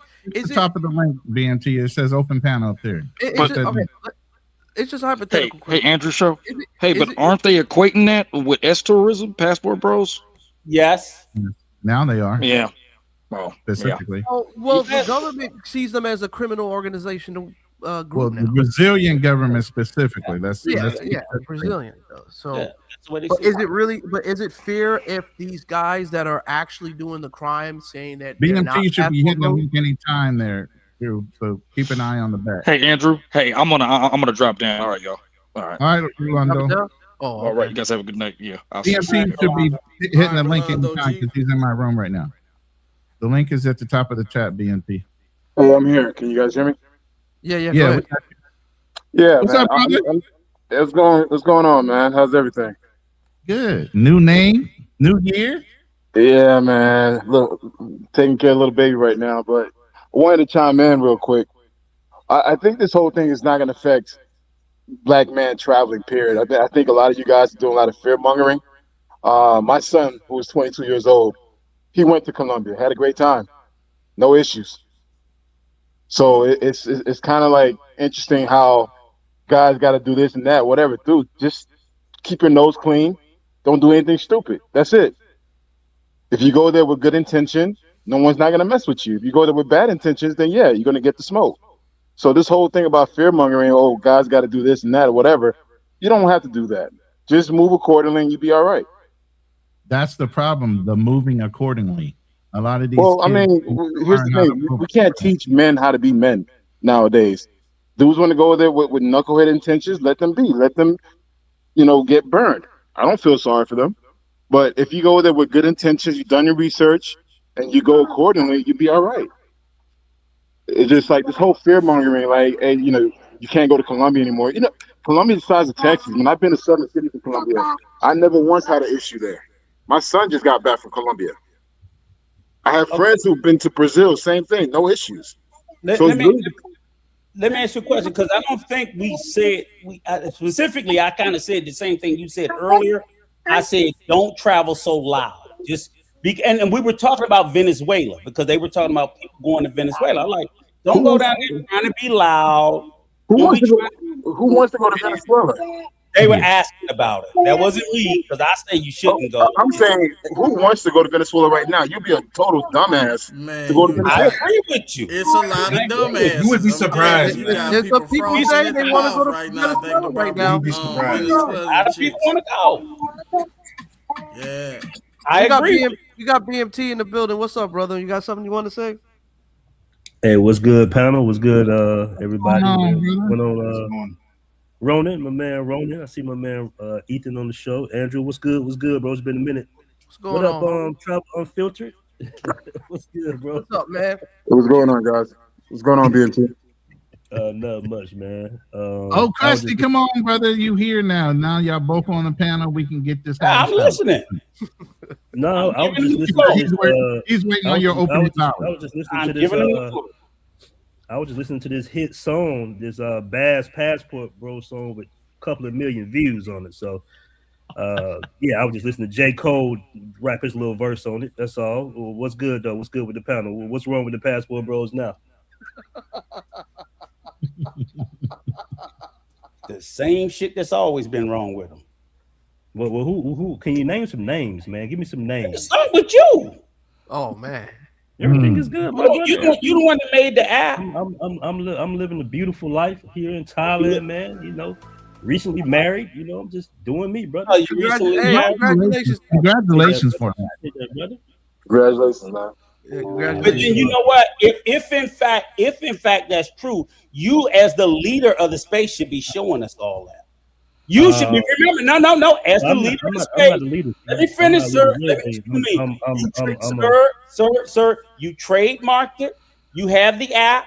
You've been telling men that they can go overseas to find fit, feminine, friendly wives. You got to do something other than just come up here and proclaim that. And not show us. I never told guys to go overseas for. So you're not the leader of the Passport Bros. I consider myself to be a thought leader of this ideology called the Passport Bros. Why are you wiggling now? See, you're wiggling. I'm not wiggling at all. I consider myself to be a thought leader of the ideology. This is you can't. So if you are a thought leader of the ideology, then you Like y'all always, because you would be the first one if I was sitting there and say, ain't nothing to get married. You got Andre, you got Andre. Now we got Andre and you. Let's see your lovely bride. Oh, you can. Let me see. Let me see. Let me see true love. You gotta let them respond. Because no, I'm saying I'm gonna respect it when you show it. But when Rico, you show maybe some people don't want to show their private, Okay, then don't be a fucking thoughtless. Because let me ask you, Travel Unlimited. You're married. You show your wife. Fearless show his. So and they're not even claiming to be thoughtless. I mean, I was married. I didn't really show. No, all I'm saying is people who are not thought leaders Sir, can I speak, sir? People who are you're saying stuff, and I'm trying to respond, but you keep talking. Go ahead, Uncle. Give him a chance to respond. Go ahead. Actually, if you watch my channel, my wife has been on my channel several times, actually, on my lives, and she actually interviewed me about the Passport Bros. So, and I don't do like the that type of content. I do mostly interviews on my channel, sir. That's the basis of my channel. I've never promised guys anything. I just said, hey man, open up your options, arbitrage, find lower cost of living. My message has been the same. My message has never led with women, ever. Not me personally on my personal channel, no. You can go through all my content. Now, do we have conversations about dating and stuff? Yeah, of course. But other than that, my channel has always been clean cut, sir. So, bro, you got the BMT brand, bro. Why not put that up front and just separate yourself from the Passport Bro name? Why would I separate something from a name I coined, sir?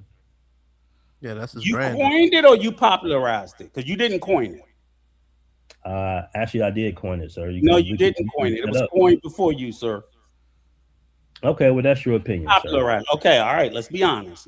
But yeah, I mean, don't you think it's like it's so much mud on it, bro, that you can't shake it back, bro. As far it's mud. It's mud. Where in Negro Tube, a couple 100,000 people on YouTube, or are you talking about the millions of people that's heard that word? The millions in Brazil. Man. The millions in Brazil. I know I heard all attention ain't good attention, bro. I can go to Brazil right now. I lived in Brazil for almost 2 years, sir. I didn't have a criminal organization in Brazil. We showed you. I walked around with Passport Bros t-shirts in Brazil with no problem. As a matter of fact, it's guys on the beach right now with Passport Bros t-shirts on. Is the Passport Bros a criminal organization in Brazil? Yes or no? Why would it be a criminal organization? It's not an organization. Because the Brazilian government labeled it as such. Was it the government or the media? Either or, doesn't matter. Within Brazil, it does matter. It does matter because you have. I'm not positive. You have media that labels Trump organization a criminal organization. That's a real organization. And he might be. But I'm saying if the Brazilian media, you have to make that decision, Rico. You can't just say is it either or. I'm asking you a question, sir. Can you answer the question? I'm sitting there saying the media or the government, or you don't know. I'm telling you, I said I don't know, but I'm saying. All right, well then that question is mute then, sir. No, it's not mute. Okay, if you want to say it's not the government, it's the media, then the Brazilian media did not know. So why as a man, why are you speaking on something that you don't know? No, because I can tell you the Brazilian media definitely labeled them as a criminal organization. I don't know if the government did also. Okay, and that's been taken that framing, sir, has been taken care of because that's by who? Who? By who? What makes it illegal? What makes it illegal?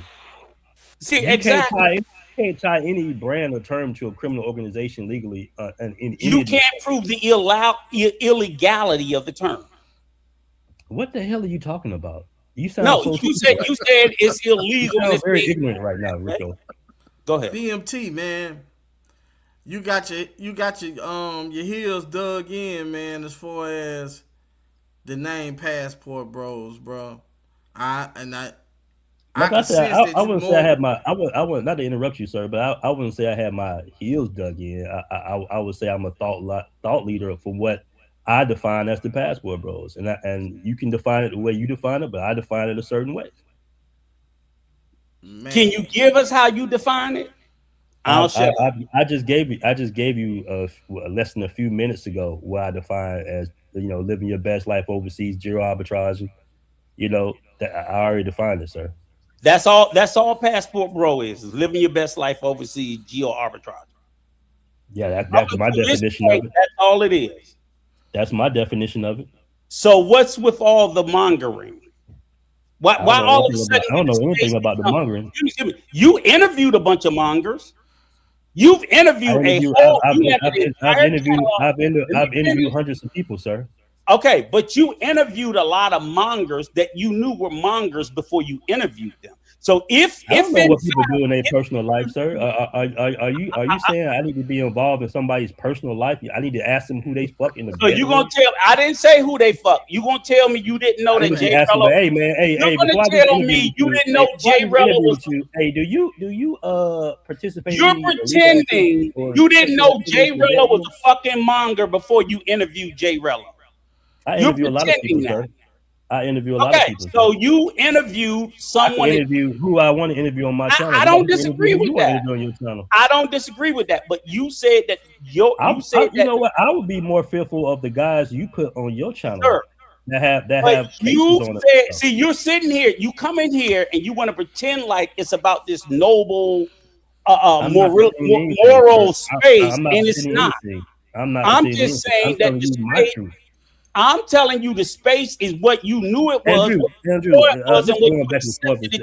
I really want to engage with, and you pretending like you. Hold on. All right, you got to ask a question and let him answer it, and give him space to answer it. You can't jump on him. I got a question for him. You're gonna be able to be picked up later. Yeah, you just can't attack. You know what I mean? You got to ask questions and let the man answer the question. Hey, go ahead. What does a traveler gain by being called a passport bro? What benefits does a traveler get from being called a passport bro? I mean, that's kind of like a strange question. What does a traveler get for traveling overseas in general? I said it's an ideology, it's a mindset. I've always said that. So in a lot of cases, you got guys that were in the States and they were miserable. Passport bros was always a solution to ills in the matrix, right? Getting outside your neighborhood. And a lot of guys got that message and they consider themselves passport bros that soak that message in. So when you say what's the benefit of being called a passport bro, well, they wouldn't be traveling at all if it wasn't for that passport bro ideology. A lot of guys were frustrated. If you looked at the early years of the red pill space, when I was going on panels telling guys, hey, I just went to Brazil and had a great time, met up with Charles Tyler and got a lot of knowledge. That changed my life. It really did. It really changed my life, man. I was miserable in the States the last few years I was there, bro. I had a big ass house, couple of cars, money, everything. In and out relationships. But when I moved overseas, everything changed. It was like being 25 again or something, man. So it's really more about the messaging that the passport bros spread about geo arbitrage and living overseas in general, or getting overseas. So the passport bros was the birth of black men traveling. Black men were not traveling before the passport. I'm not going to ask you any more questions from this guy because it's going to mess up this show, Andrew. No. I want to speak. That's what I heard you say. We gotta let it flow, man. We can't just keep on doing the verbal attacks. No, but you're letting a lot of regurgitated bullshit come out unchecked and unchallenged. That's your opinion. I answered your question, sir. Can we move on to other people on the panel? You specifically said that you said men were sitting at home. Arguing with you No, you don't got to argue with me. You're too emotional, man. No, I'm not emotional, bro. You might not have had no male guidance growing up or something, right, but you're too emotional, bro. I forgot more about male guidance. I got a question. I got a question for BNT. Now that you see what's going on with Venezuela, do you think this might be sort of like an opportunity for possibly the passport bros to adventure off and probably see other sites? Do you think do you think that could be a possibility, a destination where passport bros could probably explore and see what's going on over there, or do you think it's too far catched? My personal assistant, she's Venezuelan, and she always shows me like these beautiful islands, off the coast and everything. She shows me her hometown. Venezuela is beautiful, bro. and there's a lot of Afro people in there. I have a ton of Venezuelan. I probably have more Venezuelan friends than Colombian friends, right? I was really hanging with more so Venezuelans when I was living in Medellin, more so than anybody. We hired them, we worked with them, and everything like that. So Venezuela, man, I think maybe next 8 to 10 years, it's not going to happen overnight, but I think that there will be some opportunities. I'm not saying just particular passport bros. I think in general, and it depends. I'm not Trump or anything or saying, but I will say that it is a beautiful country with some great people. I will say that. Okay, man, and congratulations on your marriage, by the way, man. Because I was married. I married. Yeah, no problem. I married a foreign woman, so I know exactly how it is. You know what I'm saying? I was one of those who married overseas. So, and O'Shea. Yeah, man. This actually my second go around, but I think I did. I didn't know how to pick them. My first. My 20s. I know how to pick them now. That's the big difference. It happens. It doesn't even matter. Even if you went to your third, fourth, or fifth marriage, man. As long as you get it right. As long as she's treating you right, you vent her out the right way, man. That's all that matters, bro. Man, I got another question for you. And I want to say this real quick, man. I agree with a lot of things that guys are saying on the panel. I don't disagree. With a lot of things. I do believe you should travel more responsibly. Stuff like that. I do agree with a lot of stuff Ronan is saying. Always, I agree with. Well, I can't call them black men travelers no more. I think it's Travels Unfiltered now. But yeah, you guys are saying things that we know that when we travel as black men, we kind of representing our culture indirectly. It's not fair, but I get what you guys are saying. I definitely get what you guys are saying, and I agree with that. The thing about the passport, bro, like it's just been such a like that. popularized term, bro, that it's really more so like media framing and people that just don't like men in general traveling that have demonized the passport bros than actual individuals committing heinous crimes and calling themselves passport bros. That's the difference that I don't think that we're seeing really. You know what? Can I chime in real quick to piggyback what BNT was saying? I think a lot of people need to put their phones down and actually go out and live their life, because people outside of social media don't even know what passport gold is. It's like sometimes we allow social media to really dictate how the world thinks of us when technically people don't even know what we're doing. So the fact that this stuff is talked about in social media, it doesn't really imply that every black man is actually doing that or every black man is a passport bro. Just go out there, live your best life, man, and create memories, and that's it. Keep it moving, man. Either you become an expat or you become a world traveler, whatever. But it's just like, don't let the so-called social media paint your lifestyle because a few people disagree with it. True. Exactly. I agree, man. I agree. We got Blue. Did you want to say something? Then we got to get to Avery. Yeah, I got a question for him, man. Like in the future, man, when things happen in the travel sector, man, and stuff go left, and people attach your brand to whatever happening, right or wrong, how do you feel? What approach are you gonna take to combat that whole situation as far as people attaching bad publicity to passport bros? Well, it has to be worth it has to be worth the efforts that a company would bring in. Like if it's just some random ninjas on YouTube with 30 subscribers talking shit and making videos, I mean, it's not worth the effort. But if it's like a bigger creator that actually words it a certain way, and if it's a media outlet, even in Brazil or whatever, that words it a certain way, then yeah, that's very liable. And what they usually do is they'll send an apology letter or a retraction that nobody will see. So did you get if that it's from worth any of it, them crazy Africans, man? That Nana dude and all the rest like of I the say, crazy Africans making videos? it just has to be worth the effort, bro, because it's a process. Like it's not something that is overnight. And then the thing is, yeah, when you say certain things, you can be held liable, even in Brazil, even in other countries. I got lawyers in Brazil too, and in Colombia, brother. So, they will be. You might not see the retraction, but they will be held liable for trying to frame something a certain way if they have no proof. That's why I always ask that question: who said it? Like, is the media framing it that way, or did the government say it? Because it's a big difference. Because when you talk about RICO cases and governments and police, and I'm talking about first world governments for the most part, you got to have proof and evidence, and it takes time. And a lot of times, they'll look at it and they'll say, "Okay, it's a term," and they'll be done with it.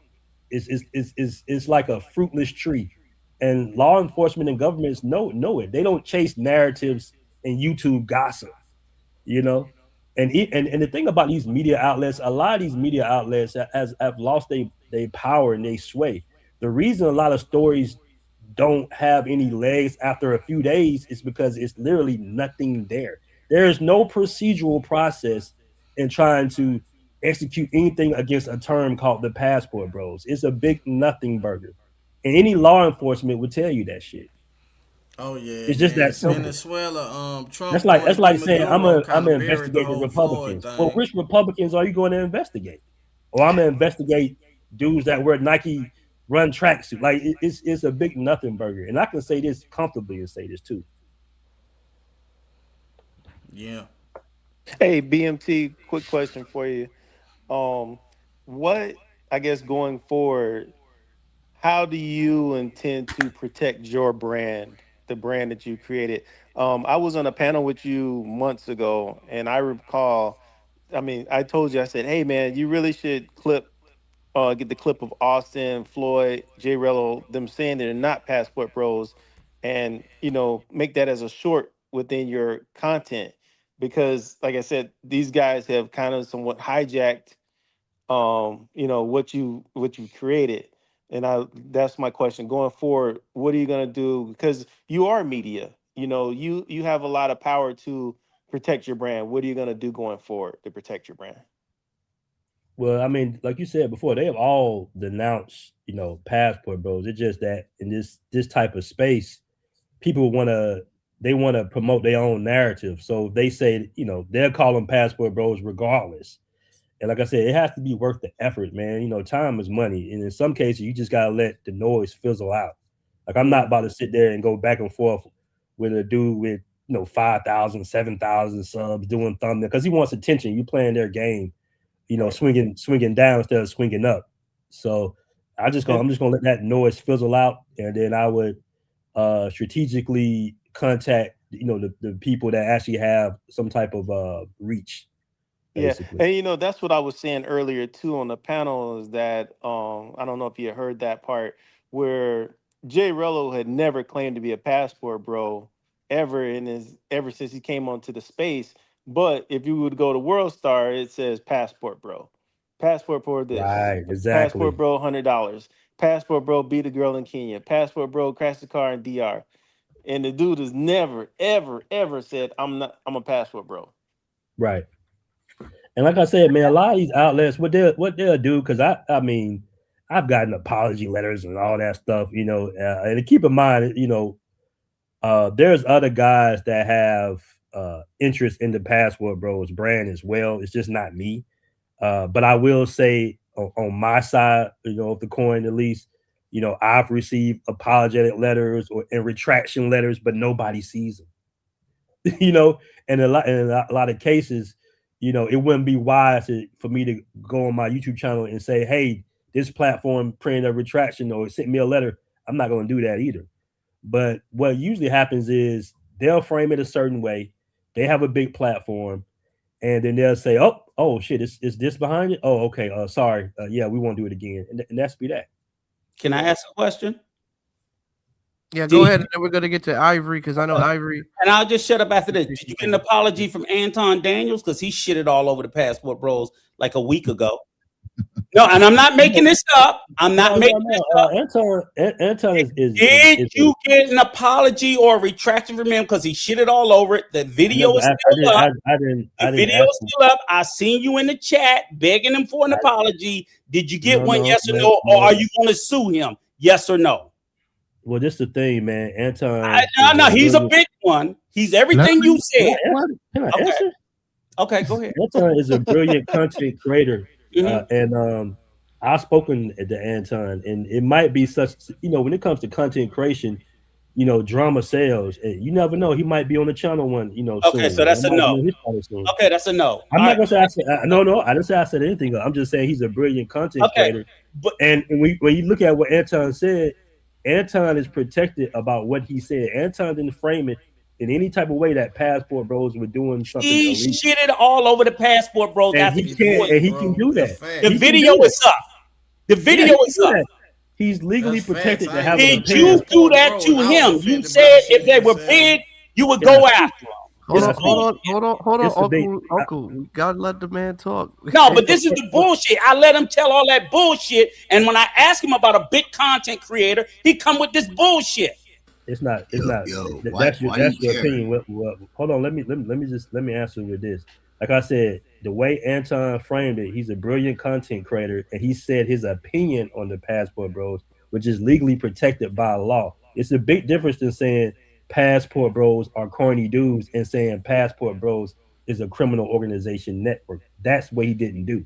Both Right. are So opinions. it would be so he's entitled to his opinion. He's a brilliant content creator, and you never know what could be in the future.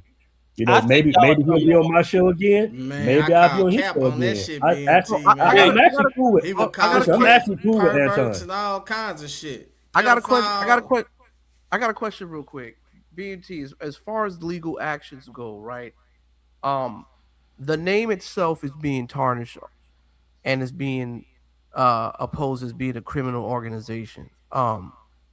Do you plan on possibly trying to work with attorneys or any type of sorts to try to get this name cleared in some sort of matter? Because right now they're looking at it as a criminal organization group. Well, it depends on who you say is looking at it that way. Is this some feminist media chick who just framed it that way, that works at a publication that's going to be forced to print a retraction anytime now that you're probably not going to see? Is it actually worth the effort? That's the question you got to ask yourself. Because you go crazy trying to sue everybody that dissed the Passport Bros, bro. Yeah, I mean, you'll be absolutely crazy even trying to chase down certain media blogs and outlets to a certain degree. It has to be worth the effort. Like I said before, I'm not making any promises. I'm not the only one that has a vested interest in the brand as well. There's other people that have a vested interest in the brand that might not have a biggest platform than me. So I'm not going to sit there and try to take credit from what they might be doing behind closed doors as well. So how do you feel about because people are saying things, I think it's really kind of overdoing it and shit. Regarding to your situation with your wife, they're saying that she's a pro. I mean, what is your? I know I've never heard that.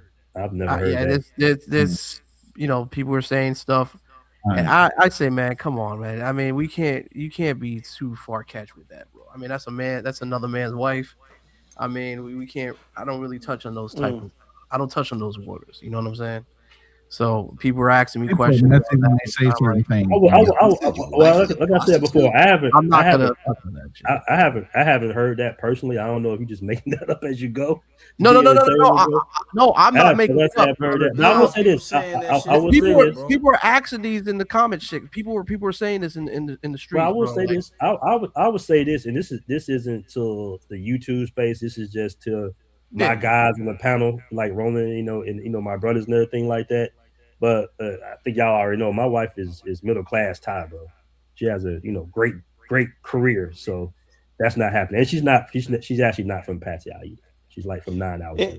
And also too, the one thing I think guys gotta remember, Andrew. I mean, is that I thought that always the spoken rule was to leave families out of this. So absolutely. I'm all for that. This ain't but yeah, for that. That's just my opinion. We leave children out of this. We leave families and stuff out of this. Right. So right. I'm all for that. Trust me. Let me say this real quick before he gets off the panel. And I've talked to, and Black Man Travels will tell you, I talked to him plenty of times offline. I've had conversations with No Excuse. I've had backroom conversations with both of these brothers, very bright brothers, and being able to hold people accountable for misuses of the word war star, vice, and Kanye TKO, Kendra G, they're all famous for misusing this word to further their own agenda when it comes to feminism and everything else. Okay, the word is outlandishly attached to a lot of different things. White people are now attached to it. Hispanic people are attached to it. It's out of control, and it's kind of hard to rein it back in. We talked about this, and he's kind of telling you guys it's so hard to rein that back in and start holding people accountable when there's still a little bit of a situation with the name itself. You gotta ask the And I'm not going to talk about that because there's legal things going on right now, but it's kind of hard to rein this thing back in. But the thing is, him moving forward, have you heard him say anything to encourage this type of action is what I'm saying. I've interviewed him plenty of times. Fearless has interviewed him plenty of times. If you guys know anything about our channel, we hold people accountable. We're going to call you to the board. So at the end of the day, he has made corrective actions as far as identifying who he feels are passport bros, who are pookies, who are mongers, and there's all different levels that are all being inclusively included in this passport bro moniker, including people like Jay Rillo, NYC The Future, and everything else. So it's kind of hard to pull this thing back in. And yeah, we're holding this man accountable for everything that's going on, even though he ain't nobody's daddy and can't tell them to stop. Half of these young kids don't want to hear nothing from an older guy anyway. It's like fighting an uphill battle with some of these kids. You know what I mean? We got the brother Avery. I mean, I know he's been, and then we got Big Banger. Do you guys have anything you would like to say in the panel? Because I know they've been kind of quiet. Brother? Oh yeah, I was gonna say I'm a passport bro. So how am I a criminal? Tell me about that, Rico. I'm a criminal. How? Tell you what? What you want me to tell you? You said I'm a criminal. I'm a criminal. I'm a passport bro, so I'm a criminal, right? How am I a criminal? I didn't say passport bros were criminal. I said passport bros. You said it was a criminal organization. Yes. So yes. how am I a criminal? Because the Brazilian government identified it as a criminal. So the Brazilian government says I'm a criminal, so I'm a criminal. Yeah, well, he don't know if it's the media or the government. Or the Brazilian media. I know. Brazilian media. I know. He hella mad. He hella I ain't mad about nothing. You over here yelling. I yell because I want to fucking yell. What does that got to do with the Brazilian media labeling you as part of a criminal organization? If that's how the Brazilian government choose to identify you, then you have to wait. The same way you're proud to fly the passport bro flag, fly the fucking criminal organization flag that goes with it. When you set your motherfucking black ass on Brazilian soil, when you step foot on Brazilian soil, you are a passport bro, aka criminal. Live with it. What's a criminal flag look like? Okay. Whatever they decide. Now he being sarcastic. Yeah, what does a criminal flag look like? Okay, look, here's the deal. Just to make it easy for you. All right, you're proud. See, you want to sit there and say you are what you are. You're not what they say you are. Now you I'm can responsible say for who I am. I am who I am. I make myself who I am. Nobody tells me who I am. You don't tell me I'm a criminal. The Brazilian government don't tell me I'm a criminal. Nobody tells me I'm a criminal. I'm only a criminal if I do criminal shit. I never did no criminal shit, so I'm no criminal. No, they can if you in Brazil. You may not feel like you are. You may not feel like be a passport bro though. Right, you sound like a proud passport bro. Right. What make you so proud? I'm not ashamed of it. Bro? I'm not ashamed of it. We asked you what makes you so proud. We didn't ask about shame. We didn't ask you about shame. We asked you the pride. Because I'm proud of who I am. No, you said what makes you proud of who I am. What are you talking about? What makes you proud? Because there's nothing to be ashamed of. You're not going to shame me. It ain't nothing to be proud of either.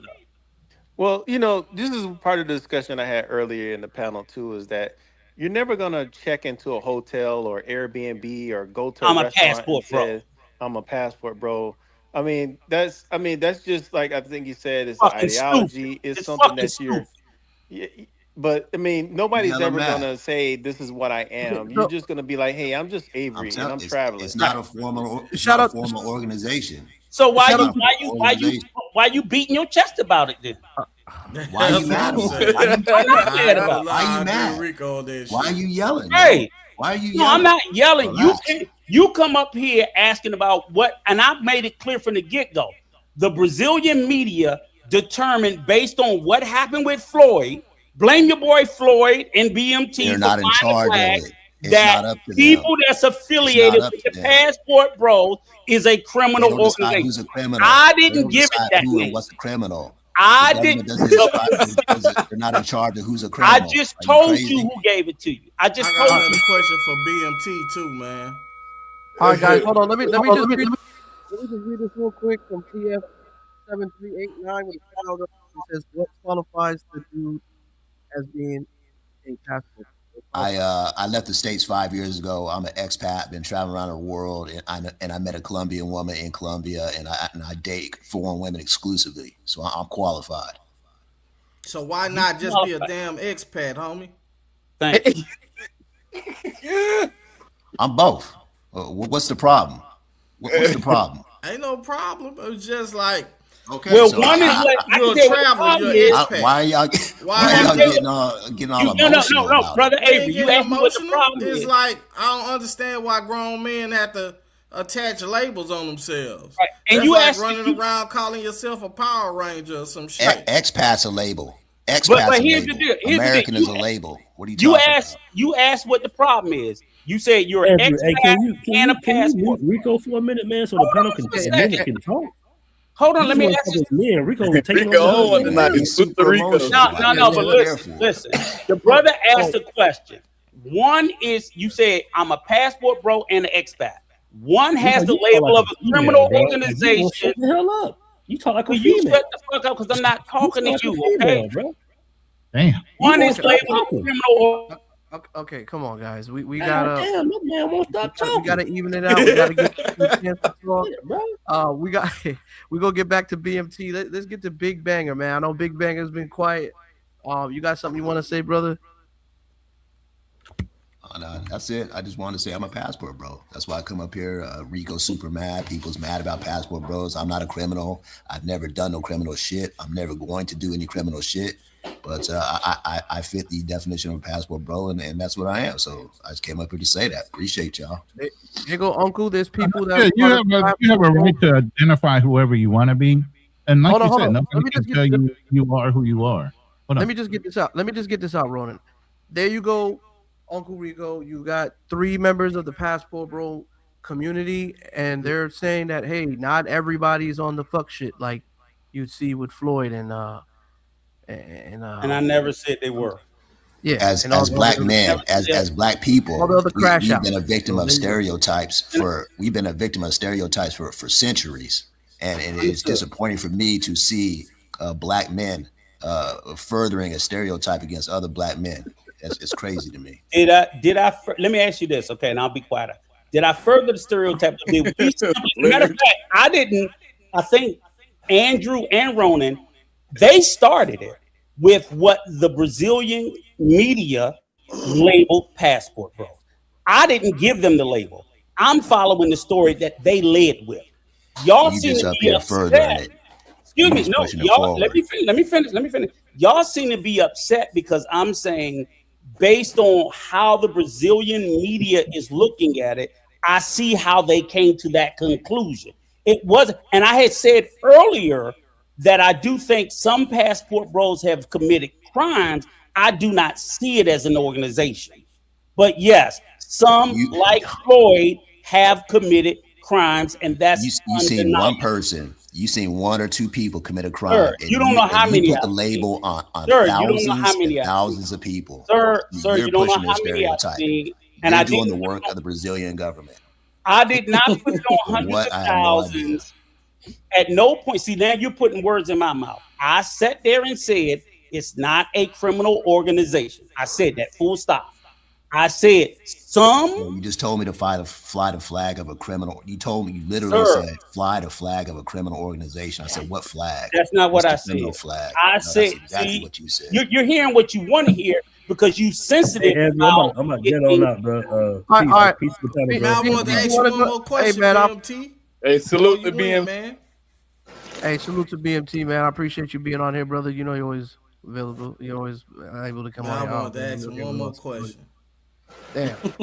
Man, Uncle Rico, man, you don't scare the man away, man. I ain't scared him away. He got the help he needed so he could duck and dodge the fucking real questions. All I wanted to ask him, bro, why he be letting Anton and Austin throw him under the bus like that, but he steady be apologizing for both of them.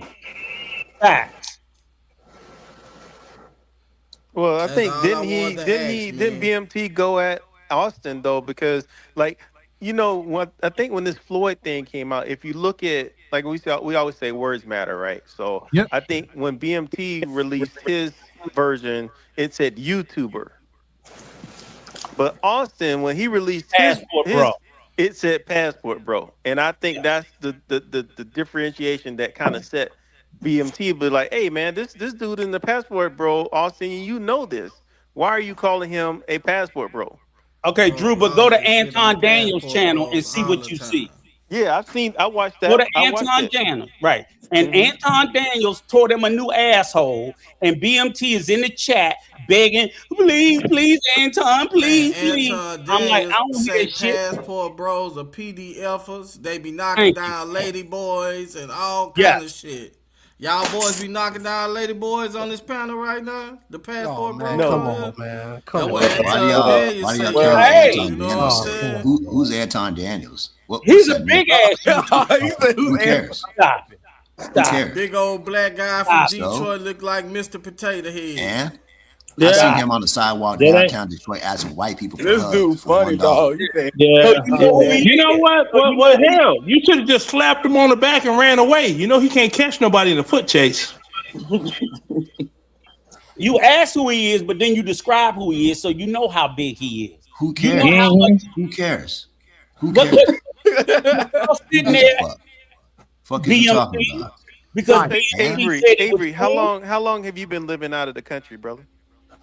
Oh, actually, I'm new to Ronan's panel. I seen Ronan. I was on the panel with him on Charlie Chan TV. Shout out to Charlie Chan. Yeah. Like I'm actually going out the country for a second time. I came on to put my 2 cents on about the Venezuelan. Like all last year, none of these fools in these WhatsApp groups that I'm in talked about Venezuela. All of a sudden, this shit want to go down. Now all you guys want to sit there and talk about going down to Venezuela. Do they know that he still has this regime down there? So if you go down there, you're gonna be held in prison, captive. I'm like, they just think about some pussy. That's all they thinking about. Can I educate some folk on something? And I'll be brief. I'm only 30 years old. I'm only 30, so. Yeah, the first time you had blacks that got held hostage was in 1979 in Iran, you dig, right? And you know what they did? Oh my goodness. See, you see that? You're not just listen real quick. Let him get his thing out. Let him get it off. All right, go ahead, Letter. Go ahead. You can't teach niggas shit. Now, that was 1979. The blacks were released because they had sympathy for what they considered an oppressed people. Now, blacks in the United States, they got so big for their britches that now in Africa, they call black folks Tuba, which basically means colonizer, if y'all know anything. Now, blacks are seen just like white folks internationally. So what's going to happen when they start kidnapping black folks? Y'all ass is going to be singing like them slaves, trying to hum your way through the kidnapping. Because America ain't coming for y'all ass. Y'all ain't niggas no more. You all are Americans. All right. Hopefully you'll wake up. Go ahead, brother Avery. What were you saying? I'll take being American all day. I'm a proud American. That's all I want to be seen as. I don't want to be seen Yeah, as me too. nothing It's not only that. It's not that in Venezuela. Like I seen a video. It's old and all, but like their economy is not that. You know what I'm saying? So it'll be a while before people be able to visit there, bro. Exactly. Like So these dudes just what I'm saying, that's all. What I'm saying is like, bro, I seen a video. Dude try to exchange $20 bill. Like it's so crazy. They don't have enough money to exchange $20. The lady said, "Do you have anything that's like $1 or lower?" That's how low their economy is. And stacks. Now, are you seeing Avery? Are you seeing new guys going in there since this all went down, or? Man, these some old fools up in the group chats talking about, yeah, man, I'm about to go to Venezuela. I'm like, bro, I'm like, all right. I'm like, go down there. Because they still got some American POWs up in there, right? They're going to use you. You're going to be like Brittany Griner. Sleep on no couch. Brother. Yeah, and the thing about it, under this administration, they're not going to be bargained for to get out. See, Brittany got hooked up under the Biden administration. Kamala And Harris. you know the Obama and the Biden administration were all about the hot pockets. Okay, So, hey, Brother Avery, let me ask you a question because, and I want to ask you because, like I said, and I swear to God, brother, with all due respect, I respect both of you guys, you and the other gentleman before you. But like when we, and because again, I'm not trying to beat up. Overall, I don't like the passport bros because I think the ideology that they sold. I love black men traveling. I think they sold it in a twisted way. And I know I'm a traveler, so I don't declare myself as a passport bro. Right. So the reason why I'm asking is because I know like now, like when BMT came up here today, he said that passport bro, we asked him to describe it. He said, living your best life and geotrods, right? But I know when I first came into this space, that's not what passport bros was selling. Right. They were selling the shit on Western women, in particular American black women. They were demonizing them and they were saying, we're going overseas That was the red pill part of the space, fit, though. Right. friendly, beautiful foreign women. So they were telling something totally. That was the only reason. I don't want to see his wife. I don't care. But yeah, but Uncle Rico though, you know, there's such a large. But let me finish though. No. But Drew, before you do that, I like Uncle I'm doing that shit, Drew. A whole large community. No. Hey, Blue collar. Let me catch Drew, because Drew, you do that devil's advocate bullshit. That is not the birth of the passport, bro. The birth of the passport, bro, wasn't no wide shit. It was like, fuck them black bitches in America. We gonna go get up out of here. Women, boom. Yeah. That's I didn't really see that shit. That is no. I did. I did too. That's what made me get my passport. And that's what you niggas do is y'all let these niggas run from that shit, which is where they were birthed at. And that's still the core of it, even though there are some people that don't feel that way. But the core group of them still is anti-Western women, especially black women, and these other women overseas are How do you better. know that? Uncle Rico, let me ask you Because this. Uncle Rico got his nemesis back. His nemesis came back. Let me no, ask it's you the this question, truth. and Am let I me making it ask you up, this question, Drew? Uncle Rico? Go ahead, Drew. Are they allowed to change their minds? Yes, they are. Yes, they are. But even if you change your mind, then you must admit that was what you changed it from. You can't sit there and come to me and act like you never was there. Don't gaslight me and play in my fucking face like that wasn't what you said. Because I'm going to remember even if you forgot and say, hey, you said this. Mm-hmm. And you have to acknowledge they changed their minds. They changed their tune. That was the birth of the passport, bro. I'm gonna tell you who started it. Fucking Austin Holloman. The Mr. Passport tattooed on his arm in his video. I'm gonna tell you what started me. I'm gonna tell you what made me travel. I'm gonna tell you what made me travel the first time. Nobody represents all passport bros. No, but I'm saying what made me travel the first time out the country was seeing, he had the same name, Ronan the Traveler, about the Dominican Republic. And I know him. He traveled there. So I was like, full of shit too, but go ahead. Because I'm going back next week for a second time. This will be my second time out the country. I got a home in the DR. Mm-hmm. Yeah, I got a whole fucking retirement home there. Like I was gonna go to Mexico until I saw that video of the black folks that got kidnapped and all that. So I was gonna go there. And then when all that stuff was out there, deservingly so. I wasn't gonna go there either. Mm-hmm.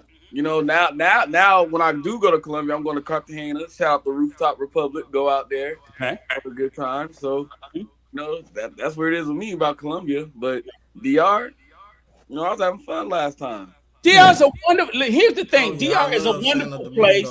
People got stuck on Sosua, and I told them you got Santo Domingo, Santiago. Yeah, Sosua, that's the best place. Trash.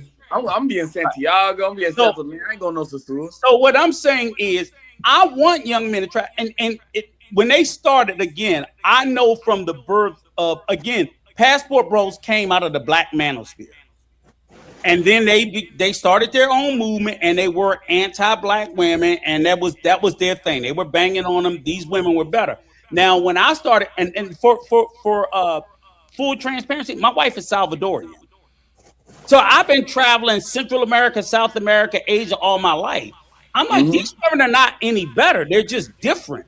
Let's keep it real though. The They're more passport bros feminine, but got more popular because the Okay, look. manosphere was gatekeeping. Yeah. The bottom line up front, you all know who are not called passport bros? The brothers that only go to European countries. Oh yeah, that's true. They don't. They they'll shame you. I be in certain groups. I'm like, man, I'm thinking about going to London. Man, damn, I'm like, look, they be like, why you want to go to London? I'm like, look, just 'cause I ain't like y'all paying for the pussy. Right. like I want to actually do something, learn something, see a different culture. But they learn don't blue collar, bro. You know what? That actually was Wie heißen sie?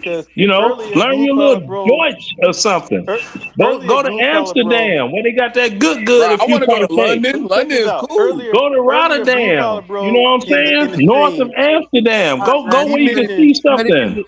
But no, I'm gonna be real with y'all. I'm gonna be real with y'all. Hey, I'm gonna be real with y'all. And y'all know it too.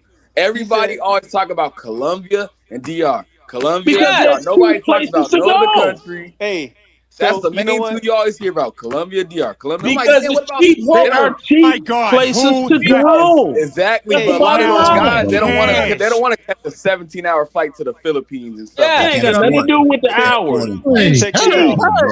So hold up, fellas.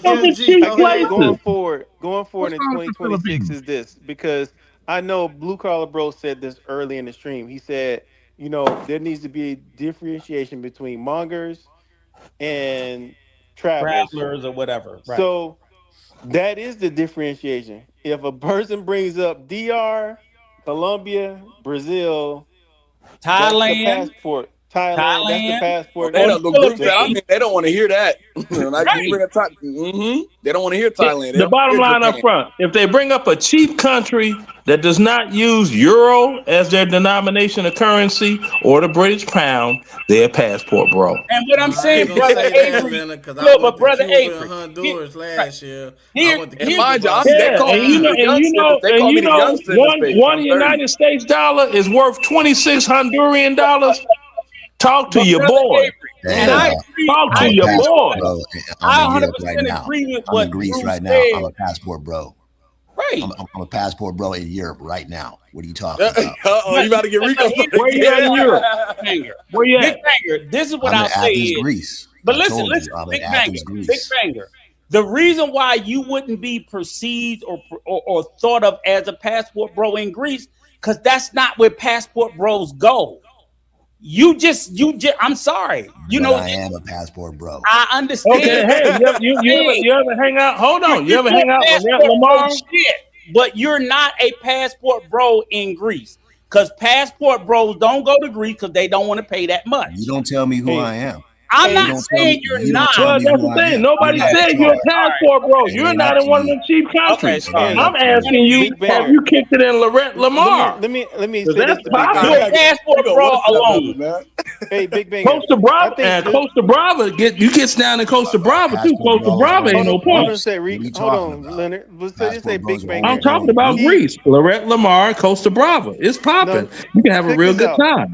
So I think the gyros are off the issue right there is that if you go, if especially we're talking about black men, if they went somewhere in South America and there's a group of them, they're gonna say passport bro. But in Big Banger's case, he's like, hey, you know, I'm in Greece. I am a passport bro. But let's say if they saw 20 brothers walking around in Greece, nobody's gonna say, look at all those passport bros. Absolutely. You're just going to be labeled as a traveler. You're going to be labeled as an American. Even though in your heart, you say, I'm a passport bro. Like, bro, hey, I was talking about going to Samoa, man. They was like, you wouldn't be a passport bro. It matters. It was like, where's that at? It matters where you go. Well, you know what? If you get a band load of brothers walking around Stuttgart together and they ain't got that haircut that say they're military, they're gonna be looking at them like, who the hell are they? But I'm saying your location, and that's real. And the thing is, believe it or not, for passport bros, it's the big five. The big five is Thailand, Philippines, Colombia, DR, Brazil. Those are the big five. Outside of that, you can get away with just being whoever the fuck you want to be. Wait. Hey, but Uncle Rico though, Uncle Rico, they do. You got to slide maybe 6 because they do talk about going to Peru. Yeah, that's starting to get hot. Hot. No, 7 because Costa Rica be lit. I would put Costa Rica over Peru. So 6. Okay. So think about this too. Uncle Rico's in charge the price of watching point in this. Costa No, Rica I'm is just too high telling for a you, lot of guys. It's the travel space. Thank you. It surely is. So they got me wanting to call one of my homies on the Facebook phone that lives in Manchester. Be like, because it's about what, 6 in the morning there, I think it is. According to the East Coast time. Be like, I live in Seattle. It's 9 o'clock over here. I ain't gonna lie, man. There's only 2 places that really intrigue me in Europe that I might think about visiting, that I might give a try. There's Portugal. What's the time in Manchester? Portugal and where, Blue? The time in Manchester, UK is 5:02 a.m. Yeah. But again, all I'm saying is again, I don't want to bang on the passport, bro, but I just think, to be honest, and Drew, you know, BMT, the only reason why I even asked him about his wife, so I want to be clear, I didn't want to see his wife to make fun of her or nothing like that, was one, because when they started in that space, and I told you they started demonizing black women, they were pushing this narrative about we're going overseas looking for wives, right, Drew? They all kept saying they were looking for wives. We want to go get married. And I kept saying, why ain't none of you motherfuckers getting married? Because we know it's easy to get away. The phrase was feminine, traditional. That was right. That's the narrative. That's what we can't. So you don't get to You don't get to run away from that if you the leader of the space. And my thing is like BMT, you are making money off your app. You are making money off of your Facebook groups. You are making money off of your WhatsApp chat. BMT is making a fucking bag. So he's trying to protect the name. And I'm like, you did do a good job of protecting it. And then if you are really married, then show us. Other than that, because this is what he does do, he showed me other people's marriage. Wait, are you claiming that you don't think he's married? Until I see it, fuck no, I don't believe it. Uncle Rico, I want I don't believe it. I need to see it. Fuck that shit. I need to show you that. I'm not saying, look, I'm not gonna believe you because you tell me no bullshit. He won't be the first nigga to lie. Rico sound like he's sipping on when he having a drink. Rico, what you drinking on over there? Right, Ronnie, what he drinking? He said, no, he's the leader. He's prior military, so it's always trust. I know he over there. There you go. Hey, he had like Chris. He had like Chris. I need to see. President. You can't lean into history and say, look, this, because if it's true, he should tell that story to show these young men. I went over. Hold up a euro. I tell him, hold up a euro, nigga. Yeah. That's a euro. Hold up a euro, nigga. Wait a minute. But here's the thing. You're so old. That shit probably been there since the 40s. But hold on, Ronnie. The euro is not. The euro is not that old, Pimpin. But let me ask y'all a question. Let me ask a question. Drew, let me ask a question. BMT is married. He just told us that he's married. Okay, but Austin said he's getting married. Who believe Austin is getting married? I don't believe Austin's getting married till I see it. Why you don't believe it? Oh, see, you doing the same shit I'm doing. Not until I see. I believe BMT because BMT is just a little bit more mature than Austin. Nah, I don't believe neither one of them lying niggas.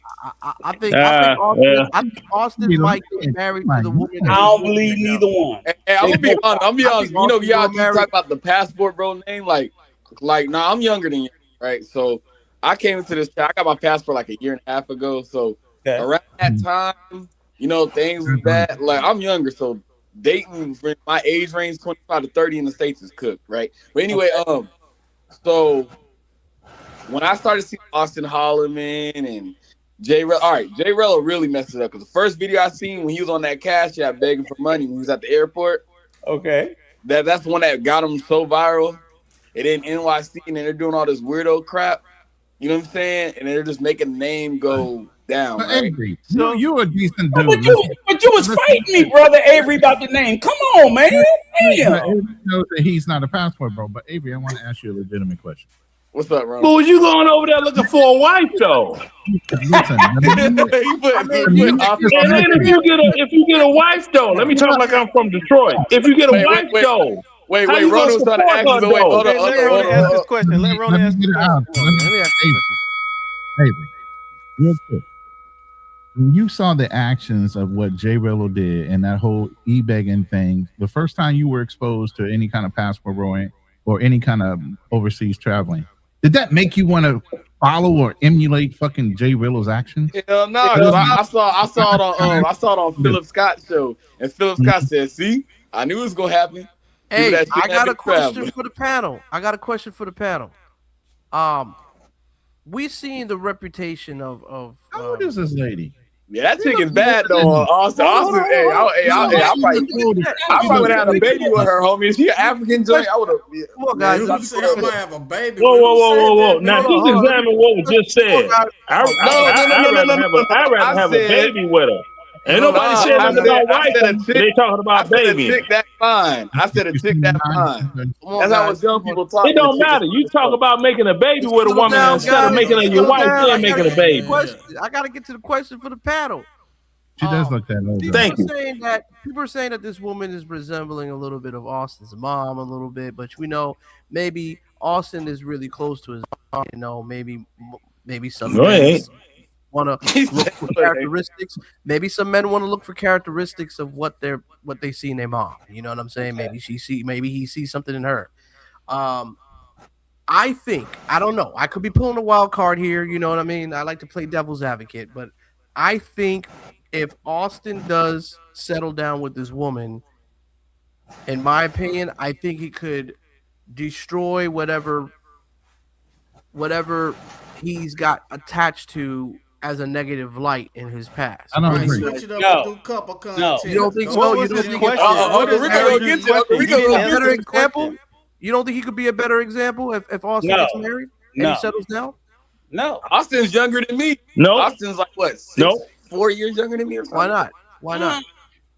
I mean, okay, let me be honest. Why not? Because I'll wait my turn.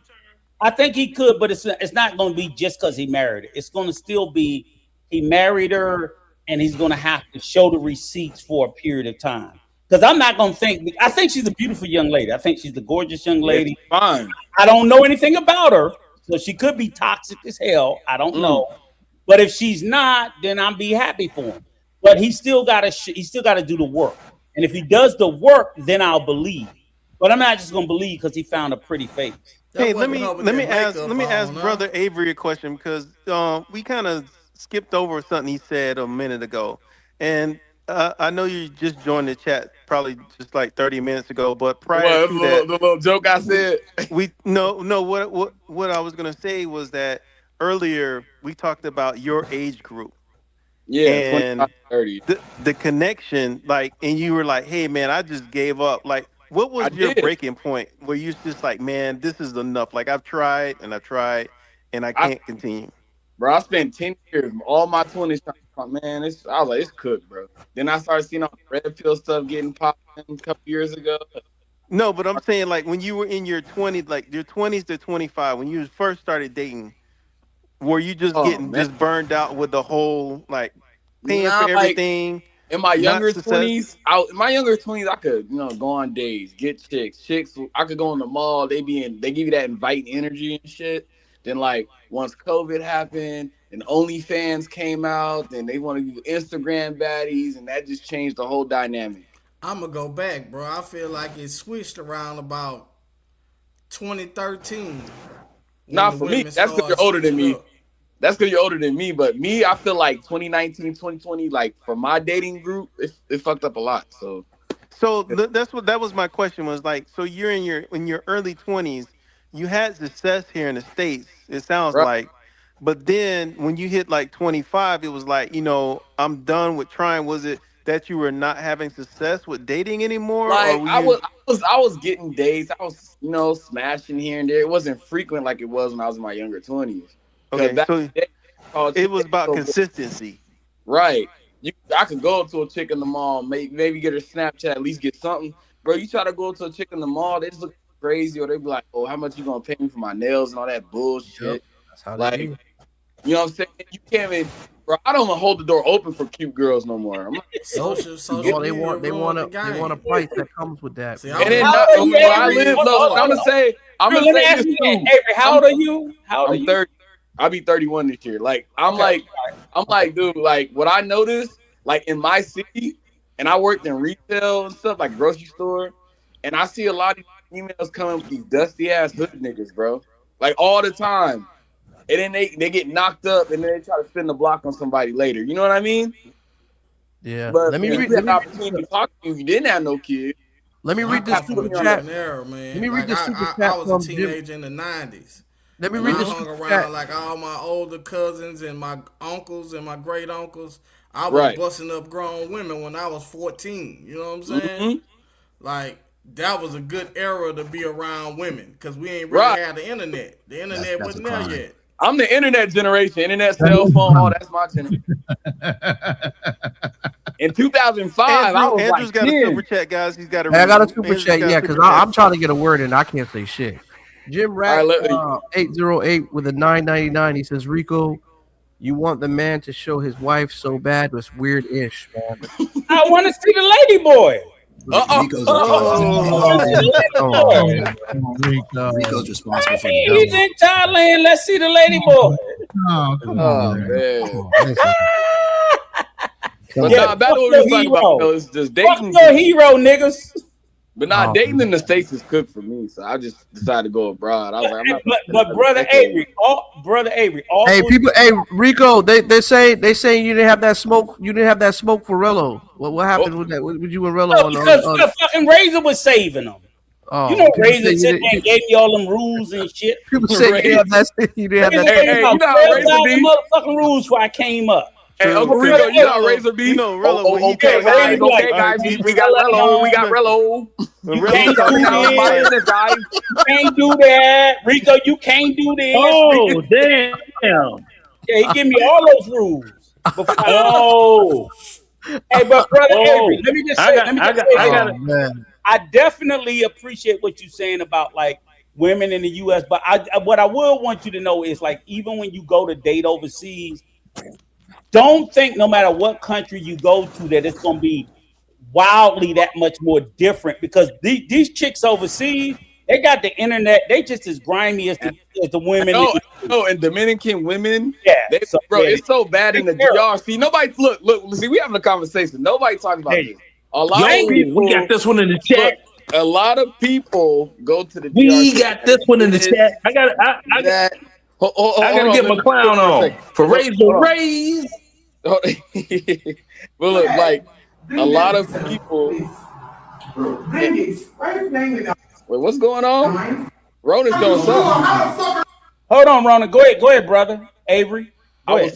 Like, people don't realize they be thinking they come down to DR, bro. Sometimes they be like, "Oh yeah, man, she's about me." No, she's not, bro. She look at you like it's a job, bro.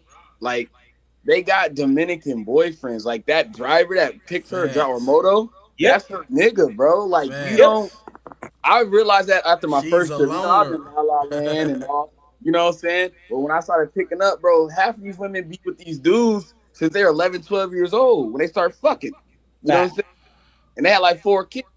You meeting up with an American? Yeah, let's go get this money. That's how they think. As soon as you go home, they go fuck on that nigga and go to a next. Sex is taboo to them, bro. Well, here's the easy. Avery, the easiest way to think about Dominican is I always tell them, all those bitches want to be Cardi B. Ooh, you ain't lying. All of them want to be Cardi B. No, it's a business for them. If you can do that in your head, you be good. You want to be Cardi B. Fuck it. And they wear them tubies on their head. You go to It's a business for them. Colombia's a whole different ball game. They don't dress like them, bro. Yeah, I'm gonna play this clip real quick, man. How the fuck are you sure I make some more money? Listen, I ain't sure. Really? Oh, you just leave. Just take the 6 and leave. I didn't make any money. Bring that detail. Bring that detail, please. Bro. Bring it. Why are you playing with our minds? Bro. Hold on, sir. Please, I don't know online stuff. At the moment, give them 6-6. Yeah, come. Okay. Imagine you jingles, okay? Excuse me. Yeah. Right now, get your package of 6-6 plus. Okay. Then beyond. Can you give me my phone? I need to. I don't want to get in. I'm just trying to get my factory deal. What the hell they talking about? Give me. Why are we still here arguing? Just take the 6 and leave. No, I want you out of my apartment. I'm gonna give you the 6,000. I'll give you the 6. I'll give you the 6. Just leave. No. Brella feel like he getting his ass beat. She knew I should have gone back to the girls. Every time I bring back to the girls, it's always And we all know Rello slapped her up. Hey, Uncle Rico, where's all this energy in Africa though? Where's all this energy? You know what I'm saying? Yeah, I know we don't have the video, but we know. I'm like, I know when the bitch got her ass. I gave him a 6. I gave him. I know what it sounds like. She has 2K of my money already. I'm gonna buy my food and everything. Oh yeah, he's about to throw hands. He clocked that nigga up a couple times. Hey, he's saying he's gonna make money. That is definitely a family fight. How much do you guys agree I said if I made some money, I would give them extra. I didn't make any money. You understand that? 2 hours, 3 hours. Okay. All this could have been avoided. All this could have been avoided if you just kept a receipt in WhatsApp, bro. That's it. No, just pay her. Shit till you get out of my crib. Or just break her off and be done. Please, just leave. Right. Just say fuck it. Just tear it. Just up to the L. Right off the game, right? You write it off the game and learn from it, right? That's what you do. We got to talking numbers on the live stream, and she picked up. Yeah, that's what I'm saying. Turn that shit down. Numbers and shit. Money right here, I want her to leave. They're not down. Jeff Clay, she's still not gonna leave. You want just leave. I'll give you the money. Just leave. That's a passport, bro. Yeah, that's a passport, bro. Right? That's a passport, bro. I want my phone. Y'all niggas gonna stop fighting with me. That's a passport, bro. Can you give me my phone? Can you give me my phone? Oh, that's the African joint, bro. That's the African. Yeah, that nigga ain't single. What them niggas sound deep as fuck? That's the African. Why do you have 2 chicks in there? Where's the other fucking dude? Is there a dude in there too? I'm going to stand this up, please. That dude probably got to whoop his ass some more. Well, he only had 2 chicks in there. How'd he get broken? Which police are coming here? I want my phone! I want my phone! I want my Whoop his ass, girl. Whoop his ass. I want! Can you give me my phone? Give me my phone! Here. Phone here. If you got your phone and everything. Here, your purse, your shoes, I got your money right here. I got your money right here. Here, I have your money. Just leave. Just leave. Here, your money.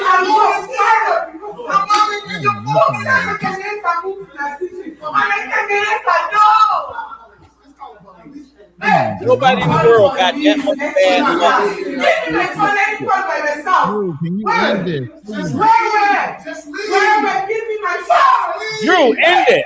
Drew, end this shit, bro. God damn. Set out the Drew. Set out the Drew, bro.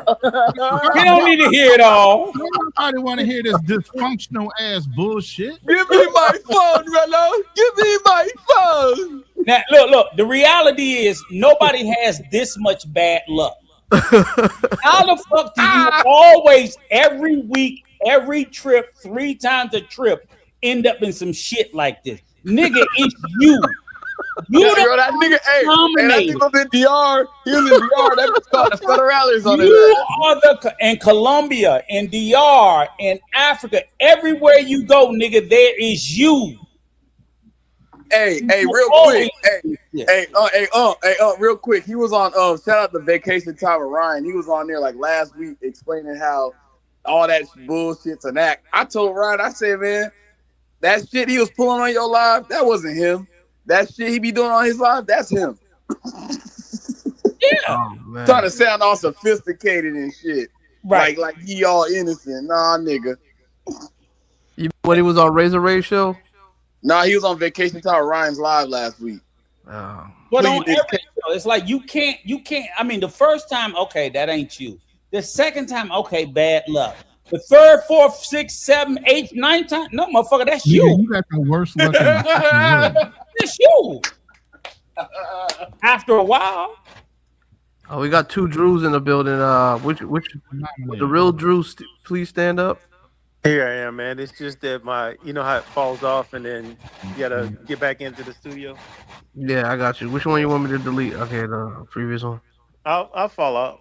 You know, it'll probably fall off anyway. So again, I ain't even mad at Rello at this point. You know, Rello is Rello. You know, it's fine. But if we go back to it, if we go back to the origination, which is Austin.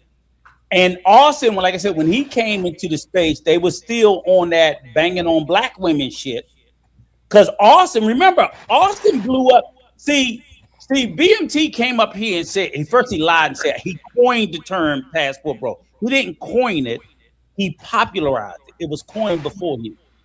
But then Austin made the shit explode. He made the term explode. And when he did it, he was shitting on black women. And then BMT was happy with it. He celebrated it. Yeah, I remember when he was in his younger days of traveling, he said something about black women's pH balance being off or something like that. Yeah, he did. Yeah, you're right. He also said this. I'm going to say it verbatim. He said, don't date these black bitches. Verbatim. That's what he said on this shit. Yeah. At the end of the day, you all don't realize that the first time that this whole thing got media attention was in a 1995 edition of Ebony magazine with a bunch of black dudes going to Rio. This is nothing new, fellas. Correct. It's just the internet allowed people to doggone click up like the doggone BDs and the GDs, the Crips and the Bloods or whatever the hell, and make they look, this I click this. Thank you. Yeah. All that old retarded shit. That's all it is. Shout out to homeboy, that's all it is. But let me say this: is that it? This has been going on. But like BMT tried to say, come on, man. Look, when he popularized it, made let me get 30 seconds and I'm done. All right. The first time I was in the chat. Shout out to Rolando. Are you sure, Leonard, or are you just gassing us, man? Don't gaslight us. Yeah, I'm positive. Okay. God damn. Hurry up, nigga. The first time I was in Europe, I'm doggone 23 years old. This is like 1987, around that way. How you get all these Halle Berry, Tony Braxton looking German females over there?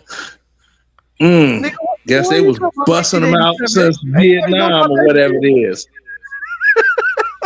So stop talking about this passport bro is something new. No, this been going on since World War II. So they've been passport boys my nigglets. World War II. They want passport. Yeah. Oh, okay. They were soldiers that went over to Europe that didn't bring their ass back to the United States. It's like, man, look, we getting treated better in Europe than we are in the United States. We staying here. They started making babies. The rest of history. All right, so here's the thing, though, Drew. Seriously, like what Leonard said is true. Passport bros were even 95 and even before then, black men would travel. BMT did popularize the term, and he popularized it during the pandemic. So that was already 2020, 2021, 2022. So the term had already existed. Austin made it go viral on TikTok by shitting on black women because everybody was in on the pandemic. Like, yeah. And it was that manosphere shit. Niggas was looking to bang on black women. So when he did what he said, let's go to Brazil, date these black women, they better. That was something they could glam onto, so it made it big. But hey, also black women was sitting there trying to follow us. They sitting there shaming us. Oh, you passport. They was like, you passport niggas and all this. You're right. All of that is true. But what I'm sitting there saying is like, you're right. And I tell everybody all the time, I'm not defending black women. Black women are problematic. They got issues. It's whatever. But this notion that these other women were better because this is the thing. These are the things they called out black women for. They said they got fake hair, they got BBLs. I hate that. Single mothers. Aren't you married to a Salvadoran? Yes, I am. So how they are black women? You ain't even with one.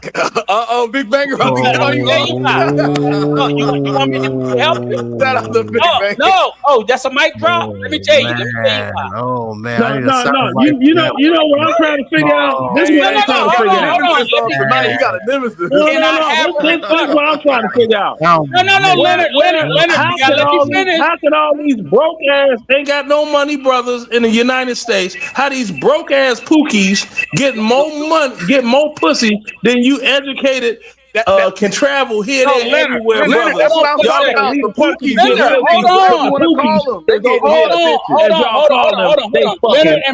on. Please give me a moment. Okay, Big Banger. You asked me. Yeah, explain that part. Simple question. Hold on, Big Banger. You asked me a serious question. I'm married to a Salvadorian. I'm not married to a black woman. I was married to 2 black women before. How many you married? Oh, no! Stop! Have you ever married a black woman? Excuse me. Have you, sir? Have you ever married a black woman? Stop. Excuse me. All of my children are 100% ambiguously FBA black. I have no mixed children. All the children I raised as a single father or a married father are black. All of my grandchildren, excuse me. No. I don't have no much. You wanted to be that, but it's not. You left their mothers for a Salvadoran woman. No, I didn't leave their mother. Their mother left me. I didn't leave their mother. So again, you go find another black woman. Excuse me. I married. The question is, which black woman did you find? Because you're in Greece, nigga. How many black women are you fucking in Greece? No, nigga. How many black bitches you fucking in Greece? You over there looking for every white nigga. Oh, nigga, you thought I forgot? You thought I forgot? Why you over there in Greece buttering up every Becky bitch you can find, nigga? You hella get the fuck out of here. That's what you fuck niggas try to do. Hey, bro, you gotta come up. Uncle Rico, as they call some passport bro shit, and then you gonna tell me you in motherfucking Greece? You can't get no whiter than Greece. Get the fuck out of here. I never claimed. Oh yes, you can. Get the fuck out of here, nigga. And I'm still Hey, Ronnie, you got a good show tonight, bro. Yeah. And let me tell you why? Because I got a black mama, black daughters, black granddaughters, black sister, motherfucker. And I'm a black man. And I'm going to leave this motherfucker black. But you over there trying to mix your blood. You over there trying to mix your blood. Mine ain't mixed. Black. You trying to mix your motherfucking genetics. Mine ain't, nigga. Talk to me, nigga. You ain't Greek. You ain't Mexican, nigga. You ain't Greek. You claim black women. You ain't trying to fuck Helena Troy, nigga. Wow. That's what you trying to do. Yo, Uncle Rico, man. Uncle Rico. How many divorce hold on now, Uncle Rico. How many divorce petitions? Divorce doggone whatever they are, the paperwork. How many times are you the petitioner? Both. You have to think about it? Both times. They left. So I filed for a divorce. You had to think about it? And then you went and found a little white I was just questioning. I had to think about when you said petitioner.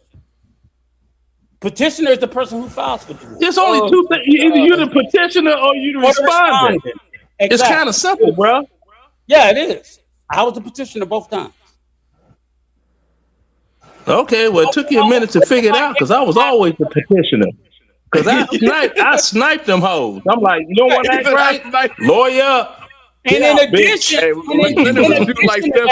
not only was I a motherfucking petitioner, I was a single father. So I raised my motherfucking black sons as a black man with 2 black sons. Nigga, again, big banger, you in motherfucking Greece with a bunch of white wife. Left all you are in Greece coming for you with a bunch of white bitches. You in Greece with a bunch of white bitches. Explain why you in Greece with a bunch of white bitches and why you ain't in Africa, nigga. Black women. Nah, nigga, why you question about my blackness? Why your black ass ain't in Africa? Or are you a white boy? Fuck Africa. You claimed ownership of black women. Fuck ass show, bro. This is a good ass okay, show. so in other words, you don't give a fuck about black women either, right? Who, me? I don't give a fuck about Africa. You don't give a fuck about black women either, right? You claimed ownership. Me no black. Me no black. Okay. Me Louisiana Creole. Me no black. Me no black.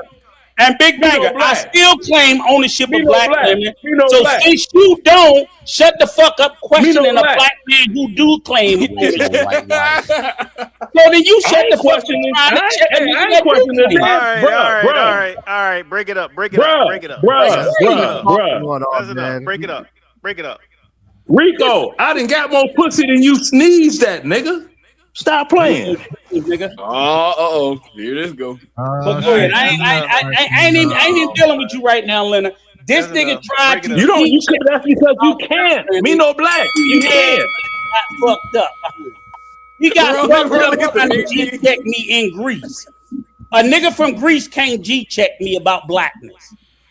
Well, I can G-check you because you couldn't come up with you getting fucked on the elevator compared to me. Get the fuck out of here trying to G-check me about blackness from Greece. Big Banger. That's okay. I could be whatever you say, nigga. I ain't in Greece. I'm not in the whitest country in the fucking world. You just in a house with a white woman. But when the last time you used euro? Rico, Rico kind of rhyme, don't it? No, not really. Last year. Where? Talk to me quick. Don't talk to me slick. How long you gonna be? How long you in Greece? Talk to me quick. Don't talk to me slick. I told you I was in. Yo, hey, Big Banger, how long you in Greece for, brother? That Big Banger talk. What was that? How long you in Greece for? On your bunny hunt.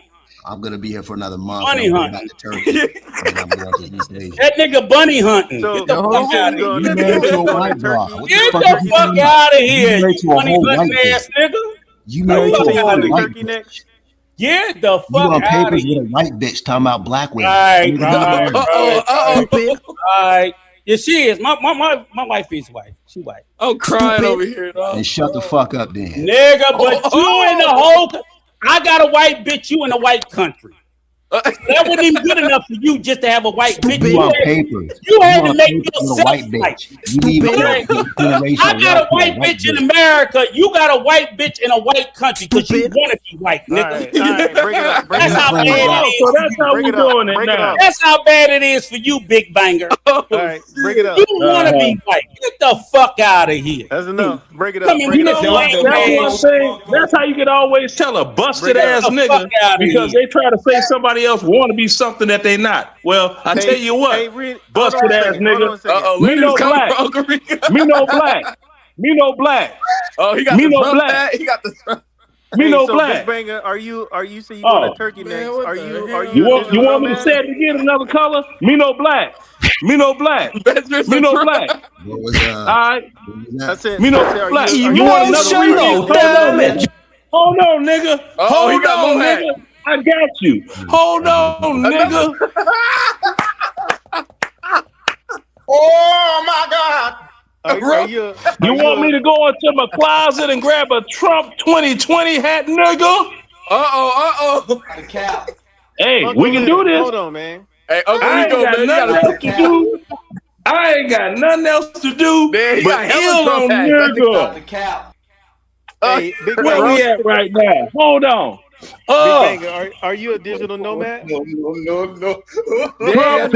nigga. Nah, I'm retired. Trump 2020, nigga. Okay.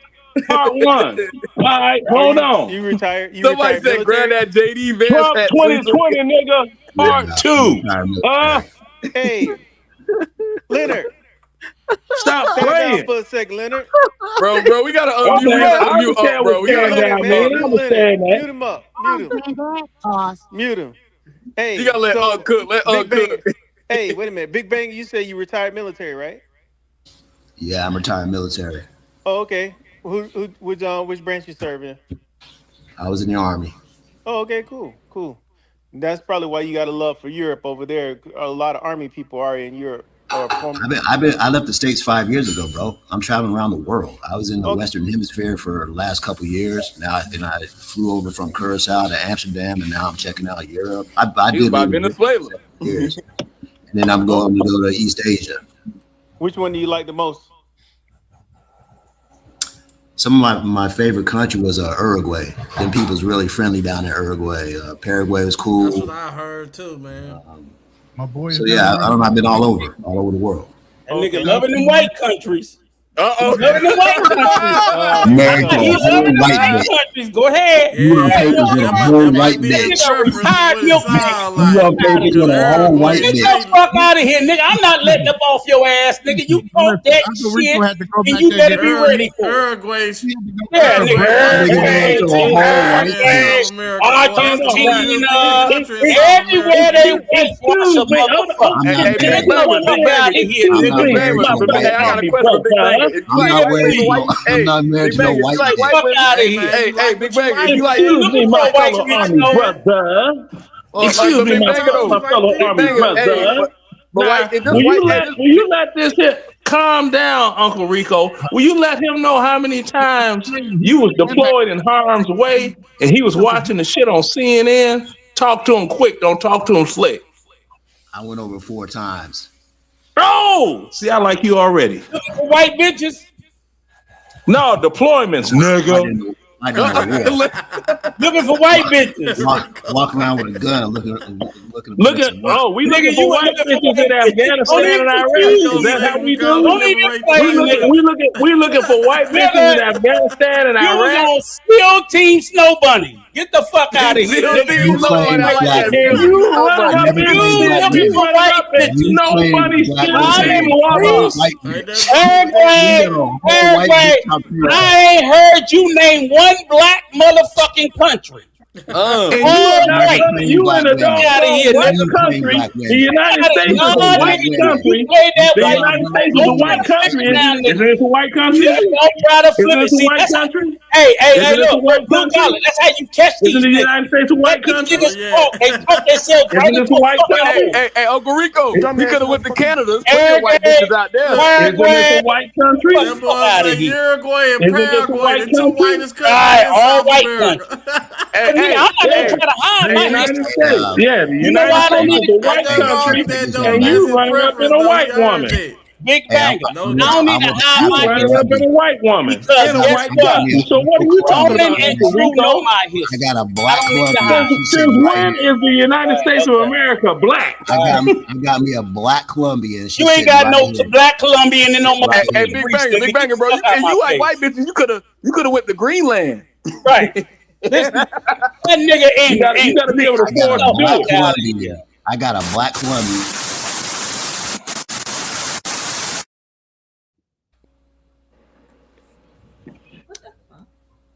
This nigga full of shit. I'm trying to figure out how he say the other brother. I'm trying to figure out how he say the other brother is in a white country when he's in a white country himself. The United States of America ain't a black country. Ronan's throwing all in the house with a white bitch. Beta. Anybody can look up the demographic of Greece in America and figure out which one is in a white country. I'm not with a Greek woman. I'm with a Colombian woman. Are you stupid? Rico, you with a white woman. Stop it. I ain't with Mama Leonard. In a white country, the country I love. He gonna pass his whole intergenerational wealth to a white bitch. Talking about black women. Yeah. If you love black women, Bro, man. I'm gonna do as I run a free land, you gotta have wealth to pass it. Hello, bro. I swear to God, Big Banger sounds exactly like Tone Loc. It's my ass. You know, Tone Loc was with a white bitch too. That's because I'm but from don't Cali. surprise me. But it's just like it's hypocritical. Getting his exercises on right now. What's he doing? Let me just say this, okay? It's hypocritical. I'm running back and forth like he running his damn mouth. Nigga, I'm running back and forth like he running his damn mouth. Look at Leonard. Oh, you with a white bitch. What? He on papers with a white bitch. He on papers with a white bitch. Talking about black women. Hell no. Oh man. Moonwalking on your monkey ass. Michael Jackson, bitch. Man, hey Ronan, you need to play the I Bought Coochie song. He bought coochie, I bought coochie, we bought coochie too. That's Big Banger. He over here buying Oh man. Well, fellas, man, damn, we going 11 hours in this bitch, man. This has been crazy. This shit is lit. The last hour, every live, bro. The last hour, y'all getting lit. This is one of the most littiest fucking podcasts we've done, man, in a long time, man. That nigga Uncle Rico has been drinking some good shit. Yeah, man. Yeah, he was on fire last night. I'm gonna call it like I see it. Rico been dick watching since we've been in the space. Hey, somebody wrote a song about it. I can say it. You can't bring up it. You over there hate watching everybody. You over there hate watching everybody. Uh-oh. You talk and slick and think you ain't gonna get it back. You gonna get it back. Bro, you married to a whole white bitch talking about black women, man. What the fuck is you talking about? And you over there fucking the whole white country wishing you was white. I got a black Colombian. You ain't got black nothing, nigga. Nigga, you ain't got black nothing. You over there fucking black tie, whatever the fuck you doing, nigga. You ain't got a black nothing in Greece, so just stop it. Just like you ain't got a black wife in your house. I sure you ain't got one in yours either. I never you claimed black women. Either, nigga. You claim black women. Nigga, you ain't got a black bitch in your house either, never nigga. Claim black women. You claim black women. You claim black women with your white and wife. I'm going to continue to claim black women and your With a sucker white sell wife. ass You got a white wife. But you with a white bitch too. But I ain't You claim black women. Black bitches. You claim black women with a white I wife. can be with a white woman and rep black women because that's the women I came from. You just a lost nigga that's with a white bitch and forgot where you came from. Hey yo, what the fuck? I ain't forgot. That nigga Rico hella intelligent. You forgot, nigga. I'm sorry that you forgot. Rico, what about that came from me no black? What about Dominicans never say they black. I don't need a black queen. I came from a black what about Louisiana Creoles that got flags hanging outside our home and in our house that say me no black? I'm sorry if you niggas don't have no respect from a black queen and ran to a white bitch. The queen that what came from? I come from a Louisiana Creole woman. Want to see a picture of her? Me no black. I came from a black queen. I can respect a black queen. All right. Well, you know what? You would have did better. You would have had a woman like my mother. You would have had some semblance. You would have had some semblance. Look at my mama. Look at my mama. Respect that, Leonard. Louisiana Creole queen. Then you should respect that. She no black. Then you should respect. She no black. She no black. Instead of acting like a fucking. She no black. Oh, that man Rico coming. She no black. I don't know if she's black or not. I really don't. She care. no black. I just told you, she no black. You know your wife ain't black. Don't worry about it. You know that. You know that She no bitch. black. You know that bitch you pussy you eating tonight ain't either. She no black. You know that raw box you eating tonight ain't either. She no black. You know that. We know that raw box Greek bitch. We know that dry Becky blonde head bitch you eating tonight ain't either. Damn, why it gotta be dry? She is. And we know what that was. Damn. Oh, Uncle with the receipts. That's that magazine that Leonard about to go to bed here. Go ahead. Damn. There you go. Got good times going. I got all the jokes. You won't win. I got all the jokes. Hey, I just know that. All right, hold on. We got Veronica. Hold on, we got a Veronica in the building. Veronica, you got to cam up just a little bit behind scenes. I got to make sure you're real. That's the crazy shit about it. Niggas try to. You know what? Now hold on. Now if Becky dry, spray down with some Carefree Curl juice. Let her soul grow. We got a woman on the panel. Hold on, guys. Hold on. We got to stop the barbershop talk. Yeah. What's up, Veronica? Hello? Glow. Hey, how's it going? Yeah, stop playing, bro. That sounds like you ain't no chick. Soul Glow. How's it going? How's it going? How's it going? Is she really a girl? Is that really a girl? Right? Is this really a girl? This is somebody playing. I don't know. Maybe she need her soul to glow too. Just let your soul glow. Hey, Rico. Becky up here, Rico. Get at her. I Veronica, you gotta show some verification, sweetheart, because I gotta see who you are. That sounds like a kid. I don't know that. Yeah, I don't know. They don't do that over here. That's one of the. Yeah, this ain't a Floyd Network channel. Yeah, we ain't gonna be on no Chris Hansen. He left, man. Yeah, the background music is not.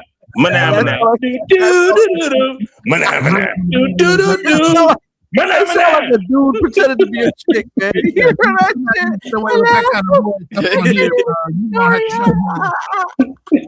shit? Yeah, we don't manama now. White wife. That's Rico, white wife.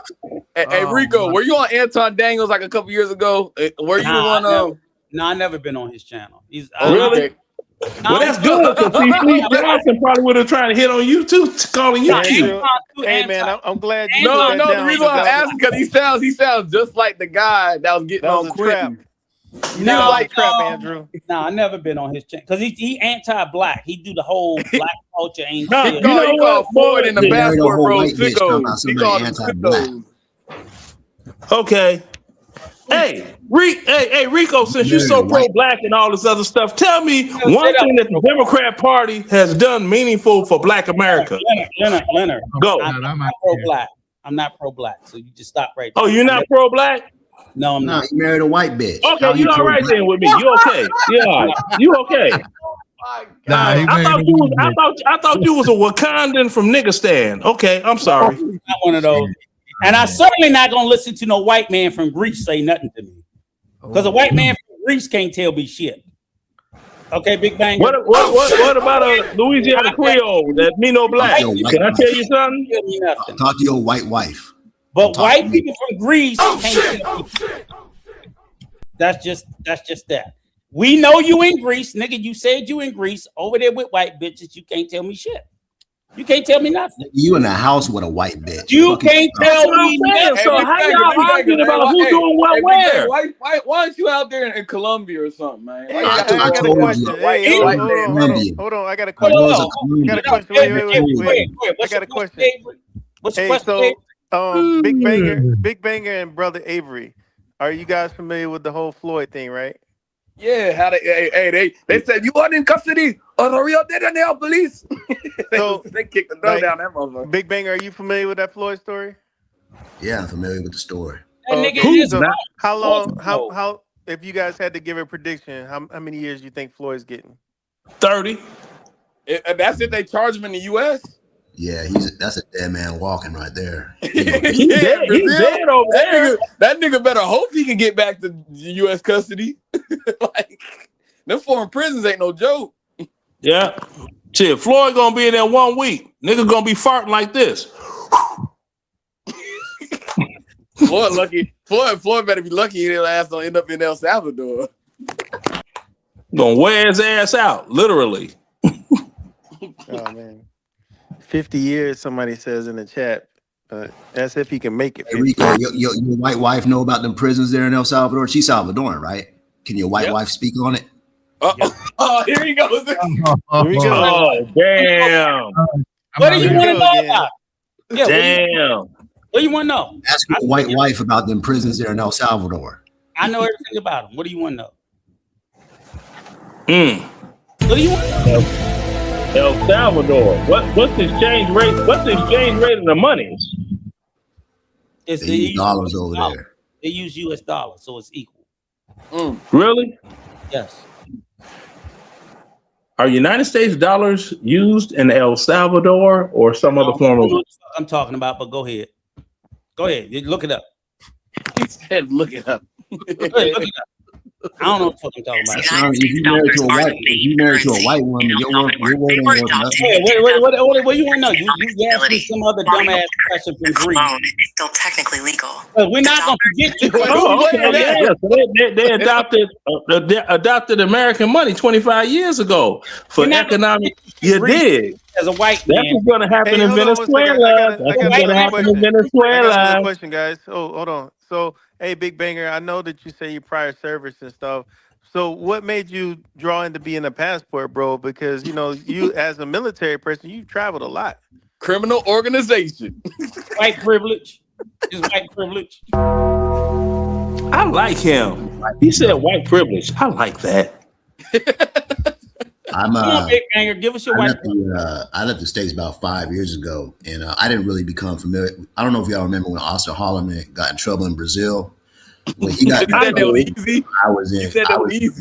I had already been in Colombia for a couple of years, and so I didn't leave the United States in order to date black in order to date women. No, not to date black people. Go travel ahead. the world, and through my travels, I met these women in these foreign countries. So white women. Technically, I am a passport bro. Okay. But you said the difference between you and soft booty Skylar is this. See, Skylar. Wait a minute. He said soft that booty Skylar. You soft booty Skylar. Okay, Skylar's a soft booty. Now, so Skylar, you want to mess with the Brazilian lady boys? Can I finish talking about old soft booty Skylar? Now, Skylar, he never deployed any place. So all that happened was he got the standard military retirement. And let me tell it, he retired at an E6 grade, which is really no money. And he left Brazil and moved back home with his mama. Now he say he and his mom